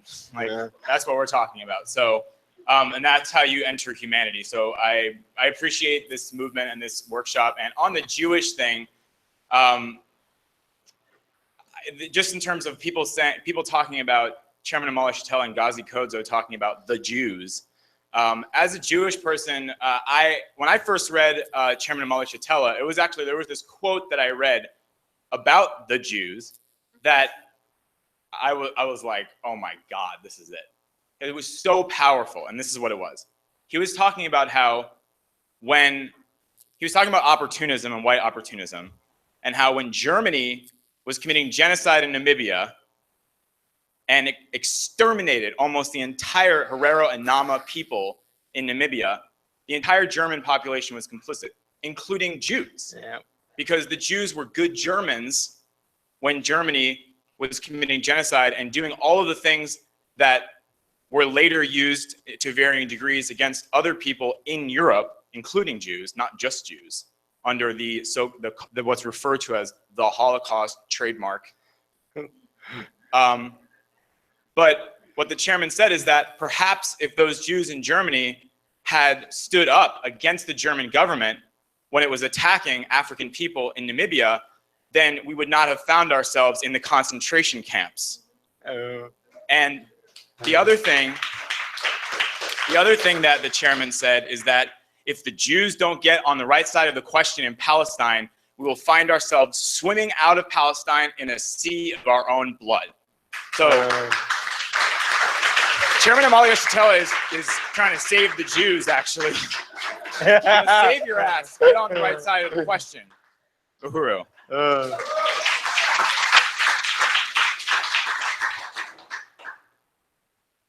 Uhuru. just want to really appreciate this panel and the workshops and, you know, just the courage and, you know, this information also so helpful. I feel really armed to answer a lot of different questions that come up about all of the different issues, you know, that were addressed here. And, you know, just on a personal note, I want to say, like, I was in, you know, have sort of roots or whatever in like bourgeois feminism. And I just found that, you know, this is the movement where I've been much more challenged, you know, to develop and really just, what's the word, supported to grow and develop in a way that in bourgeois feminism I never was, which functioned kind of like a pecking order and like a recapitulation or whatever, like like the patriarchy. That's how it functioned, kind of, you know. So I just feel that here is where I have, you know, been challenged and helped, you know, to really grow. And I just want to say thank you and hooroo to everybody. Hooroo.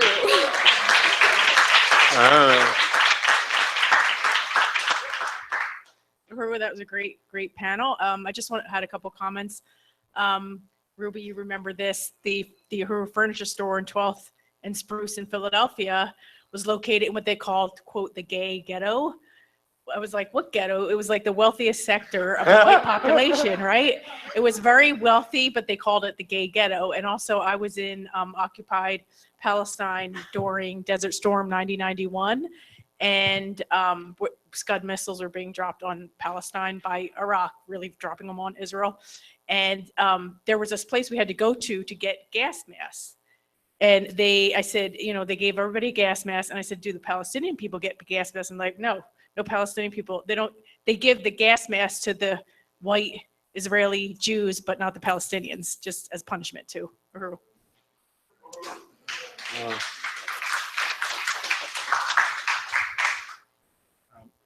Uhuru, my name's David. I'm from Massachusetts. I'm a little anxious about public speaking. And anyway, I unite with the analysis that sectors of the white population are oppressed by white power. Like I unite that that white workers and white women and white LGBT people are oppressed by white power, but I think veterans and Jews are in a different category. Those aren't. I guess this is a criticism. I don't consider veterans and Jews to be oppressed categories of people. There are like, you know, there's this propaganda campaign that we have to thank veterans for their service all the time, and they're like, you know, they get Memorial Day flags and like there's like a separate, like people are more upset about veterans not getting good health treatment than the rest of us who like didn't go and kill people overseas. So that's one thing. And my family is actually Jewish, but I wouldn't be able to join a Jewish working group because I like consider Jewish to be a privileged identity, that white Jews are like more privileged than other white people. And I don't think like that Jews should be asserting a privilege to be the people within the group that are allowed to like talk about Palestine. I agreed with like, I really liked a lot of the things you said in your presentation, but I don't agree that Jews like were very helpful in the civil rights movement in the 50s and 60s. I think a lot of it was Jewish white co-opting. I live in Boston, and in 2005 there was a 40th anniversary march for the Voting Rights Act. And there was an African city councilor in Boston named Chuck Turner, who was a really great anti-imperialist guy. He's one of my heroes. And he marched in this anniversary march after I warned him that it was organized by Zionist Jews, and he like marched it in any way because what's that congressman's name? John Lewis was there, and you know, he saw that the march was organized by Zionist Jews. So Chuck Turner, like in his speech, he like mentioned Palestine and said that you know that Palestinians don't have voting rights yet, and the whole like made Boston Globe, and the Jewish community attacked him, and eventually they had the FBI frame Chuck Turner up and send him to prison for 3 years. They paid a guy $30,000 to go and pretend to give him $1,000 bribe to get a liquor license. And so, and I think that the main Jewish Zionist organizer of this march was Charles Jacobs, who is the guy who claims that he marched with Martin Luther King, and now he's like a pro-war Zionist activist. He did a lot of the Save Darfur propaganda to get the international community to attack Sudan, like under saying, falsely accusing the Sudanese government of genocide, etc. So anyway, my main point is I'd like to talk with you and figure out if there's some way we can work on these issues without calling it a Jewish working group. Well, I just want to, I appreciate you bringing that up, David, because I agree. As a Jewish white person in the society, I don't face oppression. But as a Jewish white person in the society, I have a responsibility to call on other Jews who do sit on this pedestal to speak out against the oppression that we enforce and the occupation of Palestine. Because not going into the sector of the Jewish community allows this system of Zionism and colonialism to fester and continue, because the response by Jewish people, by the oppression that we have faced as Jewish people, our response has been to assimilate, to join the white nation, to become part of the ruling class. And that was the wrong response. That was not an adequate response. We should have taken the step to overturn colonialism, overturn European white nationalism. Instead, we chose to integrate. So I see it as being taking a responsibility for what I was raised in, you know, and everything that I was taught, and overturning everything that I was taught. And I don't speak on behalf of the Palestinian people at all, but I do stand in solidarity with everything that Palestinian people fight for. I 100% stand in solidarity with Palestinian resistance. When people, I'm not challenging that. It's just I felt that this panel was kind of confused, as if like you want to present Jews as a group who are like especially oppressed with. well, we've used, as Jewish people have used the idea that Jewish people have been oppressed in the past as an excuse to carry out oppression against Palestinian people and to overlook the ongoing genocide of indigenous and African people inside this country. Instead, we build Holocaust museums, Holocaust memorials with money that should be going towards reparations. You know, So also the idea of the Holocaust, that there's a special word for what happened to Jews when they weren't even the biggest victims of the Nazis, right, who invaded the Soviet Union, because the Nazis were like controlled by Western white power and Zionists to like, you know, invade the Soviet Union, try to dismantle communism. Uhuru, I just want to, well, first of all, I want to say that, I'm sorry, David, to interrupt you, but I just want to say that I tremendously appreciate this panel. I think it was really tremendous. And I wanted to respond to something that David said. First of all, I do think that veterans need to be part of this, because we are talking about that veterans who come to a consciousness such as Bobby need a place to come. They need a place. They need to know that they can be here.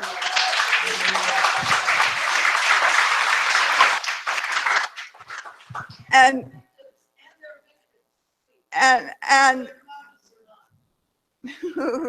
well, I think that I think it was I really appreciate Bobby's statement and his analysis in that letter. I thought it was very, very powerful. I wanted to say on the Jewish issue that I think also we need to say that there's a place for Jewish people to come as well here. And I do think that the analysis that we saw today needs work. I think it needs work because, and I want to say also that we have comrades in the movement who I feel like it would have been good had they been part of it, because I know Comrade Ruby and others have been part of developing something, you know, a position on the Jewish question over the years. I do agree with what Johann raised very strongly. The word Holocaust is a word in the English language that means catastrophe, calamity. To use it with the capital T and the capital H, I feel that we have to totally reject that. And for the reasons that, that Johann raised. So, and I think that there has, I think that to go into much deeper opportunism and the unity with imperialism and colonialism that, generally speaking, the Jewish population in the US and Europe has carried out. I think it has to truly indict that and show, the way forward. So, I mean, that's just some, I don't know if Chairman or anybody wants to say something more, but. Yeah, the only thing I wanted to add to that is that the whole concept of Jews going to Palestine because they had experienced oppression in Europe is Zionist BS. Zionist BS.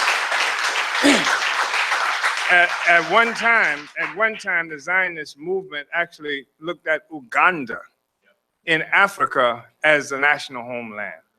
And I think it's really important to reject that and also to recognize that there was something that happened with the emergence of what people refer to as imperialism. It quoted by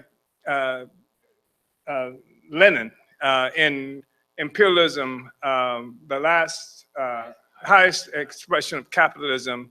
He quotes Cecil Rhodes, who, by the way, was gay, who says that I was walking through the streets of London and I saw the masses. They were angry and demonstrating and threatening to burn everything down. And it became clear to me that if England was to be saved, we had to become imperialists.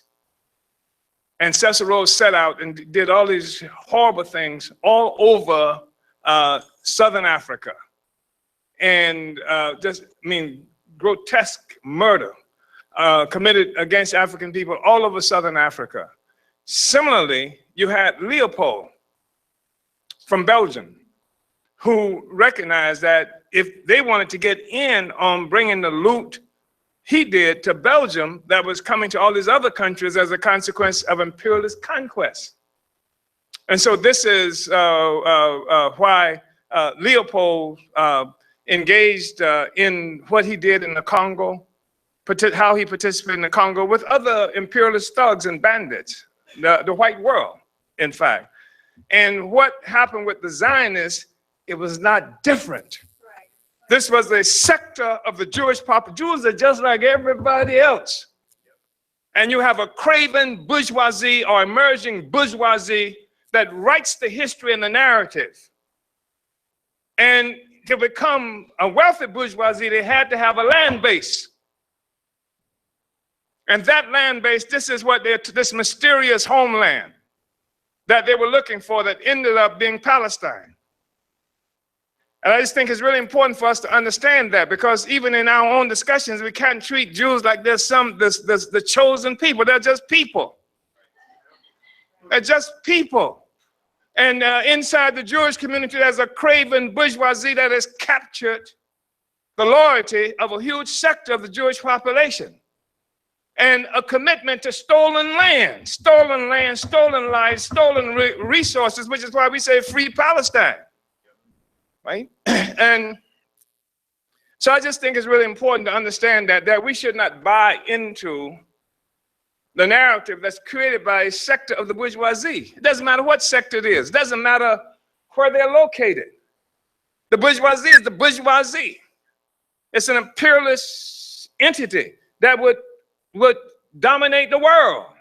And beyond that, there was a convergence of interest between this sector of the bourgeoisie and American and British imperialism, who needed, located right there where they are, some Arab military capacity to protect the oil and petroleum for imperialism. They couldn't even trust Arab puppets to do that because they never could be certain when the Arab masses would rise up and destroy them. But to put a white, non-Arab sector in there to protect that oil, because that sector is always going to have to be fighting for its very life because they're occupiers. And they will fight harder than anybody to protect the resources. They don't have to worry about that sector losing power to a domestic entity that would be opposed to imperialist domination of that region. I really think we should look at this as materialists and not buy the garbage, the nonsense. And what happens to us, of course, it's normal in the sense that our whole lives, and much of it bound by myth and what have you, that's created by a ruling class. That's where the story comes from. What I believe comes from the imperialist white ruling class. What you believe comes from the imperialist white ruling class. And both of us get seduced into this nonsensical web of oppression and exploitation. That's what happens when you have power. When you dominate the world, then your narrative becomes the narrative. And that's what happens when we look at the illegitimate white nationalist state, a settler colonial state of Israel, occupied Palestine. That's what we're looking at. And when I say occupied Palestine, I don't mean a little portion. I don't mean Gaza Strip. I mean Palestine, the totality of it. And that the people who now occupy will have to choose, not choose sides, they've chosen sides up to now. And they're going to have to right their relationship because they're going to be destroyed. Because imperialism is going to lose this battle, because I'm doing everything I can night and day to make it lose, and so should you be. I'm sure you are. That's what this is all about, to destroy imperialism, have it manifest itself any place in the world, right? I mean, that's what it's all about. So anyway, I just think that, we should not fantasize this thing. It falls into the same narrative of the chosen people. God's a real estate agent, so a few thousand years ago, he gave the Jews this territory and what have you. No.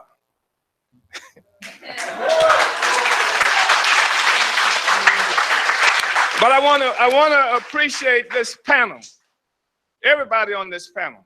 And I want to appreciate Kafira's presentation for a number of reasons, because I've been in meetings with Kafira over a few years.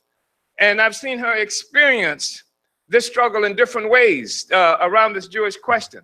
And I thought it was a very bold and courageous stance, and I think that she is working on that. And as Comrade Penny said, that work can be done on that presentation, but I thought it was a good presentation. Uhuru.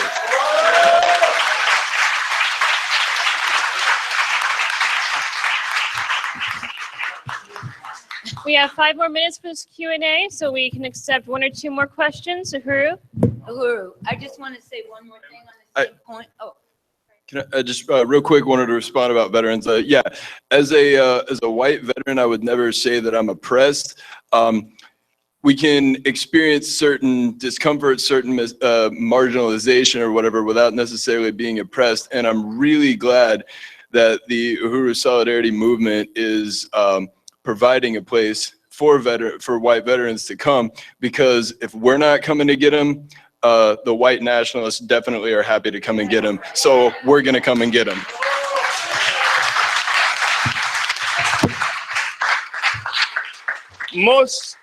Too many of the veterans, I mean, the USA Today just had an article a couple of days ago on the fact that a lot of these veterans are coming from Afghanistan and places like that, and they're coming straight to police departments throughout the United States. And they are responsible for an inordinate amount of the violence and murder. They come from one battlefield to go to another battlefield.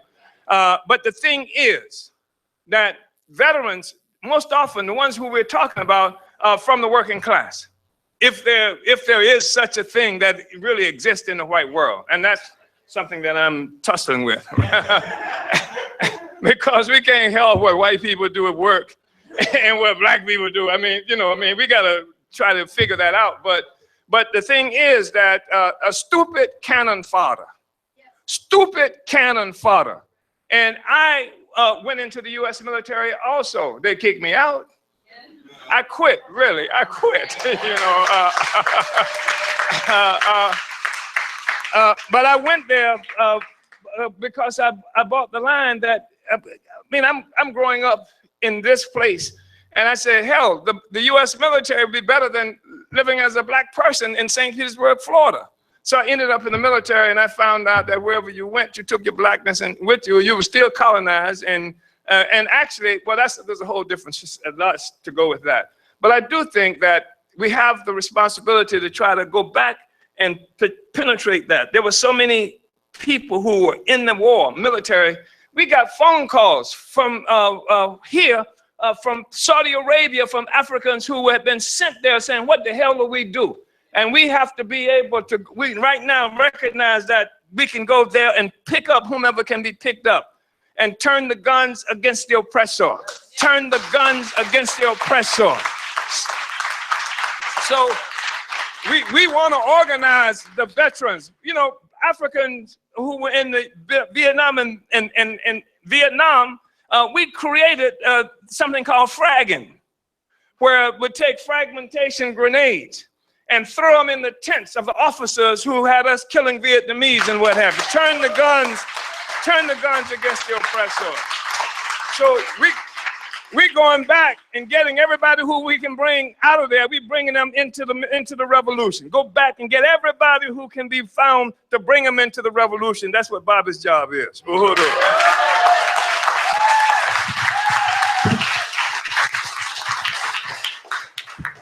Uhuru, I really appreciate this panel, and each one of these things could be developed into a whole event. And I know some of them have, but I feel like we need to do more of them. And I just wanted to raise a tiny other thing about the whole Jewish question, which the chairman has raised many times.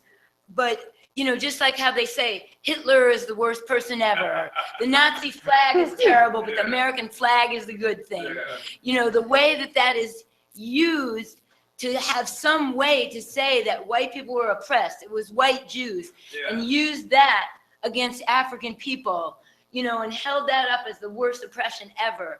And I feel like that needs to be added into that, you know, into that point, because we have to say, no, that wasn't the worst oppression ever. And you put some of that in there, but I feel like it needs to be deepened to express that more, because it's a certain way that that's used, and that white Jewish people allow ourselves, you know, to participate in that.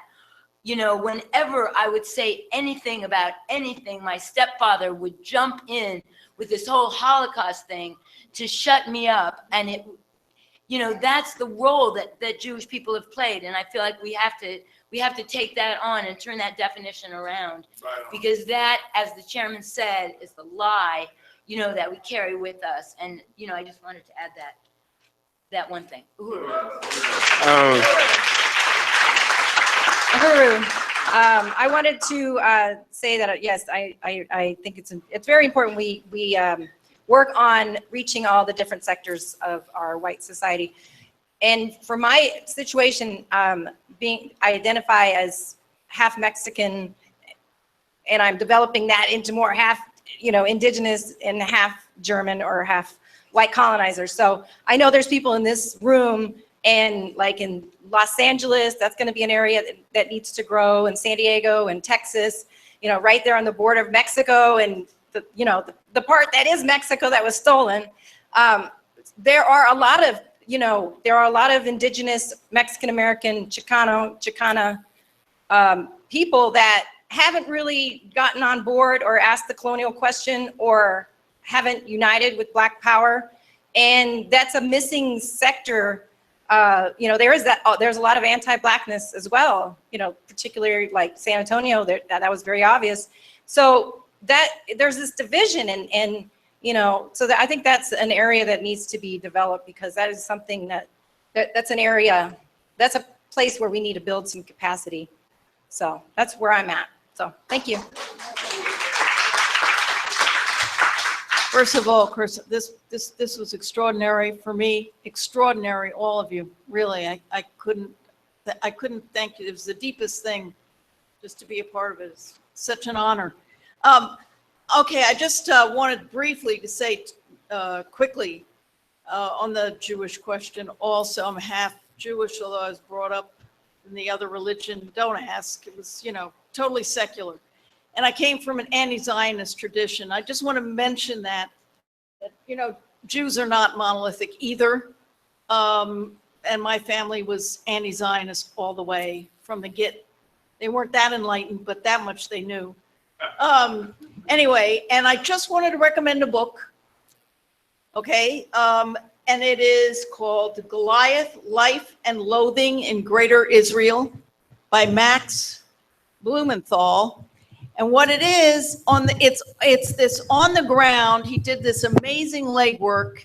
It's this total expose of occupation, genocide, and insanity, because a lot of the real, right, alt-right over there, but unfortunately they have their prime minister in power. They actually say that a Palestinian baby, it is okay to kill the babies of your enemies because they will otherwise grow up to be, and they really are genocidal. And then the Ethiopians, who think they're one of the lost tribes of Sheba, would come over to Israel seeking refuge. And Janet, thank you so much. And they put them in concentration camps. So anyway, it's a great book just to get a very clear picture of what's going on the ground.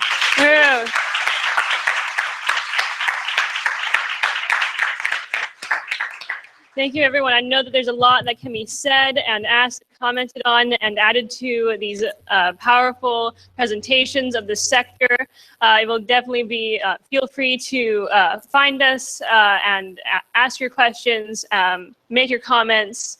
I'm afraid we do have more on the agenda for this convention, but we'll be happy to talk with you. We will definitely be developing these sectors and encourage everyone in this room and people watching to join these sectors, to recruit into these sectors, and to build this movement of reparations. Uhuru.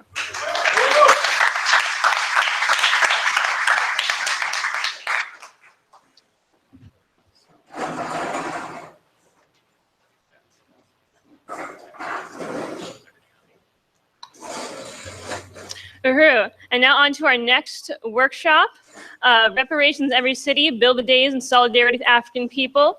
I'll be leading this workshop along with Chair Jesse and two of our comrades from Seattle, Chelsea Dotson and Rob Snow.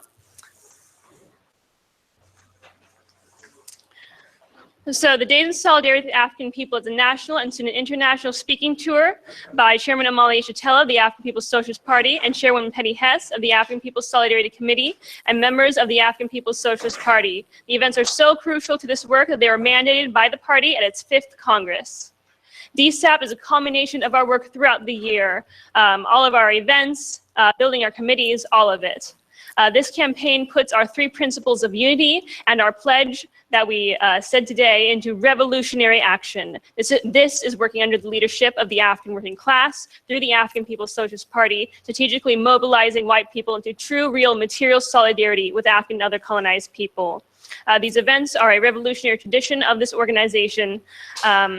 And white people have the right to be presented with this opportunity to meet the movement. And so we need to bring this to every city, to all of our areas, to all of our sectors, to all of our towns, cities, internationally.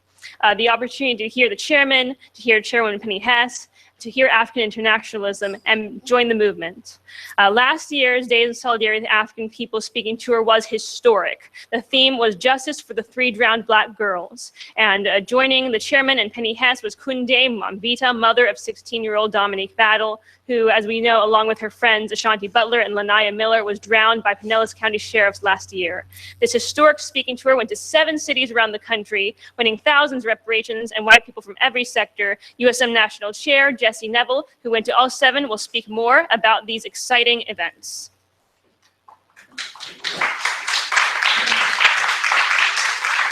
Uhuru. So we're kind of doing this sped up version of this workshop.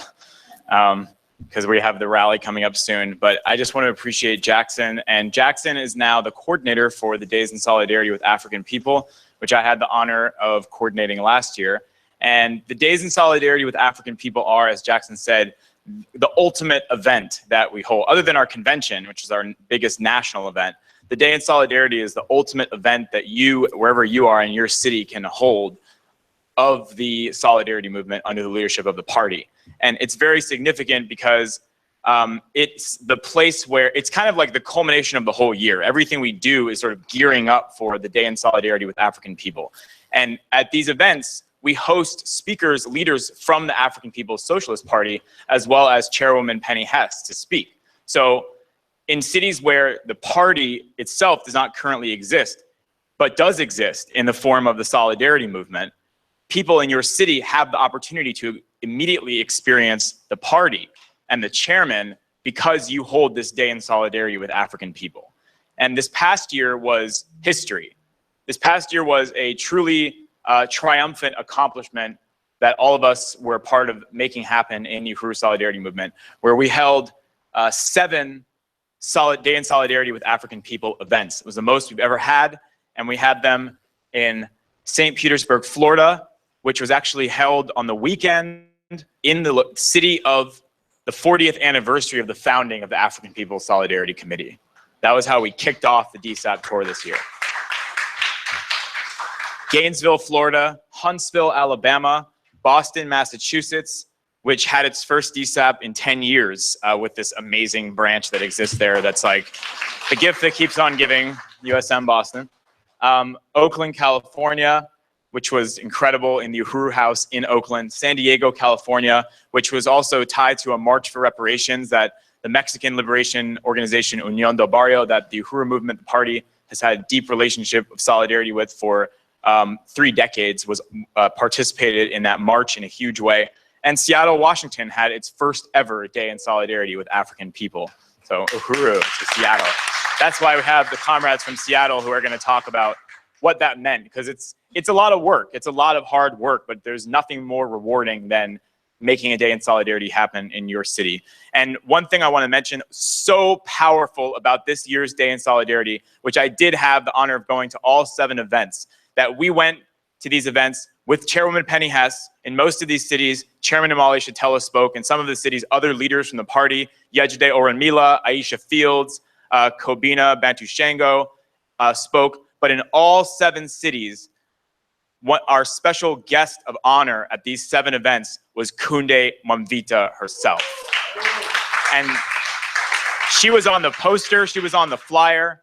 And the purpose, in addition to defining solidarity with African liberation for white people, raising reparations, winning members, this tour was a vehicle for raising up the campaign for justice for Lanaya, Ashaunti, and Dominique to the national level. And by the end of October, from the beginning of October to the end of October, all 7 of these cities, this case was put on the map in all 7 of these cities.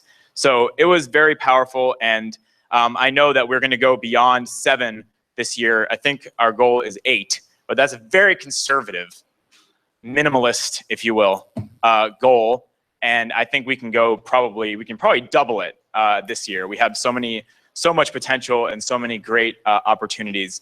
And I hope to go to these events again. Assuming that we're not too busy here campaigning for mayor. If we win 50% of the vote on August 29th, then we don't have to campaign during the general election. So I would like that to happen so I can go to the Days in Solidarity with African People this year. So please get to the polls August 29th, little plug for that. And now I'll turn it back over to Jackson to continue telling us about Days in Solidarity with African People. Uhuru. Uhuru, thank you, Chair Jesse, and the next mayor of St. Petersburg, Florida. I would like to bring up Chelsea Dotson and Rob Snow to speak about how you can make DSAP happen in your city.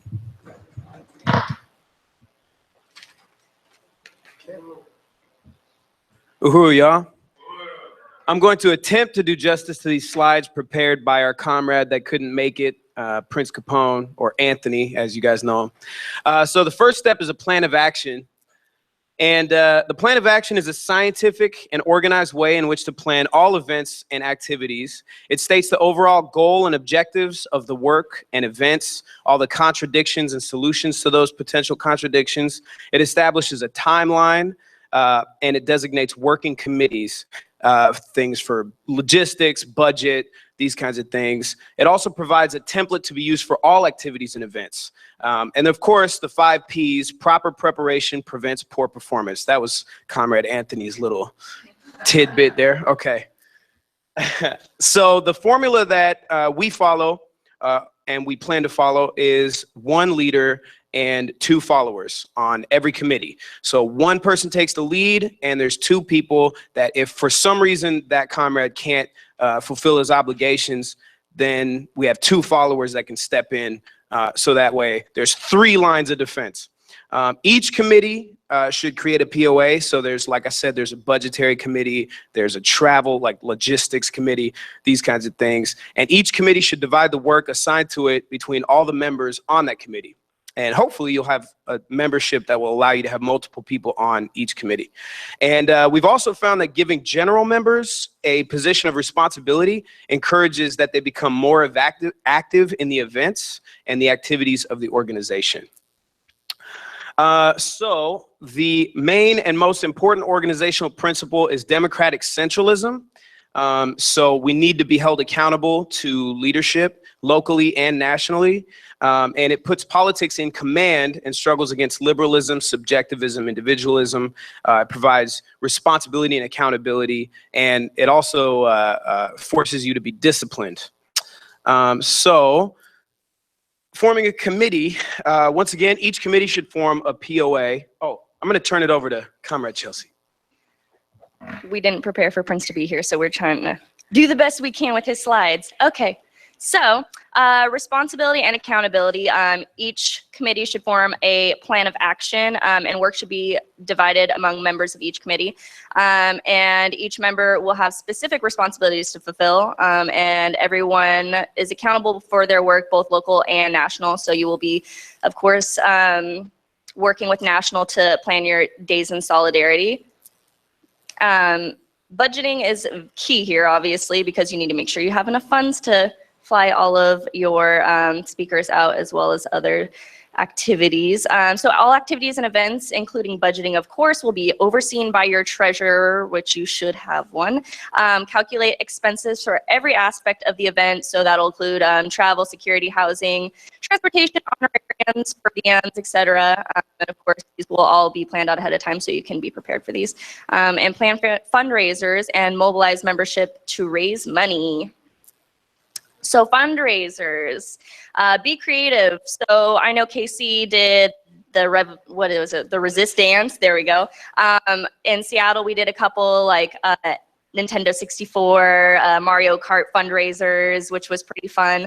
And of course, you want to set goals so you make sure that you can reach whatever you're setting out to do. So you'll want to know how many people you'll want to attend, how much money you'll raise, how many sustainers you want to win, and then if you want to make the goal to sell burning spears or other literature.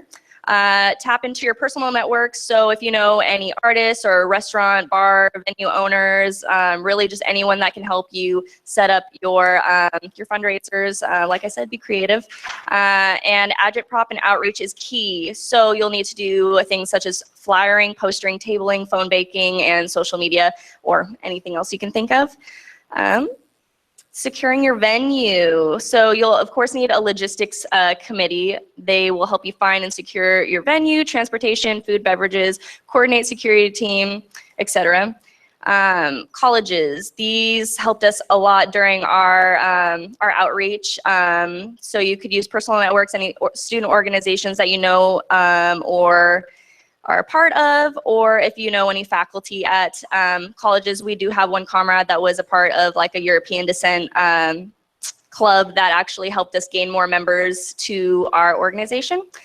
And then of course, community centers and auditoriums are good for venue choices. For our DSAP, we actually used Seattle University's auditorium, which was very helpful because it was free. And next, so logistics.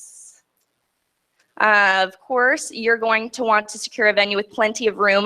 We only had about 50 attendees, but I believe the capacity for our venue is about 200, and that's a good thing to do, especially because if you're having your first DSAP, you don't know how many people exactly are going to come, even if you have people confirming on Facebook and such. So having plenty of room is a good way to avoid the contradiction of having not enough space for everyone.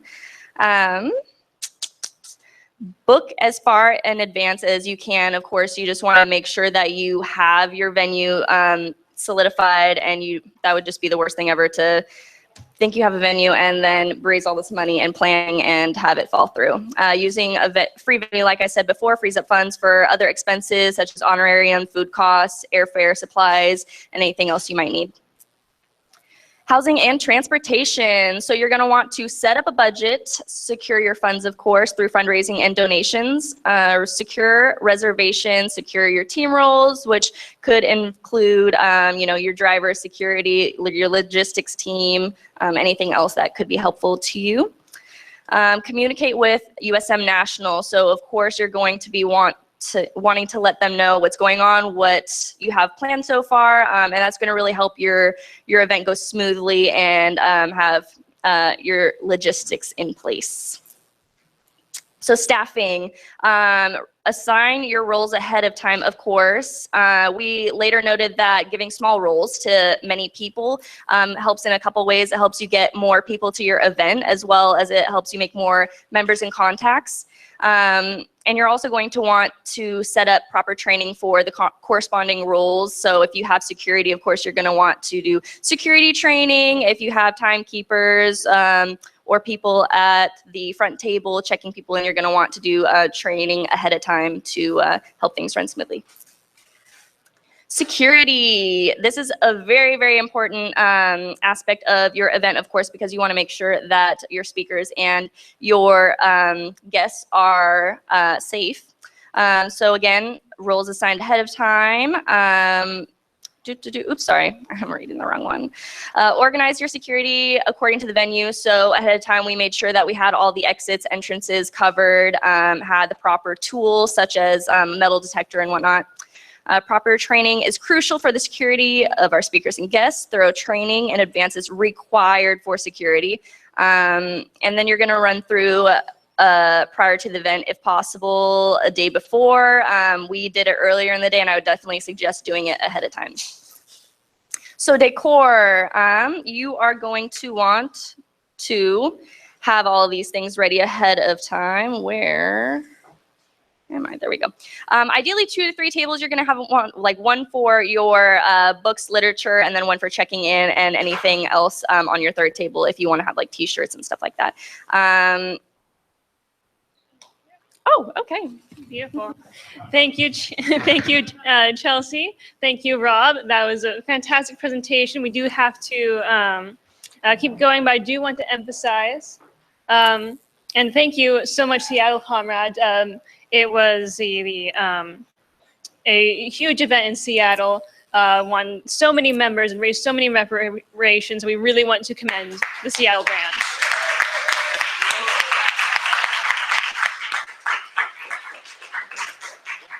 So we have the different phases here because phase 1 starts now. And we can bring the speaking tour, go back a little bit. Let's back a little bit. Stop. Okay.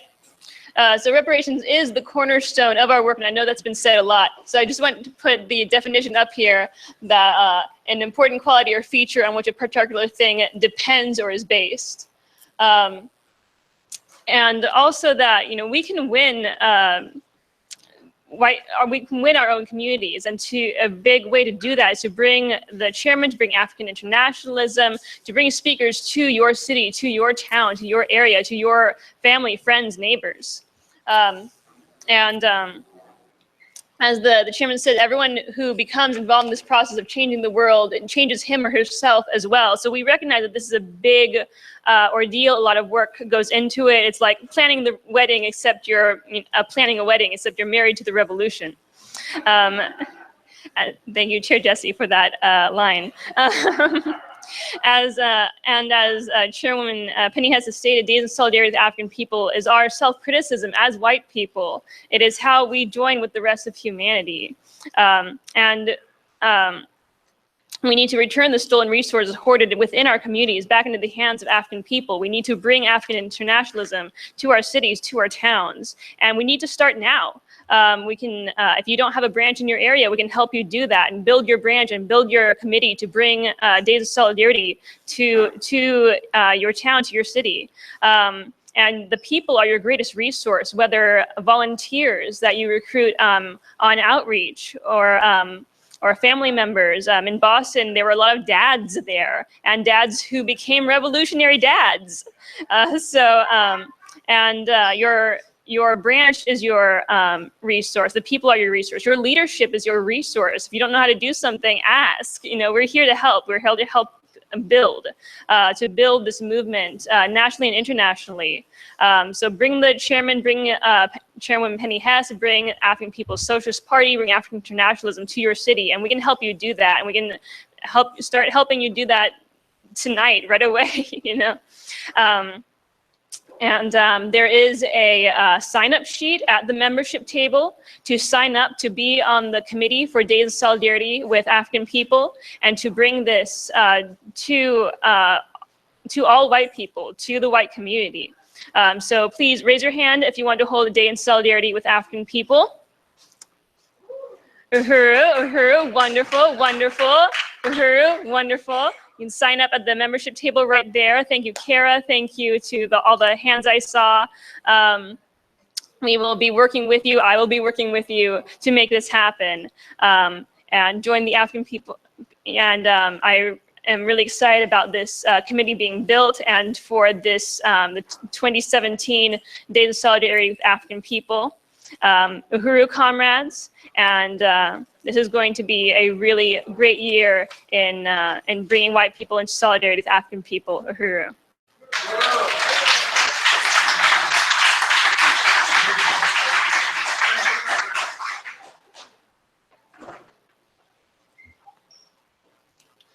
All right, and so thank you everyone for what has been a beautiful, powerful convention. Thank you, Chair Jesse. Thank you, Chelsea. Thank you, Rob. We're raising reparations in every city, and it is now my absolute honor. Thank you for everyone who put this convention together. Thank you to the African People's Socialist Party, to the African People's Solidarity Committee, to the Chairman Amali Shatella, Chairwoman Penny Hess. Let's give a round of applause.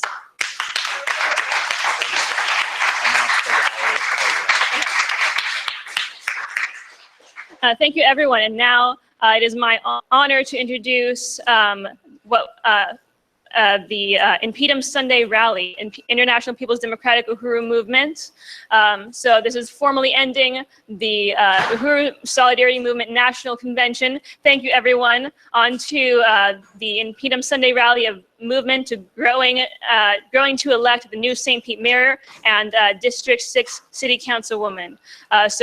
Allow me to hand this over to the International People's Democratic Uhuru Movement and the St. Petersburg chapter of Impedum. Uhuru.